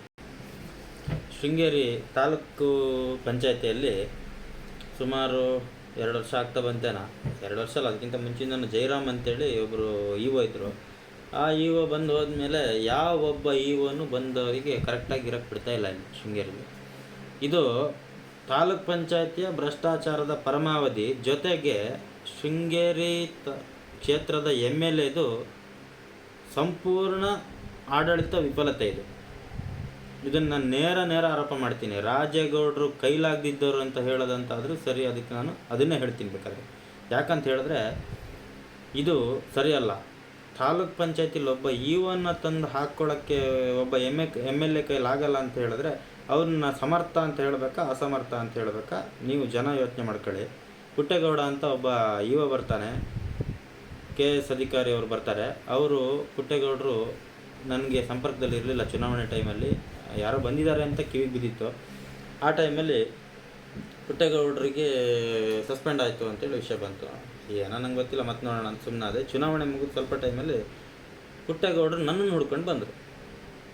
ಯಾರೋ ಹೇಳಿದ್ರಂತೆ, ಶಬರೀಶ್ ಅವರು ಸಾಮಾಜಿಕ ಹೋರಾಟಗಾರರು, ಅವರು ಏನೋ ಅವರಿಂದ ನಿಮ್ಗೇನಾದರೂ ಸಹಾಯ ಆಗ್ಬೋದು, ಹೋಗಿ ಅಂತ ಹೇಳಿದ್ರಂತೆ. ಅವ್ರು ಬಂದು ನನ್ನ ಆಫೀಸಲ್ಲಿ ಕೂತ್ಕೊಂಡು, ಶಬರೀಶ್ ಅವರು ಈ ಥರ ಆಗಿದೆ ಅಂತೇಳಿ ಎಲ್ಲ ವಿಚಾರ ಬಿಡಿಸಿ ಹೇಳಿ. ನಾನು ಏನು ಮಾಡಿಲ್ಲ ಸ್ವಾಮಿ, ನನಗೆ ಸ್ವಲ್ಪ ಕಿವಿ ಕೇಳಲ್ಲ ಅನ್ನೋ ಕಾರಣಕ್ಕೆ ನನ್ನನ್ನು ಗೇಲಿ ಮಾಡ್ತಾರೆ. ನಮ್ಮ ಕೈ ಕೆಳಗಿನ ಅಧಿಕಾರಿಗಳು ಎಲ್ಲರೂ ಗೇಲಿ ಮಾಡ್ತಾರೆ. ಹಾಗಾಗಿ ನಾನು ಸ್ವಲ್ಪ ಜೋರಾಗಿ ಮಾತಾಡ್ತೀನಿ. ಅವರಿಗೂ ಅಷ್ಟೇ, ಏನಾದರೂ ಹೇಳೋದಾದರೆ ಜೋರಾಗಿ ಹೇಳಿ ಅಂತ ಹೇಳ್ತೀನಿ. ಅದೇ ಬಿಟ್ಟರೆ ನಾನು ಬೇರೆ ಯಾವ ತಪ್ಪನ್ನು ಮಾಡಿಲ್ಲ. ಕಾನೂನು ಬಿಟ್ಟು ಯಾವ ಕೆಲಸನೂ ಮಾಡಲಿಲ್ಲ. ಕಾನೂನು ಪ್ರಕಾರ ಪ್ರತಿಯೊಂದು ಕೆಲಸನೂ ಮಾಡ್ತಾಯಿದ್ದೀನಿ ಅಂತ ಹೇಳಿ. ಸರಿ ಆಯಿತು, ಏನಾಗಿದೆ ಅಂತ ಹೇಳ್ಕೊಂಡು ನಾನು, ನನ್ನ ಸ್ನೇಹಿತರು ಮತ್ತು ಅಧಿಕಾರಿ ವರ್ಗದಲ್ಲೆಲ್ಲ ವಿಚಾರಿಸಿದಾಗ ಈ ರೀತಿ ಆಗಿದೆ, ಅವ್ರಿಗೆ ಅನ್ಯಾಯ ಆಗಿದೆ. ಶೃಂಗೇರಿಯಲ್ಲಿ ಇರುವಂಥ ಒಬ್ಬ ಅಸಿಸ್ಟೆಂಟ್ ಡೈರೆಕ್ಟ್ರು, ಆ ಅಸಿಸ್ಟೆಂಟ್ ಡೈರೆಕ್ಟ್ರು ಅಧಿಕಾರದ ಆಸೆಗೋಸ್ಕರ ಬಂದಂಥ ಇಒಗಳಿಗೆಲ್ಲ ಹಿಂಸೆ ತೊಂದರೆ ಕೊಡ್ತಾ ಇದ್ದಾನೆ ಅಂತ ವಿಷಯ ಬಂತು. ಅದನ್ನು ನಾನು ಕೂಲಂಕುಷವಾಗಿ ಪರಿಶೀಲನೆ ಮಾಡಿ ನೋಡುವಾಗ ಹೌದು, ವಿಚಾರ ಸತ್ಯ. ಈ ಪುಟ್ಟೇಗೌಡರದ್ದು ಯಾವ ತಪ್ಪು ಇರಲಿಲ್ಲ. ಮಹಿಳಾ ಅಧಿಕಾರಿಗಳ ಹತ್ರ ಸುಳ್ಳು ದೂರು ಕೊಡಿಸಿ, ಕಂಪ್ಲೇಂಟ್ ಕೊಡಿಸಿ ಎಲ್ಲ ಮಾಡಿ ಒಂದಷ್ಟು ಜನ ಇಲ್ಲಿ ಲೀಡರ್ಗಳನ್ನು ಓಟ್ ಹಾಕ್ಕೊಂಡು ಅವ್ರು ಹಾಗೆ ಅವ್ರು ಹೀಗೆ ಅಂತ ಹೇಳ್ಕೊಂಡು ಎಲ್ಲ ಹೇಳ್ತಾರೆ ಅಂತ. ಹೌದು, ಇವರೆಲ್ಲ ಮಾಡ್ತಾರೆ ಅಂತ ಆದರೆ ಒಬ್ಬ ಅಧಿಕಾರಿ ಬಂದವನು ಕಾನೂನು ಪ್ರಕಾರ ನ್ಯಾಯವಾಗಿ ಕೆಲಸ ಮಾಡೋನಿಗೆ ಇವರು ಉಳಿಯೋಕ್ಕೆ ಬಿಡಲ್ಲ ಅಂತ ಆದರೆ ಇವ್ರದ್ದು ಯಾವ ಥರ ಒಂದು ಆಫೀಸಲ್ಲಿ ಸರ್ಕಾರಿ ಕೆಲಸ ಮಾಡ್ತಿದ್ದಾರಾ ಅಥವಾ ರಾಜಕಾರಣ ಮಾಡ್ತಿದ್ದಾರಾ ಅನ್ನೋದು ನನಗೆ ಗೊತ್ತಾಗಲಿಲ್ಲ. ಅದ್ರ ಬಗ್ಗೆ ನಾನು ಹೋರಾಟ ಮಾಡೋಕ್ಕೆ ಶುರು ಮಾಡಿದೆ. ಜಿಲ್ಲಾ ಪಂಚಾಯಿತಿ ಆವರಣದಲ್ಲಿ ಒಬ್ಬಂಟಿಯಾಗಿ ಕೂತ್ಕೊಂಡು ಹೋರಾಟ ಮಾಡೋಕ್ಕೆ ಹೋದೆ. ಆವಾಗ ಜಿಲ್ಲಾ ಪಂಚಾಯಿತಿ CEO ಅವರು ನನ್ನನ್ನು ಕರೆದು, ಇಲ್ಲ ಅದ್ರ ಬಗ್ಗೆ ನಾನೊಂದು ತಾರ್ಕಿಕ ಅಂತ್ಯ ಕಾಣಿಸ್ತೀನಿ, ದಯವಿಟ್ಟು ಇದನ್ನು ಪ್ರತಿಭಟನೆ ಮಾಡಬೇಡಿ, ನಾನು ಅದನ್ನು ಸರಿ ಮಾಡ್ತೀನಿ ಅಂತೇಳಿ ಅವರನ್ನು, ಪುಟ್ಟೇಗೌಡರನ್ನ ಕೊಪ್ಪ ತಾಲೂಕಿಗೆ ಇದು ಮಾಡಿದ್ರು. ಆಮೇಲೆ ಅಲ್ಲೂ ಒಂದಷ್ಟು ರಾಜಕೀಯ ಹಡಬೆ ರಾಜಕೀಯಗಳನ್ನು ಮಾಡಿ ಅಲ್ಲೂ ಅಧಿಕಾರಿಗೆ ತೊಂದರೆನೇ ಕೊಟ್ಟಿದ್ದಾರೆ. ಇವತ್ತು ಪಾಪ ಅಧಿಕಾರಿ ಹೈಕೋರ್ಟ್ ಮೊರೆ ಹೋಗಿ KITಲಿ ಕೇಸ್ ನಡೀತಾ ಇದೆ. ಇವತ್ತಲ್ಲ ನಾಳೆ ಅವ್ರಿಗೆ ನ್ಯಾಯ ಸಿಗುತ್ತೆ, ಅವ್ರಿಗೆ ನಾನು ಸಹಾಯ ಮಾಡ್ತೀನಿ. ಆದರೆ ನಾನು ಹೇಳಕ್ಕೆ ಬಂದಿರೋ ವಿಚಾರ ಏನಪ್ಪ ಅಂತ ಹೇಳಿದ್ರೆ, ಶೃಂಗೇರಿಯಲ್ಲಿ ಪುಟ್ಟೇಗೌಡರ ಜಾಗ ಖಾಲಿ ಆದ ಕೂಡಲೇ ಇನ್ನೊಬ್ಬ ಅಧಿಕಾರಿನ ತಂದು ಕೂರಿಸ್ಬೋದಾಗಿತ್ತಲ್ಲ. ಇಲ್ಲಿಗೆ ಸರ್ಕಾರ ಕಾಂಗ್ರೆಸ್ ಇದೆ, MLA ಕಾಂಗ್ರೆಸ್ ಇದ್ದಾರೆ, ಏನೋ ಬಂಬಡ ಹೊಡ್ಕೊಂತ ಇದ್ದಾರಲ್ಲ, ನಾನು ಜನಪರ ಕೆಲಸ ಮಾಡಿದ್ದೀನಿ, ಕಡ್ದು ಗುಡ್ಡೆ ಹಾಕಿದ್ದೀನಿ ಅಂತ 10 ವರ್ಷದಿಂದ ಬ್ಲಾಕ್ ಕಾಂಗ್ರೆಸ್ ಅಧ್ಯಕ್ಷರಾದವರು ಒಬ್ಬ ತಾಲೂಕಿಗೆ ಒಬ್ಬ ತಂದು ಹಾಕೋಕ್ಕಾಗಲ್ವಾ? ವರ್ಷಗಟ್ಟಲೆ ಬೇಕಾ? ಇವ್ರು ಯಾರೋ ಒಬ್ಬ ಪಿ ಡಿ ಒ ಆಗಿರೋನು, ಪ್ರಮೋಷನ್ ಕೂಡ ಆಗದೆ AD ಚಾರ್ಜಲ್ಲಿರೋನು, ಅದೇ PDOಗೆ ಇವತ್ತು ತಾಲೂಕ್ ಪಂಚಾಯತಿ EO ಚಾರ್ಜ್ ಕೊಡ್ತಾರೆ ಅಂತ ಆದರೆ ಇದು ಏನರ್ಥ? ವಾಚ್ಮ್ಯಾನನ್ನು ತಗೊಂಡೋಗಿ ಸರ್ಕಲ್ ಇನ್ಸ್ಪೆಕ್ಟ್ರು ಚೇರಲ್ಲಿ ಕೂರಿಸ್ದಂಗೆ ಆಯ್ತಿದ್ದು. ಇದನ್ನು ಪ್ರಶ್ನೆ ಮಾಡೋಕ್ಕೆ ಹೋದರೆ ಇವನು ಜಾತಿ ವಿರೋಧಿ, ಇವನು ಇನ್ನೊಂದ್ರ ವಿರೋಧಿ. ನಾನು ಮಾತಿಗೂ ಮುಂಚಿಂದನೂ ಹೇಳ್ತಾ ಬಂದಿದ್ದೀನಿ, ನನಗೆ ಜಾತಿ ಅಂದ್ರೇ ಒಂಥರ ಅಲರ್ಜಿ. ಆದರೆ ಪರಿಸ್ಥಿತಿ ಏನಾಗಿದೆ ಅಂತ ಹೇಳಿದ್ರೆ, ಇವತ್ತು ನಾನು ಇಂಥ ಜಾತಿಯವನು ಅಂತ ಹೇಳ್ಕೊಂಡು ನಾನು ಹೇಳಲೇಬೇಕು ಅಂಥ ಪರಿಸ್ಥಿತಿ. ಯಾಕಂತ ಹೇಳಿದ್ರೆ ಮೊನ್ನೆ ಕೂಡ ಹೇಳಿದ್ರು, ಇವನಿಗೆ SC ಅನ್ನೋದೊಂದು ತಲೆಯಲ್ಲಿ ಬಂದುಬಿಟ್ಟಿದೆ ಇವನಿಗೆ ಅಂತ. ಹೌದು ಸ್ವಾಮಿ, ನನಗೆ SC ಅನ್ನೋದು ತಲೆಯಲ್ಲಿ ಬಂದುಬಿಟ್ಟಿದೆ ಅಂತ ಹೇಳಿದ್ರೆ, ನನಗೆ SC ಅಂತ ಹೇಳ್ಕೊಂಡು ಸರ್ಟಿಫಿಕೇಟ್ ಕೊಟ್ಟವ್ರು ನೀವೇ. ಇವನು SC ಕ್ಯಾಂಡಿಡೇಟು, ಇವನು ನಮಗೆ ಚುನಾವಣೆಗೆ ಬೇಕಾಗ್ತಾನೆ, ಇವನು SC ಅಂತ ಹೇಳ್ಕೊಂಡು ಪ್ರತಿಯೊಂದಕ್ಕೂ ನನ್ನನ್ನು ಮುಂದೆ ಬಿಟ್ಟು ಪ್ರತಿಯೊಂದು ಕೆಲಸನೂ ನನ್ನ ಹತ್ರ ಮಾಡಿಸಿದ್ದು ನೀವೇ. ನನ್ನನ್ನು SC ಅಂತೇಳಿ ಹೇಳಿ ನನ್ನ ತಲೆಯಲ್ಲಿ SC ಅನ್ನೋದನ್ನು ನನ್ನ ತಲೆಯಲ್ಲಿ ತುಂಬಿದ್ದು ನೀವೇ. ನನಗೆ ಅಟ್ರಾಸಿಟಿ ಕಂಪ್ಲೇಂಟ್ ಕೊಡೋಕ್ಕೆ ಹೇಳ್ಕೊಟ್ಟಿದ್ದು ನೀವೇ. ಹಾಗಿರುವಾಗ ನಾನು SC ಅಲ್ಲ ಅಂತ ಹೇಳ್ಕೊಂಡು ನಾನು ಹೆಂಗೆ ಹೇಳಲಿ? ಹೌದು, ನಾನು SCನೇ, ನನ್ನ ಜಾತಿ, ನನ್ನನ್ನು ಸಂವಿಧಾನ, ಈ ಸಂವಿಧಾನ, ಈ ಕಾನೂನು ನನಗೇನು ಅವಕಾಶ ಕೊಟ್ಟಿದೆಯೋ, ನನಗೇನು ಹಕ್ಕಿದೆಯೋ, ನನ್ನ ಮೂಲಭೂತ ಹಕ್ಕುಗಳನ್ನು ನಾನು ಕೇಳಿ ತಗೊತೀನಿ. ಸಿಗಲಿಲ್ಲ ಅಂತ ಹೇಳಿದ್ರೆ ಹೋರಾಟ ಮಾಡಿ ಪಡ್ಕೊಳ್ತೀನಿ. ಆಯಿತು, ನಾನು ಇವತ್ತು ಹೇಳ್ತೀನಿ, ನಾನು SC ಅಂತ ಹೇಳ್ಕೊಂಡು ಎಲ್ಲೂ ಹೇಳ್ಕೊಳ್ಳಲ್ಲ, ಬಿಟ್ಬಿಡ್ತೀನಿ. ನನಗೆ ಒಕ್ಕಲಿಗ ಅಂತ ಹೇಳ್ಕೊಂಡು, ಅಥವಾ ನನ್ನನ್ನು ಬ್ರಾಹ್ಮಣ ಅಂತ ಹೇಳ್ಕೊಂಡು, ಅಥವಾ ನನ್ನನ್ನು ಲಿಂಗಾಯತ ಅಂತ ಹೇಳ್ಕೊಂಡು ಜನರಲ್ ಕ್ಯಾಟಗರಿಗೆ ಬರುವಂಥ ಒಂದು ಉನ್ನತ ಜಾತಿಯಲ್ಲಿ ಮೇಲ್ಜಾತಿಗೆ ನನ್ನ ಮಕ್ಕಳಿಗೆ ಒಂದು ಒಳ್ಳೆ ಸರ್ಟಿಫಿಕೇಟ್ ಕೊಡಿಸಿದೆ. ಇವ್ರು ಇಂಥ ಜಾತಿಯವರು ಅಂತ ಸರ್ಟಿಫಿಕೇಟ್ ಮಾತ್ರ ಕೊಡಿಸೋದಲ್ಲ, ಈ ಸಮಾಜ ಒಪ್ಕೊಳ್ಬೇಕು ಅದನ್ನು. ಇವನು ಇಂಥ ಜಾತಿಯವನು ಅಂತ ಒಪ್ಕೊಳ್ಳೋದಂತ ಆದರೆ ನನಗೆ ಪರಿಶಿಷ್ಟ ಜಾತಿ ಕ್ಯಾಸ್ಟ್ ಸರ್ಟಿಫಿಕೇಟ್ ಬೇಡ, ಹರಿದು ಬಿಸಾಕ್ಬಿಡ್ತೀನಿ ನಾನು. ಕಾನೂನು ಅದಕ್ಕೆಲ್ಲ ಒಪ್ಕೊಳ್ಳುತ್ತೆ ಅಂತ ಆದರೆ ನಾನು ರೆಡಿ ಇದ್ದೀನಿ. ನಾನು ಪರಿಶಿಷ್ಟ ಜಾತಿಯವನು, ನಾನು SC ಅಂತ ಹೇಳ್ಕೊಂಡು ನಾನು ಎಲ್ಲೂ ಹೇಳ್ಕೊಂಡಿಲ್ಲ, ಇವತ್ತಿನವರೆಗೂ ಹೇಳ್ಕೊಂಡಿಲ್ಲ. ನನಗೆ ಎಲ್ಲಿ ಎಲೆಕ್ಷನಿಗೆ ನಿಲ್ಲುವಾಗ ಕೇಳ್ತಾರೆ, ಅದನ್ನು ತಗೊಂಡು ಕೊಡ್ತೀನಿ. ಇನ್ನು ನಿಮ್ಮಂಥವ್ರು ಕಳ್ಳನ ಮಕ್ಕಳು ಕೈಲಾಗದಿದ್ದವರು ಜನ ಬಿಟ್ಟು ಕುಡಿಸಿ ಹೊಡೆಸಿ ಗಲಾಟೆ ಮಾಡಿಸ್ತೀರಲ್ಲ, ಆವಾಗ ಅನಿವಾರ್ಯ ನಾನು ಕಂಪ್ಲೇಂಟ್ ಕೊಡಲೇಬೇಕು. ಕೊಡೋಕ್ಕೊಂದು ಬಳಸಿದ್ದೀನಿ, ಒಂದು 2-3 ಸರಿ ಬಳಸಿದ್ದೀನಿ. ನನ್ನ ಮೇಲೆ ಇದುವರೆಗೂ ಶೃಂಗೇರಿ ಪೊಲೀಸ್ ಸ್ಟೇಷನ್ನಲ್ಲಿ 2016ರಲ್ಲಿ ಒಂದು 307 ಕೇಸ್ ಆಗಿದೆ. 6 ತಿಂಗಳಲ್ಲಿ ಅದು B ರಿಪೋರ್ಟ್ ಆಗಿದೆ. 2018-19ರಲ್ಲಿ ಗಾಂಧಿ ಮೈದಾನದಲ್ಲಾಗಿದ್ದು ಯಾವುದೋ ಗಲಾಟೆ, ಅದಕ್ಕೂ ಕೂಡ ನನ್ನ ಮೇಲೆ 307 ಕೇಸ್ ಹಾಕಿದ್ರು. ಅವತ್ತು ನಾನು ಆ ಜಾಗದಲ್ಲಿ ಇರಲೇ ಇಲ್ಲ ಅಂತೇಳಿ ಅದಕ್ಕೂ B ರಿಪೋರ್ಟ್ ಆಗಿದೆ. 2022ರಲ್ಲಿ BJPಯ ಕಾರ್ಯಕರ್ತನೊಬ್ಬ ನನ್ನ ಮೇಲೆ ಶೃಂಗೇರಿಯ ಭಾರತಿ ಬೀದಿಲಿ ಅಟ್ಯಾಕ್ ಮಾಡಿ, ನಾನು ಕಂಪ್ಲೇಂಟ್ ಕೊಡೋಕ್ಕಿಂತ ಮುಂಚೆ ಅವನ ಕೈ ಕುಯ್ಕೊಂಡು ಸುಳ್ಳು ಕಂಪ್ಲೇಂಟ್ ಕೊಟ್ಟು ಅದಕ್ಕೂ ಕೂಡ B ರಿಪೋರ್ಟ್ ಆಗಿದೆ. ನನ್ನ ಮೇಲೆ 307 ಕೇಸ್ ಮಾಡಿದರು. ಈಗ ಮತ್ತೆ ಇದೇ ನಟರಾಜ್ ನಾಯಕರು ಬೆಳಗಿನ ಜಾವ 6:15 ನಾನು ಅವ್ರ ಮನೆ ಹತ್ರ ಹೋಗಿ, ಅದ್ಯಾವುದೋ ದಿವೀರ್ ಕುಡಿಗೆ ಅಂತೆ, ದಿವೀರ್ ಕುಡಿಗೆ ಅನ್ನೋ ಹೆಸರು ಕೇಳಿದ್ದೆ. ಆ FIR ಕಾಪಿಯಲ್ಲಿ ನಾನು ನೋಡಿದ ಮೇಲೆ ನಂಗೆ ಗೊತ್ತಾಗಿದ್ದ ಆ ಏರಿಯಾದಲ್ಲಿ ಒಂದು ದಿವೀರ್ ಕುಡಿಗೆ ಅಂತ ಒಂದು ಊರಿದೆ ಅಂತ. ಆ ಊರಲ್ಲಿ ಇವರು ವಾಕಿಂಗ್ ಹೋಗ್ತಾ ಇರುವಾಗ ನಾನು ನನ್ನ ಫ್ರೆಂಡ್ ಅರುಣ್ ಸಾಗರ್ ಇಬ್ಬರು ಹೋಗಿ ತಲವಾರು ತಗೊಂಡು ಇವ್ರನ್ನ ಬೀಸಿಬಿಟ್ಟು ಅಂತೆ ಬೆಳಗ್ಗೆ 6:15. ಸ್ವಾಮಿ, ನಾನು ಜನಗಳನ್ನ ನಗಾಡಬೇಡಿ, ನಾನು ಬೆಳಗಿನ ಹೇಳೋದೇ ಲೇಟು, ಕೆಲಸ ಕಾರ್ಯ ಏನೂ ಇಲ್ಲ, ಎಲ್ಲೂ ಹೋಗೋಕ್ಕಿಲ್ಲ ಅಂತ ಆದರೆ ಬೆಳಗ್ಗೆ 8 ಗಂಟೆ ಆದರೂ ನಾನು ಹೇಳಲ್ಲ. ಹಾಗಿರುವಾಗ ನಟರಾಜ್ ನಾಯಕನ ಕಡಿಯೋಕ್ಕೆ ಬೆಳಗ್ಗೆ 6:15 ನಾನು ಅಲ್ರಾಮ್ ಇಟ್ಕೊಂಡು ಎದ್ದು ಹೋಗಿ ಕಡ್ದಿದ್ದೀನಿ ಅಂತ ಹೇಳ್ಕೊಂಡು ಈ ಮನುಷ್ಯ ಕಂಪ್ಲೇಂಟ್ ಕೊಟ್ಟರೆ ಕೇಳೋನು ಕೊಡಂಗಿನನ್ರಿ. ಪೊಲೀಸ್ನವರಾದರೂ ಯೋಚನೆ ಮಾಡಬೇಕಲ್ವ, ಒಬ್ಬ ಕಂಪ್ಲೇಂಟ್ ಕೊಡ್ತಾನೆ ಅಂದರೆ ಕೊಟ್ಟ ತಕ್ಷಣ ಇವರು FIR ಮಾಡಿಬಿಡ್ತಾರಲ್ಲ. ಒಬ್ಬ ಬಡಪಾಯಿ ಮೇಲೆ FIR ಮಾಡಿದ್ದು ಅಲ್ಲದೆ ಆ 307 ಕೇಸ್ ಬೇಸ್ ಮೇಲೆ ಶಬರೀಶನಿಂದ ಸಮಾಜದಲ್ಲಿ ಶಾಂತಿ ಕದಡ್ತಾ ಇದೆ, ಶಾಂತಿ ಹಾಳಾಗ್ತಾ ಇದೆ ಅಂತೇಳಿ ಒಂದಷ್ಟು ಜನ ಹೋಗಿ ಹೇಳ್ತಾರೆ ಅಂತೇಳಿ ಇವರು ಗಡೀಪಾರಿಗೆ ಶಿಫಾರಸು ಮಾಡ್ತಾರೆ ಅಂತ ಆದರೆ ಪೊಲೀಸ್ನವರು ಯಾರು ಪರವಾಗಿದ್ದಾರೆ? ನಾನು ಪೊಲೀಸ್ ಸ್ಟೇಷನ್ನು ಪೊಲೀಸ್ ವ್ಯವಸ್ಥೆನ ದೂರ್ತಾ ಇಲ್ಲ, ದಯವಿಟ್ಟು ಕ್ಷಮಿಸಿ. ಪೊಲೀಸ್ನವರು ತಪ್ಪು ತಿಳಿಬಾರ್ದು ಈ ವಿಚಾರದಲ್ಲಿ. ಜನಗಳಿಗೆ ನಾನು ಅರಿವು ಮೂಡಿಸ್ತಾ ಇದ್ದೀನಿ ಈ ವಿಚಾರದಲ್ಲಿ. ಏನು ಭ್ರಷ್ಟ ಪಕ್ಷಗಳು, ಭ್ರಷ್ಟ ಸರ್ಕಾರ, ಭ್ರಷ್ಟ ಮುಖಂಡರುಗಳಿದ್ದಾರೆ, ಇವರು ಅಧಿಕಾರದಲ್ಲಿದ್ದರೆ ಪೊಲೀಸ್ನವ್ರನ್ನು ಸಂಪೂರ್ಣ ದುರ್ಬಳಕೆ ಮಾಡ್ಕೊತಾರೆ. ಇವ್ರು ಹೇಳ್ದಂಗೆ ಪೊಲೀಸ್ನವ್ರು ಕೇಳಬೇಕು. ಇವತ್ತು ನಡೆದಿರೋದು ಅದೇಯಾ? ಶಬರೀಶ ಮತ್ತು ಅರುಣ್ ಸಾಗರ್ ಅನ್ನೋರಿಬ್ಬರು, ನಾನು ಪತ್ರಿಕೆ ವರದಿಗಾರ, ಅವರು ಪತ್ರಿಕೆ ಸಂಪಾದಕರು ಅರುಣ್ ಸಾಗರ್ ಅವರು. ನಾವಿಬ್ಬರು ಬೈಕಲ್ಲಿ ಹೋಗಿ ಅವ್ರ ಮನೆ ಹತ್ರ ಅಡ್ಡ ಹಾಕಿ ಅವ್ರನ್ನ ಕಡಿಯೋಕ್ಕೆ ಹೋಗಿದ್ದಂತೆ, ತಲವಾರು ತಗೊಂಡು ಬೀಸಿದ್ವಂತೆ. ಅವ್ರು ತಪ್ಪಿಸ್ಕೊಂಡು ಓಡೋದ್ರಂತೆ. ಹೌದು ಸರಿ, ತಪ್ಪಿಸ್ಕೊಂಡು ಓಡೋಗಿದ್ದಾರೆ ಅಂತಲೇ ಇಟ್ಕೊಳ್ಳೋಣ. ತಪ್ಪಿಸ್ಕೊಂಡು ಓಡೋಗಿದ್ದಾರೆ ಅಂದಮೇಲೆ ಅವ್ರ ಮೈ ಮೇಲೆ ಒಂದೇ ಒಂದು ಸಣ್ಣ ಗಾಯನೂ ಆಗಿಲ್ಲ, ರಕ್ತ ಬರಲಿಲ್ಲ ಅಂದಮೇಲೆ ಮಾರಣಾಂತಿಕ ಹಲ್ಲೆ ಮಾಡಿದ್ದಾರೆ ಅಂತ ಹೇಳ್ಕೊಂಡು 307 ಕೇಸ್ ಸೆಕ್ಷನ್ ಹೆಂಗೆ ಹಾಕಿದ್ರು ಪೊಲೀಸ್ನವರು? ನಾವು ಆಸ್ಪತ್ರೆಯಲ್ಲಿ ಅಡ್ಮಿಂಟ್ ಆಗಿ ತಲೆ ಹೊಡ್ಕೊಂಡು ಆಸ್ಪತ್ರೆಯಲ್ಲಿ ಮಲಗಿದ್ರೇ ನಮ್ಮ ಮೇಲೆ 307 ಕೇಸ್ ಹಾಕಲ್ಲ ಪೊಲೀಸ್ನವರು. ಸಾರ್, ದಯವಿಟ್ಟು ತಪ್ಪು ತಿಳಿಬೇಡಿ ಪೊಲೀಸ್ ಡಿಪಾರ್ಟ್ಮೆಂಟ್ನವರು. ನನಗೆ ಪೊಲೀಸ್ ಡಿಪಾರ್ಟ್ಮೆಂಟ್ ಮೇಲೆ ದ್ವೇಷ ಇಲ್ಲ. ನಾನು ಕಾಲೇಜಲ್ಲಿ ಓದುವಾಗ ನಾನು ಒಬ್ಬ ಪೊಲೀಸ್ ಅಧಿಕಾರಿ ಆಗಬೇಕು ಅಂತ ಆಸೆಪಟ್ಟು ಓದ್ತಾ ಇದ್ದೆ.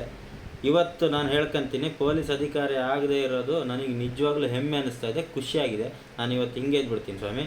ನಿಮ್ಮಂಥ ಇನ್ನೊಬ್ರು ಕೈ ಕೆಳಗೆ ಇನ್ನೊಬ್ರು ಹೇಳ್ದಂಗೆ ಕೇಳಿಕೊಂಡು ಬಡಪಾಯಿಗಳ ಜೀವ ಹಿಂಡುವಂಥ ಪೊಲೀಸ್ ಕೆಲಸ ನನಗೆ ಬೇಡ. ಇದನ್ನು ಜನ ಅರ್ಥ ಮಾಡ್ಕೊಳ್ಬೇಕು. ನಟರಾಜ್ ನಾಯಕ ಕೊಟ್ಟಿರೋ ಸುಳ್ಳು ಕಂಪ್ಲೇಂಟಿಂದಾಗಿ ನಾನು ಗಡೀಪಾರಾಗುವಂಥ ಪರಿಸ್ಥಿತಿಗೆ ಇವರು ತಲುಪಿಸ್ತಾರೆ ಅಂತ ಆದರೆ, ಸುಳ್ಳು ಕಂಪ್ಲೇಂಟಿಗೆ ಗಡೀಪಾರು ಮಾಡೋದಂತ ಆದರೆ, ಸತ್ಯವಾಗಲೂ ಇದೇ ನಟರಾಜ್ ನಾಯಕ ಮಾರನಕೊಡಿಗೆ ಎಲ್ಲ ಮೆಣಸೆ ಸರ್ಕಲಲ್ಲಿ ಕಿಕ್ರೆ ಚನ್ಕೇಶ್ವ ಅನ್ನೋರಿಗೆ ಕೈಕಾಲು ಕತ್ತರಿಸಿದ್ನಲ್ಲ, ಅವನಿಗೆ ಯಾಕೆ ಗಡೀಪಾರು ಮಾಡಲಿಲ್ಲ ಇಷ್ಟು ವರ್ಷ? ಶೃಂಗೇರಿಯಲ್ಲಿ 10 ಕೇಸ್ಗಳನ್ನು ಮಾಡಿಕೊಂಡು ಮೊನ್ನೆ ಕೂಡ ನನಗೊಬ್ಬ ಫೋನ್ ಮಾಡಿ ಹೆದರಿಸ್ತಾನೆ. ನನ್ನ ಮೇಲೆ 324, 354, 307, 309 ಕೇಸ್ಗಳಾಗಿದ್ದಾವೆ, ನಿನಗೆ ಎಂಥದ ಗೊತ್ತು, ನೀನು ಎಂಥ ಮಾಡ್ಕೊಂತೆ ಅಂತ ಹೆದರಿಸ್ತಾನೆ ನಟರಾಜ್ ನಾಯಕನ ಶಿಷ್ಯ ಒಬ್ಬ. ಇವತ್ತು ಅವ್ರ ಮೇಲೆಲ್ಲ ಗಡೀಪಾರು ಅಂತ ಹೇಳ್ಕೊಂಡು ಆದೇಶ ಹೊರಡಿಸ್ಲಿಲ್ಲ, ಗಡೀಪಾರಿಗೆ ಶಿಫಾರಸು ಮಾಡಲಿಲ್ಲ. ಶಬರೀಶನ್ ಗಡೀಪಾರು ಮಾಡೋದು ಅಂತಾದರೆ ಅಷ್ಟು ಸುಲಭ. ಯಾಕಂತ ಹೇಳಿದ್ರೆ ಶಬರೀಶ್ ಒಬ್ಬ, ಇವರು ಹೇಳಿದ್ರಲ್ಲಪ್ಪ SC ಅಂತ. ಯಾಕಂತ ಹೇಳಿದ್ರೆ ಶಬರೀಶ್ ಒಬ್ಬ SC ಆಗಿರೋದ್ರಿಂದ ಅವ್ರ ಜಾತಿಯವ್ರು ಯಾರು ಅವನ ಪರವಾಗಿ ನಿಲ್ಲಲ್ಲ, ಅವನ ಪರವಾಗಿ ಯಾರು ಕೇಳಕ್ಕೆ ಬರಲ್ಲ. ಹಾಗಾಗಿ ಶಬರೀಶನ್ನ ಹೆಂಗೆ ಬೇಕಾದ್ರೆ ಹಾಗೆ ಹೊಡೆದು ಬೆರೆಸ್ಬಿಡ್ಬೋದು ಅಂತ. ಇದನ್ನು, ಈ ಸಾಮಾಜಿಕ ಅನ್ಯಾಯ ನಡೀತಾ ಇದೆಯಲ್ಲ, ಇದ್ರ ವಿರುದ್ಧ ನಾನಿದ್ದೀನಿ. ನನಗೆ ಮಾತ್ರ ಅಲ್ಲ, ಈ ಸಮಾಜದಲ್ಲಿ ಯಾರಿಗೂ ಈ ಥರ ಅನ್ಯಾಯಗಳಾಗಬಾರ್ದು. ಸಾಮಾಜಿಕ ನ್ಯಾಯ ಸರ್ವರಿಗೂ ಸಮಾನ ಆಗಬೇಕು ಅನ್ನೋದೇ ನನ್ನ ಹೋರಾಟ. ಇದನ್ನು ನಾನು ಕೇಳ್ಕೊತಾ ಇದ್ದೀನಿ. ಹಾಗಾದರೆ ನೀವು ಈ ವ್ಯವಸ್ಥೆಗಳನ್ನು, ನಾನು ಹೇಳ್ತಿರೋದು ಶಾಸಕ ರಾಜೇಗೌಡ್ರೆ, ನಿಮ್ಮ ಹತ್ರನೂ ಒಂದು ಪ್ರಶ್ನೆ ಕೇಳ್ತೀನಿ, ನೀವು ಹೇಳಿ.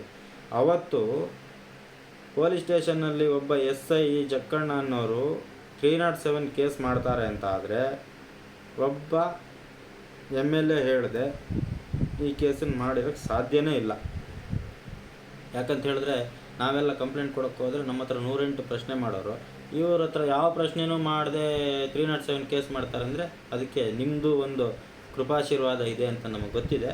ಇರಲಿ, ತೊಂದರೆ ಇಲ್ಲ, ದೇವರು ನಿಮ್ಗೆ ಒಳ್ಳೇದು ಮಾಡಲಿ. ನಾನು ರಾಜೇಗೌಡರು ಗೆಲ್ಲಬೇಕು, ಕಾಂಗ್ರೆಸ್ ಪಕ್ಷ ಗೆಲ್ಲಬೇಕು ಅಂತ ಹೇಳ್ಕೊಂಡು ಕಷ್ಟಪಟ್ಟು ಕೆಲಸ ಮಾಡಿದ್ದು ಹೌದು ಅಂತ ಆದರೆ, ನಿಷ್ಠಾವಂತನಾಗಿ ಕೆಲಸ ಮಾಡಿದ್ದು ನಿಮಗೋಸ್ಕರ ಹೌದು ಅಂತ ಆದರೆ, ನಿಮ್ಮ ಚುನಾವಣೆಯಲ್ಲಿ ನನ್ನ ಎಲ್ಲವನ್ನೂ ಖರ್ಚು ಮಾಡಿಕೊಂಡು ಕೆಲಸ ಮಾಡಿದ್ದು ಹೌದು ಅಂತ ಆದರೆ, ಆ ದೇವರು ನಿಮಗೊಂದು ಒಳ್ಳೆಯದನ್ನು ಮಾಡೇ ಮಾಡ್ತಾನೆ. ಅದನ್ನು ನಾನು ಕಣ್ಣಾರೆ ನೋಡ್ತೀನಿ. ರಾಜೇಗೌಡ್ರೆ, ನಿಮಗೆ ಒಳ್ಳೆಯದಾಗಲಿ. ನಾನು ಇನ್ನು ಹೆಚ್ಚಿಗೆ ಏನು ಮಾತಾಡಲ್ಲ. ಆಮೇಲೆ ಇನ್ನೊಂದು ವಿಚಾರ ರಾಜೇಗೌಡ್ರೆ, ಅವತ್ತು 94C ಹಕ್ಕುಪತ್ರ ಅಂಬುಜಾ ತಹಶೀಲ್ದಾರರು ಕೊಡುವಾಗ ನೀವು ಇಂಡಿಯಾದಲ್ಲಿದ್ರಾ ಅಥವಾ ಫಾರಿನ್ ಕಂಟ್ರೀಸಲ್ಲಿಗೆಲ್ಲರೂ ಟೂರ್ ಹೋಗಿದ್ರಾ, ಲಾಂಗ್ ಟೂರ್ ಹೋಗಿದ್ರಾ? ಸತತ 6 ತಿಂಗಳುಗಳ ಕಾಲ ಶೃಂಗೇರಿ ತಾಲೂಕು ಕಚೇರಿಯಲ್ಲಿ 94C ಹಕ್ಕುಪತ್ರ, 57 ಹಕ್ಕುಪತ್ರ ಕೊಡಲ್ಪಟ್ಟಿದೆ. ಹಾಗಾದರೆ ಆ 6 ತಿಂಗಳುಗಳ ಕಾಲ ನೀವು ಶಾಸಕರಾಗಿ ಕರ್ನಾಟಕ ಅಸೆಂಬ್ಲಿಲಿ ಇದ್ರಿ ತಾನೆ? ಆವಾಗ ವಿಧಾನಸಭೆ ಕಲಾಪವು ಕೂಡ ಒಂದು ನಡೀತು. ಆ ಟೈಮಲ್ಲಿ ಹಕ್ಕುಪತ್ರಗಳನ್ನು ಕೊಡ್ತಿರೋದು ತಪ್ಪು ಅಂಥೇಳಿ ನಾವು ನಮ್ಮ ಸ್ನೇಹಿತರು ಇದರ ಗಂಭೀರತೆ ಬಗ್ಗೆ ನಿಮ್ಮ ಹತ್ರ ಬಂದು ಚರ್ಚೆ ಮಾಡಿದಾಗ ನಾನು ಇದನ್ನು ಸದನದಲ್ಲಿ ಮಾತಾಡ್ತೀನಿ ಅಂತ ಹೋದ್ರಿ ನೀವು. ರಾಜೇಗೌಡರು ಸದನದಲ್ಲಿ ಮಾತಾಡ್ತೀನಿ ಅಂತ ಹೋದರು. ಆದರೆ ಸದನದಲ್ಲಿ ನಾವು ಕಾಯ್ತಾ ಇದ್ವಿ, ಮಾತಾಡ್ತಾರೆ ಅಂತ, ವಿಡಿಯೋ ನೋಡೋದು, ಟಿ ವಿ ನೋಡೋದು, ಯಾವ ಮಾತಾಡ್ತಾರೇನೋ ಅಂತ. ಆದರೆ ರಾಜೇಗೌಡರು ತುಟಿ ಪಿಟಕ್ಕನ್ಲಿಲ್ಲ ಅದ್ರ ಬಗ್ಗೆ. ಯಾಕೆ? ಜನಗಳು ದುಡ್ಡು ಕೊಟ್ಟಿದ್ದು ತಹಶೀಲ್ದಾರ್ ತಗೊಂಡ್ರಲ್ಲ, ಆ ತಗೊಂಡಿರೋ ಲಂಚದಲ್ಲಿ ನಿಮ್ಮ ಪಾಲು ಎಷ್ಟಿತ್ತು ರಾಜೇಗೌಡ್ರೆ? ಇವತ್ತು ಅದನ್ನು ಹೇಳಿ. ರಾಜೇಗೌಡರ ಪಾಲಿಗೆ ಎಷ್ಟು ಭ್ರಷ್ಟಾಚಾರದ ಹಣ ಬಂದಿದೆ, ಅಥವಾ ಭ್ರಷ್ಟಾಚಾರ ಮಾಡೋರಿಗೆ ನೀವು ಸಪೋರ್ಟ್ ಮಾಡ್ತಾ ಇದ್ದೀರಾ? ನನಗಿದ್ರ ಬಗ್ಗೆ ಸ್ಪಷ್ಟನೆ ಬೇಕು. ಯಾಕಂತ ಹೇಳಿದ್ರೆ ನಾನು ಮಾಡದೇ ಇರೋ ತಪ್ಪನ್ನು ಮಾಡಿದ್ದೀನಿ ಅಂತ ಹೇಳ್ಕೊಂಡು ನಿಮ್ಮ ಬೆಂಬಲಿಗರು, ನಿಮ್ಮ ಕೈ ಕೆಳಗಿರೋರೆಲ್ಲ ನನಗೆ ದೂರ್ತಾರೆ ಅಂತ ಆದಾಗ ನಾನು ನಿಮ್ಮ ಹತ್ರ ಪ್ರಶ್ನೆ ಮಾಡಲೇಬೇಕಾಗತ್ತೆ. ಯಾಕಂದ್ರೆ ಮಾಡಲೇಬೇಕು, ಮಾಡ್ತೀನಿ, ಸಮಾಜದ ಮುಂದೆನೇ ಮಾಡ್ತೀನಿ. ನನಗೆ ಕದ್ದು ಮುಚ್ಚಿ ಮನೆಗೆ ಬಂದು ಕೂತ್ಕೊಂಡು ವ್ಯವಹಾರ ಮುಗಿಸ್ಕೊಂಡು ಕಾಲಿಗೆ ಬಿದ್ದು ವ್ಯವಹಾರ ಮಾಡ್ಕೊಳ್ಳುವಂಥ ದರ್ದು ನನಗಿಲ್ಲ. ನಾನು ಆ ಥರ ಮಾಡೋದು ಇಲ್ಲ. ನಾನು ಯಾವ ತಪ್ಪು ಮಾಡಲಿಲ್ಲ, ತಪ್ಪು ಮಾಡೋದು ಇಲ್ಲ. ನಾನು ಕೇಳ್ತಾ ಇದ್ದೀನಿ, ಹಾಗಾದರೆ 94C ಹಕ್ಕುಪತ್ರ ಕೊಡುವಾಗ ನೀವು ಯಾಕೆ ಪ್ರಶ್ನೆ ಮಾಡಲಿಲ್ಲ? ನೀವು ಯಾಕೆ ತಡಿಲಿಲ್ಲ? ರಾಜೇಗೌಡರು ತಡಿಬೋದಾಗಿತ್ತು, ಬ್ಲಾಕ್ ಕಾಂಗ್ರೆಸ್ ಅಧ್ಯಕ್ಷರು ತಡಿಬೋದಾಗಿತ್ತು, ಕಾಂಗ್ರೆಸ್ ಪಕ್ಷದ ಹಲವಾರು ಮುಖಂಡರುಗಳು ಇವತ್ತು ಹೇಳ್ತಾರೆ KDP ನಾಮಿನಿ ಕೊಟ್ಟಿದ್ದಾರೆ, ಎಲ್ಲ ಮಾಡಿದ್ದಾರೆ. ಎಲ್ಲರೂ ತಡಿಬೋದಾಗಿತ್ತಲ್ಲ, ಯಾಕೆ ತಡಿಲಿಲ್ಲ ಇದುವರೆಗೆ? ಹೇಳಿ, ಇದಕ್ಕೆ ಉತ್ತರ ಕೊಡಿ. ಬ್ಲಾಕ್ ಕಾಂಗ್ರೆಸ್ ಅಧ್ಯಕ್ಷರೇ, ನೀವು ಉತ್ತರ ಕೊಡ್ಬೋದು. ಎಲ್ಲಿ ನೀವು ಬ್ಲಾಕ್ ಕಾಂಗ್ರೆಸ್ ಅಧ್ಯಕ್ಷರಾಗಿ 10 ವರ್ಷ ಮಾಡಿದ್ದೀರಲ್ಲ, ಈ ಹಕ್ಕುಪತ್ರ ಕೊಡುವಾಗ ನಿಮ್ಮ ಗಮನದಲ್ಲಿ ಇತ್ತು ತಾನೇ? ನೀವು ಒಂದಷ್ಟು ಜನ ಕೇಳಿ. ನನ್ನ ಸ್ನೇಹಿತ ಜವೂರ್ ಅಂತ ಹುಡುಗ ಇದ್ದಾನೆ, ಅವನಿಗೂ ಕೂಡ ನೀವೇ ಹೇಳಿದ್ದು, ಹೋಗಿ ಮಾಡಿಸ್ಕೊಳ್ಳಿ, ನಾನು ತಹಶೀಲ್ದಾರಿಗೆ ಫೋನ್ ಮಾಡಿ ಹೇಳ್ತೀನಿ ಅಂತೇಳಿ. ಪಾಪ ಆ ಹುಡುಗ ಸತೀಶನ ಹಿಂದೆ ತಿರುಗ್ತಾ ಇದ್ದಿದ್ದನ್ನು ನಾನು ನೋಡಿದ್ದೀನಿ. ತಿರುಗಾಡ್ಕೊಂಡು ಎಲ್ಲ ಕೆಲಸನೂ ಮಾಡ್ತೀನಿ, ಒಂದಷ್ಟು ಜನಕ್ಕೆ ಹಕ್ಕುಪತ್ರನೂ ಕೊಡಿಸ್ದ. ಅವ್ನ ಕಣ್ಣಲ್ಲಿ ನೀರು ಹಾಕ್ತಾ, ಜನಗಳು ಪಾಪ ಅಷ್ಟು ಕಷ್ಟಪಟ್ಟು ನನಗೆ ದುಡ್ಡು ಕೊಟ್ಟರು ಶಬರಿ, ನಾನೀಗ ಜನಗಳಿಗೆ ಏನು ಉತ್ತರ ಕೊಡಲಿ ಅಂತ ಹೇಳ್ದ. ಅದಕ್ಕೆ ನಾನು ಹೇಳಿದೆ, ನೋಡಪ್ಪ, ಇದು ನಾವೆಲ್ಲ ಏನು ಬೇಕಂತ ಮಾಡಿದಲ್ಲ, ನೀನು ತಡ್ಕ ಅಂತ ತಿಳ್ಕೊಂಡು ಅವನಿಗೆ ಸಮಾಧಾನ ಮಾಡಿದೆ. ಆತ್ಮಹತ್ಯೆ ಮಾಡ್ಕೊಳ್ತೀನಿ ಅಂತ ಹೋಗಿದ್ದ. ಅವನಿಗೆ ನೀವೇ ಹೇಳಿ ಕೊಡಿಸಿರೋದು. ಅವತ್ತು ನೀವು ತಡಿಬೋದಾಗಿತ್ತಲ್ಲ. ಭ್ರಷ್ಟಾಚಾರ ನಡೀತಾ ಉಂಟು, ದುಡ್ಡು ತಗೊಳ್ತಾ ಇದ್ದಾರೆ ತಹಶೀಲ್ದಾರರು, ತಹಶೀಲ್ದಾರರಿಗೆ ಜನಗಳ ಹತ್ರ ದುಡ್ಡು ತಗೊಂಡ್ಬಂದು ಕೊಡ್ತಾ ಇದ್ದಾರೆ ಇವರೆಲ್ಲ ಅಂತ ಹೇಳ್ಕೊಂಡು ತ್ರಿಮೂರ್ತಿ ಹಕ್ಕುಪತ್ರಕ್ಕೆ ಇನ್ಫ್ಲುಯೆನ್ಸ್ ಮಾಡಿದಾಗಲೂ ತಡಿಬೋದಾಗಿತ್ತಲ್ಲ. ರಾಜ್ಕುಮಾರ್ ಹೆಗಡೆ ಹಕ್ಕುಪತ್ರಕ್ಕೆ ನೀವೇ ಇನ್ಫ್ಲುಯೆನ್ಸ್ ಮಾಡಿದಾಗ ತಡಿಬೋದಾಗಿತ್ತಲ್ಲ. ಎಲ್ಲರೂ ಹಕ್ಕುಪತ್ರ ಕೊಡಿಸಿದ್ರಲ್ಲ, ಅವರೆಲ್ಲ ಕೊಡಿಸುವಾಗ, ನಿಮ್ಮ ಕಡೆಯವರೆಲ್ಲ ಕೊಡಿಸುವಾಗ ಎಲ್ಲರನ್ನು ತಡಿಬೋದಾಗಿತ್ತಲ್ಲ, ಯಾಕೆ ತಡಿಲಿಲ್ಲ? ಹಾಗಾದರೆ ಶಬರೀಶ ಮಾಡಿದ್ರೆ ತಪ್ಪು, ನಿಮ್ಮ ಕಡೆಯವ್ರು ಏನಾರು ಮಾಡಿದ್ರೆ ಸರಿ ಅಲ್ಲ. ಇದನ್ನು ಜನ ಒಂಚೂರು ಯೋಚನೆ ಮಾಡಿ. ನಾನು ಇವತ್ತು ಇಷ್ಟು ವಿಚಾರದ ಜೊತೆಲಿ ಇನ್ನೊಂದು ವಿಚಾರ ಇದೆ, ಹೇಳಿ ಮುಗಿಸ್ಕೊಂಡು ನನ್ನ ಮಾತನ್ನು ಮುಗಿಸ್ತೀನಿ. ಇವತ್ತು ನೀವು ಇವತ್ತು ಮಾರುದ್ದ ಮಾತಾಡ್ತೀರಿ, ನಾನು ಬ್ಲಾಕ್ ಕಾಂಗ್ರೆಸ್ ಅಧ್ಯಕ್ಷ ಆಗಿ ಹಾಗೆ ಮಾಡಿದೆ ಹೀಗೆ ಮಾಡಿದೆ ಅಂತ. ಹೌದು, ನೀವು ಇನ್ನೊಂದು ಮಾಡಿರೋ ಕೆಲಸ ನನಗೆ ಗೊತ್ತಿದೆ, ಅದನ್ನು ಹೇಳ್ತೀನಿ ಕೇಳ್ಕೊಳ್ಳಿ. ನಿಮ್ಮ ತಂದೆ ಹೆಸರಲ್ಲಿ 6 ಎಕರೆ 24.25 ಗುಂಟೆ ಜಮೀನಿದ್ದರೂ ಕೂಡ ನೀವು ಮತ್ತೆ ಅರಣ್ಯ ನಾಶ ಮಾಡಿ, ಅರಣ್ಯ ಒತ್ತುವರಿ ಮಾಡಿ, ಅದನ್ನು ಮತ್ತೆ 53ಯಲ್ಲಿ ಅರ್ಜಿ ಕೊಟ್ಕೊಂಡು ನಿಮ್ಮ ತಂದೆ ಹೆಸರಲ್ಲಿ ಇದ್ದಂಥ ಜಮೀನನ್ನು ನಿಮ್ಮ ಮಕ್ಕಳ ಹೆಸರಿಗೆ ನೇರವಾಗಿ ದಾನಪತ್ರ ಮಾಡಿಸಿ, ಮಗನಿಗೆ 2 ಎಕರೆ 5 ಗುಂಟೆ ಒಂದು, ಇನ್ನೊಂದು 1 ಎಕರೆ ಒಂದು, ಮಗಳಿಗೆ 1 ಎಕರೆ, ನಿಮ್ಮ ಹೆಸರಿಗೆ 20 ಗುಂಟೆ ಉಳಿಸ್ಕೊಂಡಿದ್ದೀರಿ. ನನ್ನ ಹೆಸರು ನೀವು ಗತಿ ಕೆಟ್ಟವ್ರು ಅಂತ ಹೇಳ್ಕೊಂಡು ಇಲ್ಲಿ ಕೊಡಬೇಕಲ್ಲ, ಪ್ರಮಾಣ ಪತ್ರ ಬರೀಬೇಕಲ್ಲ. ನಿಮ್ಮ ಹತ್ರ ಏನು ಜಮೀನಿಲ್ಲ, ನಾನು ಬಡವ ಅಂತ ಹೇಳ್ಕೊಂಡು ಸುಳ್ಳು ದಾಖಲೆಗಳನ್ನು ಕೊಟ್ಟು ಮಾಡಿಸ್ಕೊಬೇಕಲ್ಲ. ಅದನ್ನು ಮಾಡಿದ್ದೀರಿ. ಟೋಟಲ್ ಈಗ 5.25 ಎಕರೆ ಲೆಕ್ಕಕ್ಕೆ ಸಿಗ್ತಾಯಿದೆ. ಇನ್ನು ಉಳಿದಿದ್ದು 1 ಎಕರೆ ಜಮೀನು ಯಾರ ಹೆಸ್ರಿಗೆ ಬರ್ದಿದ್ದೀರೋ ಗೊತ್ತಿಲ್ಲ, ಅದನ್ನು ದಾಖಲೆ ತೆಗಿಸ್ತೀನಿ ನಾನು. ಇಷ್ಟೆಲ್ಲ ಮಾಡಿ ಹಕ್ಕುಪತ್ರ ಕೊಟ್ಟಿರೋ ಅರ್ಜಿ ರಿಜೆಕ್ಟ್ ಮಾಡಿ ಇಟ್ಟಿದ್ರು ಮಾಜಿ ಶಾಸಕರಾದಂಥ ಜೀವರಾಜ್ ಅವರು. ನಿಮ್ಮ ಹಣೆ ಬರ ಪೂರ ಅವ್ರಿಗೆ ಗೊತ್ತಿತ್ತು. ಹಾಗಾಗಿ ಅವರು ಒಬ್ಬ ಪ್ರಬುದ್ಧ ರಾಜಕಾರಣಿಯಾಗಿ ಅವರು ಅದನ್ನು ರಿಜೆಕ್ಟ್ ಮಾಡಿ ಇಟ್ಟಿದ್ರು. ಅದನ್ನು ನೀವು ಅವರ ಅಧಿಕಾರ ಮುಗಿದ ಮೇಲೂ ಕೂಡ ಆ ಫೈಲ್ ಇಟ್ಕೊಂಡು ಅಕ್ರಮ ಸಕ್ರಮ ಸಭೆಯಲ್ಲಿ ಪೆಂಡಿಂಗ್ ಉಳಿದಂಥ ಫೈಲನ್ನು ಅದನ್ನು ಮತ್ತೆ ಮೂವ್ ಮಾಡೋಕ್ಕೋಸ್ಕರ ಜೀವರಾಜ್ ಅವ್ರ ಮನೆಗೆ ತಗೊಂಡು ಹೋದ್ರಿ. ಹಿಂದಿನ ದಿನ ರಾತ್ರಿ ಮುತ್ತಿನ ಕೊಪ್ಪದವರೊಬ್ಬರ ಹತ್ರ 2 ಫುಲ್ ಬಾಟ್ಲು ತಗೊಂಡೋಗಿ ಕೊಟ್ಟು, ಇದನ್ನು ಒಂದು ವ್ಯವಸ್ಥೆ ಮಾಡಬೇಕು, ಒಂಚೂರು ಸೈನ್ ಹಾಕ್ಸ್ಕೊಡಿ ಅಂತ ಕೇಳ್ಕೊಂಡಾಗ ನಾಳೆ ಬನ್ನಿ, ಆದರೆ 99% ನಾನು ಹೇಳ್ತೀನಿ, ನಟರಾಜ್ ಅವ್ರ ಹೆಸರು ಕೇಳಿದ ತಕ್ಷಣ ಅವರು ಯಾವುದಕ್ಕೂ ಒಪ್ಪಲ್ಲ ಅಂತ ಹೇಳ್ಕೊಂಡು ಆ ಮನುಷ್ಯ ಹೇಳಿದರು. ಆದರೂ ನೀವು ಮರುದಿನ ನಾಚಿಕೆ ಬಿಟ್ಟು ಲಜ್ಜೆ ಬಿಟ್ಟು ಜೀವರಾಜ್ ಅವ್ರ ಮನೆಗೆ ಹೋಗಿ ನಿಂತ್ರಿ. ಅವರು ನಿನ್ನ ಫೈಲಿಗೆ ನಾನು ಸೈನ್ ಹಾಕಲ್ಲ, ದಾಟ ಆಚೆ ಅಂದರು. ಇದು ಸುಳ್ಳು ಅಂತ ಆದರೆ ನೀವು ಕರೆದಿದ್ದ ಜಾಗಕ್ಕೆ ನಾನು ಬಂದು ಪ್ರಮಾಣಕ್ಕೆ ನಿಲ್ತೀನಿ. ನೀವೊಬ್ಬ ಬ್ಲಾಕ್ ಕಾಂಗ್ರೆಸ್ ಅಧ್ಯಕ್ಷರಾಗಿ BJPಯ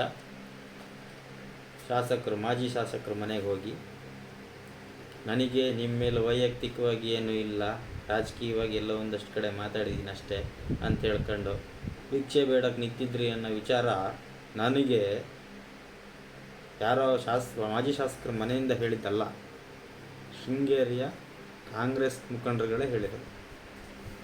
ಈ ವಿಚಾರ ತುಂಬ ಜನಕ್ಕೆ ಗೊತ್ತಿದೆ, ಜನ ಮಾತಾಡ್ತಿಲ್ಲ ಅಷ್ಟೇ. ಜನ ನಮಗೆ ಯಾಕೆ ಸುಮ್ಮನೆ ಮೈ ಮೇಲೆ ರಿಸ್ಕ್ ಕೇಳ್ಕೊಳ್ಳೋದು ಅಂತ. ಆದರೆ ನಾನು ಅಂತನಲ್ಲ, ನಾನು ಹೋರಾಟದ ದಾರಿಲ್ಲೇ ಹೋಗೋನು, ಹೋರಾಟ ಮಾಡೇ ಮಾಡ್ತೀನಿ. ನೀವೇನಾದ್ರು ಮಾಡ್ಕೊಳ್ಳೋದ್ರೆ ಮಾಡ್ಕೊಳ್ಳಿ, ನಾನು ಸತ್ಯನೇ ಹೇಳ್ತೀನಿ, ನೀವು ಸತ್ಯ ಹೇಳಿ. ನೀವು ಎಲ್ಲೆಲ್ಲಿ ಏನೇನು ಮಾಡಿದ್ದೀರಿ ಅಂತ ಹೇಳ್ಕೊಂಡು ನಾನು ಹೇಳ್ತೀನಿ, ನಿಮ್ಮ ಕಡೆಯವ್ರು ಎಲ್ಲೆಲ್ಲಿ ಏನೇನು ಮಾಡಿದ್ದಾರೆ ಅಂತ ನಾನು ಹೇಳ್ತೀನಿ. ನಾನು ಏನೇನು ಮಾಡಿದ್ದೀನಿ ಅಂತ ಇನ್ನೂ ಏನಾದ್ರು ಇದ್ದರೆ ನಾನು ಇವತ್ತು ಶೃಂಗೇರಿಯ ಸಾರ್ವಜನಿಕರ ಮುಂದೆ ಪ್ರತಿಯೊಂದು ವಿಚಾರನೂ ಹೇಳ್ಕೊಂಡಿದ್ದೀನಿ. ಇನ್ನೂ ಏನಾರು ಇದ್ದರೆ ನೀವು ಹೇಳ್ಬೋದು. ಅದು ಸತ್ಯ ಅಂತಾದರೆ ಒಪ್ಕೊಂತೀನಿ, ಸುಳ್ಳು ಅಂತಾದರೆ ನಾನು ಅದನ್ನು ಸುಳ್ಳು ಅಂತ ಪ್ರೂವ್ ಮಾಡೋಕ್ಕೆ ನಾನು ರೆಡಿ ಇದ್ದೀನಿ. ನೀವು ನಟರಾಜ್ ನಾಯ್ಕರೇ, ಯಾವತ್ತೂ ಯಾರೋ ಒಬ್ಬ ಸತ್ಯ ಹೇಳ್ತಾನೆ, ಪ್ರಶ್ನೆ ಮಾಡ್ತಾನೆ ಅಂದರೆ ಅವನ ವಿರುದ್ಧ ಮಾತಾಡೋಕ್ಕೆ ಹೋಗಬೇಡಿ. ಇದು ನಿಮಗೆ ಚೆಂದ ಕಾಣಿಸ್ಬೋದು, ಆದರೆ ನಾಳೆ ನಿಮ್ಮ ಹೆಂಡತಿ ಮಕ್ಕಳ ಭವಿಷ್ಯದ ಮೇಲೆ ತುಂಬ ದೊಡ್ಡ ವ್ಯತಿರಿಕ್ತ ಪರಿಣಾಮ ಬೀರುತ್ತೆ. ಇದನ್ನು ಮನಸ್ಸಲ್ಲಿ ಇಟ್ಕೊಂಡು ಕೆಲಸ ಮಾಡಿ, 4 ಜನಕ್ಕೆ ಒಳ್ಳೇದು ಮಾಡಿ. ಇವತ್ತಿನವರೆಗೆ ಏನು ಮಾಡಿದ್ದೀರೋ ಬಿಟ್ಟಿದ್ದೀರೋ ಅದು ನಂಗೆ ಗೊತ್ತಿಲ್ಲ. ಇನ್ನು ಮುಂದೇನಾದರೂ ಇರೋಷ್ಟು ದಿನ ಒಳ್ಳೇದು ಮಾಡ್ಕೊಂಡಿರಿ. ಅಲ್ಲಿ ಪಾಪ ಕೆಲವೊಂದಷ್ಟು ವಿಚಾರಗಳು ನನಗೂ ಗೊತ್ತಿರಲಿಲ್ಲ.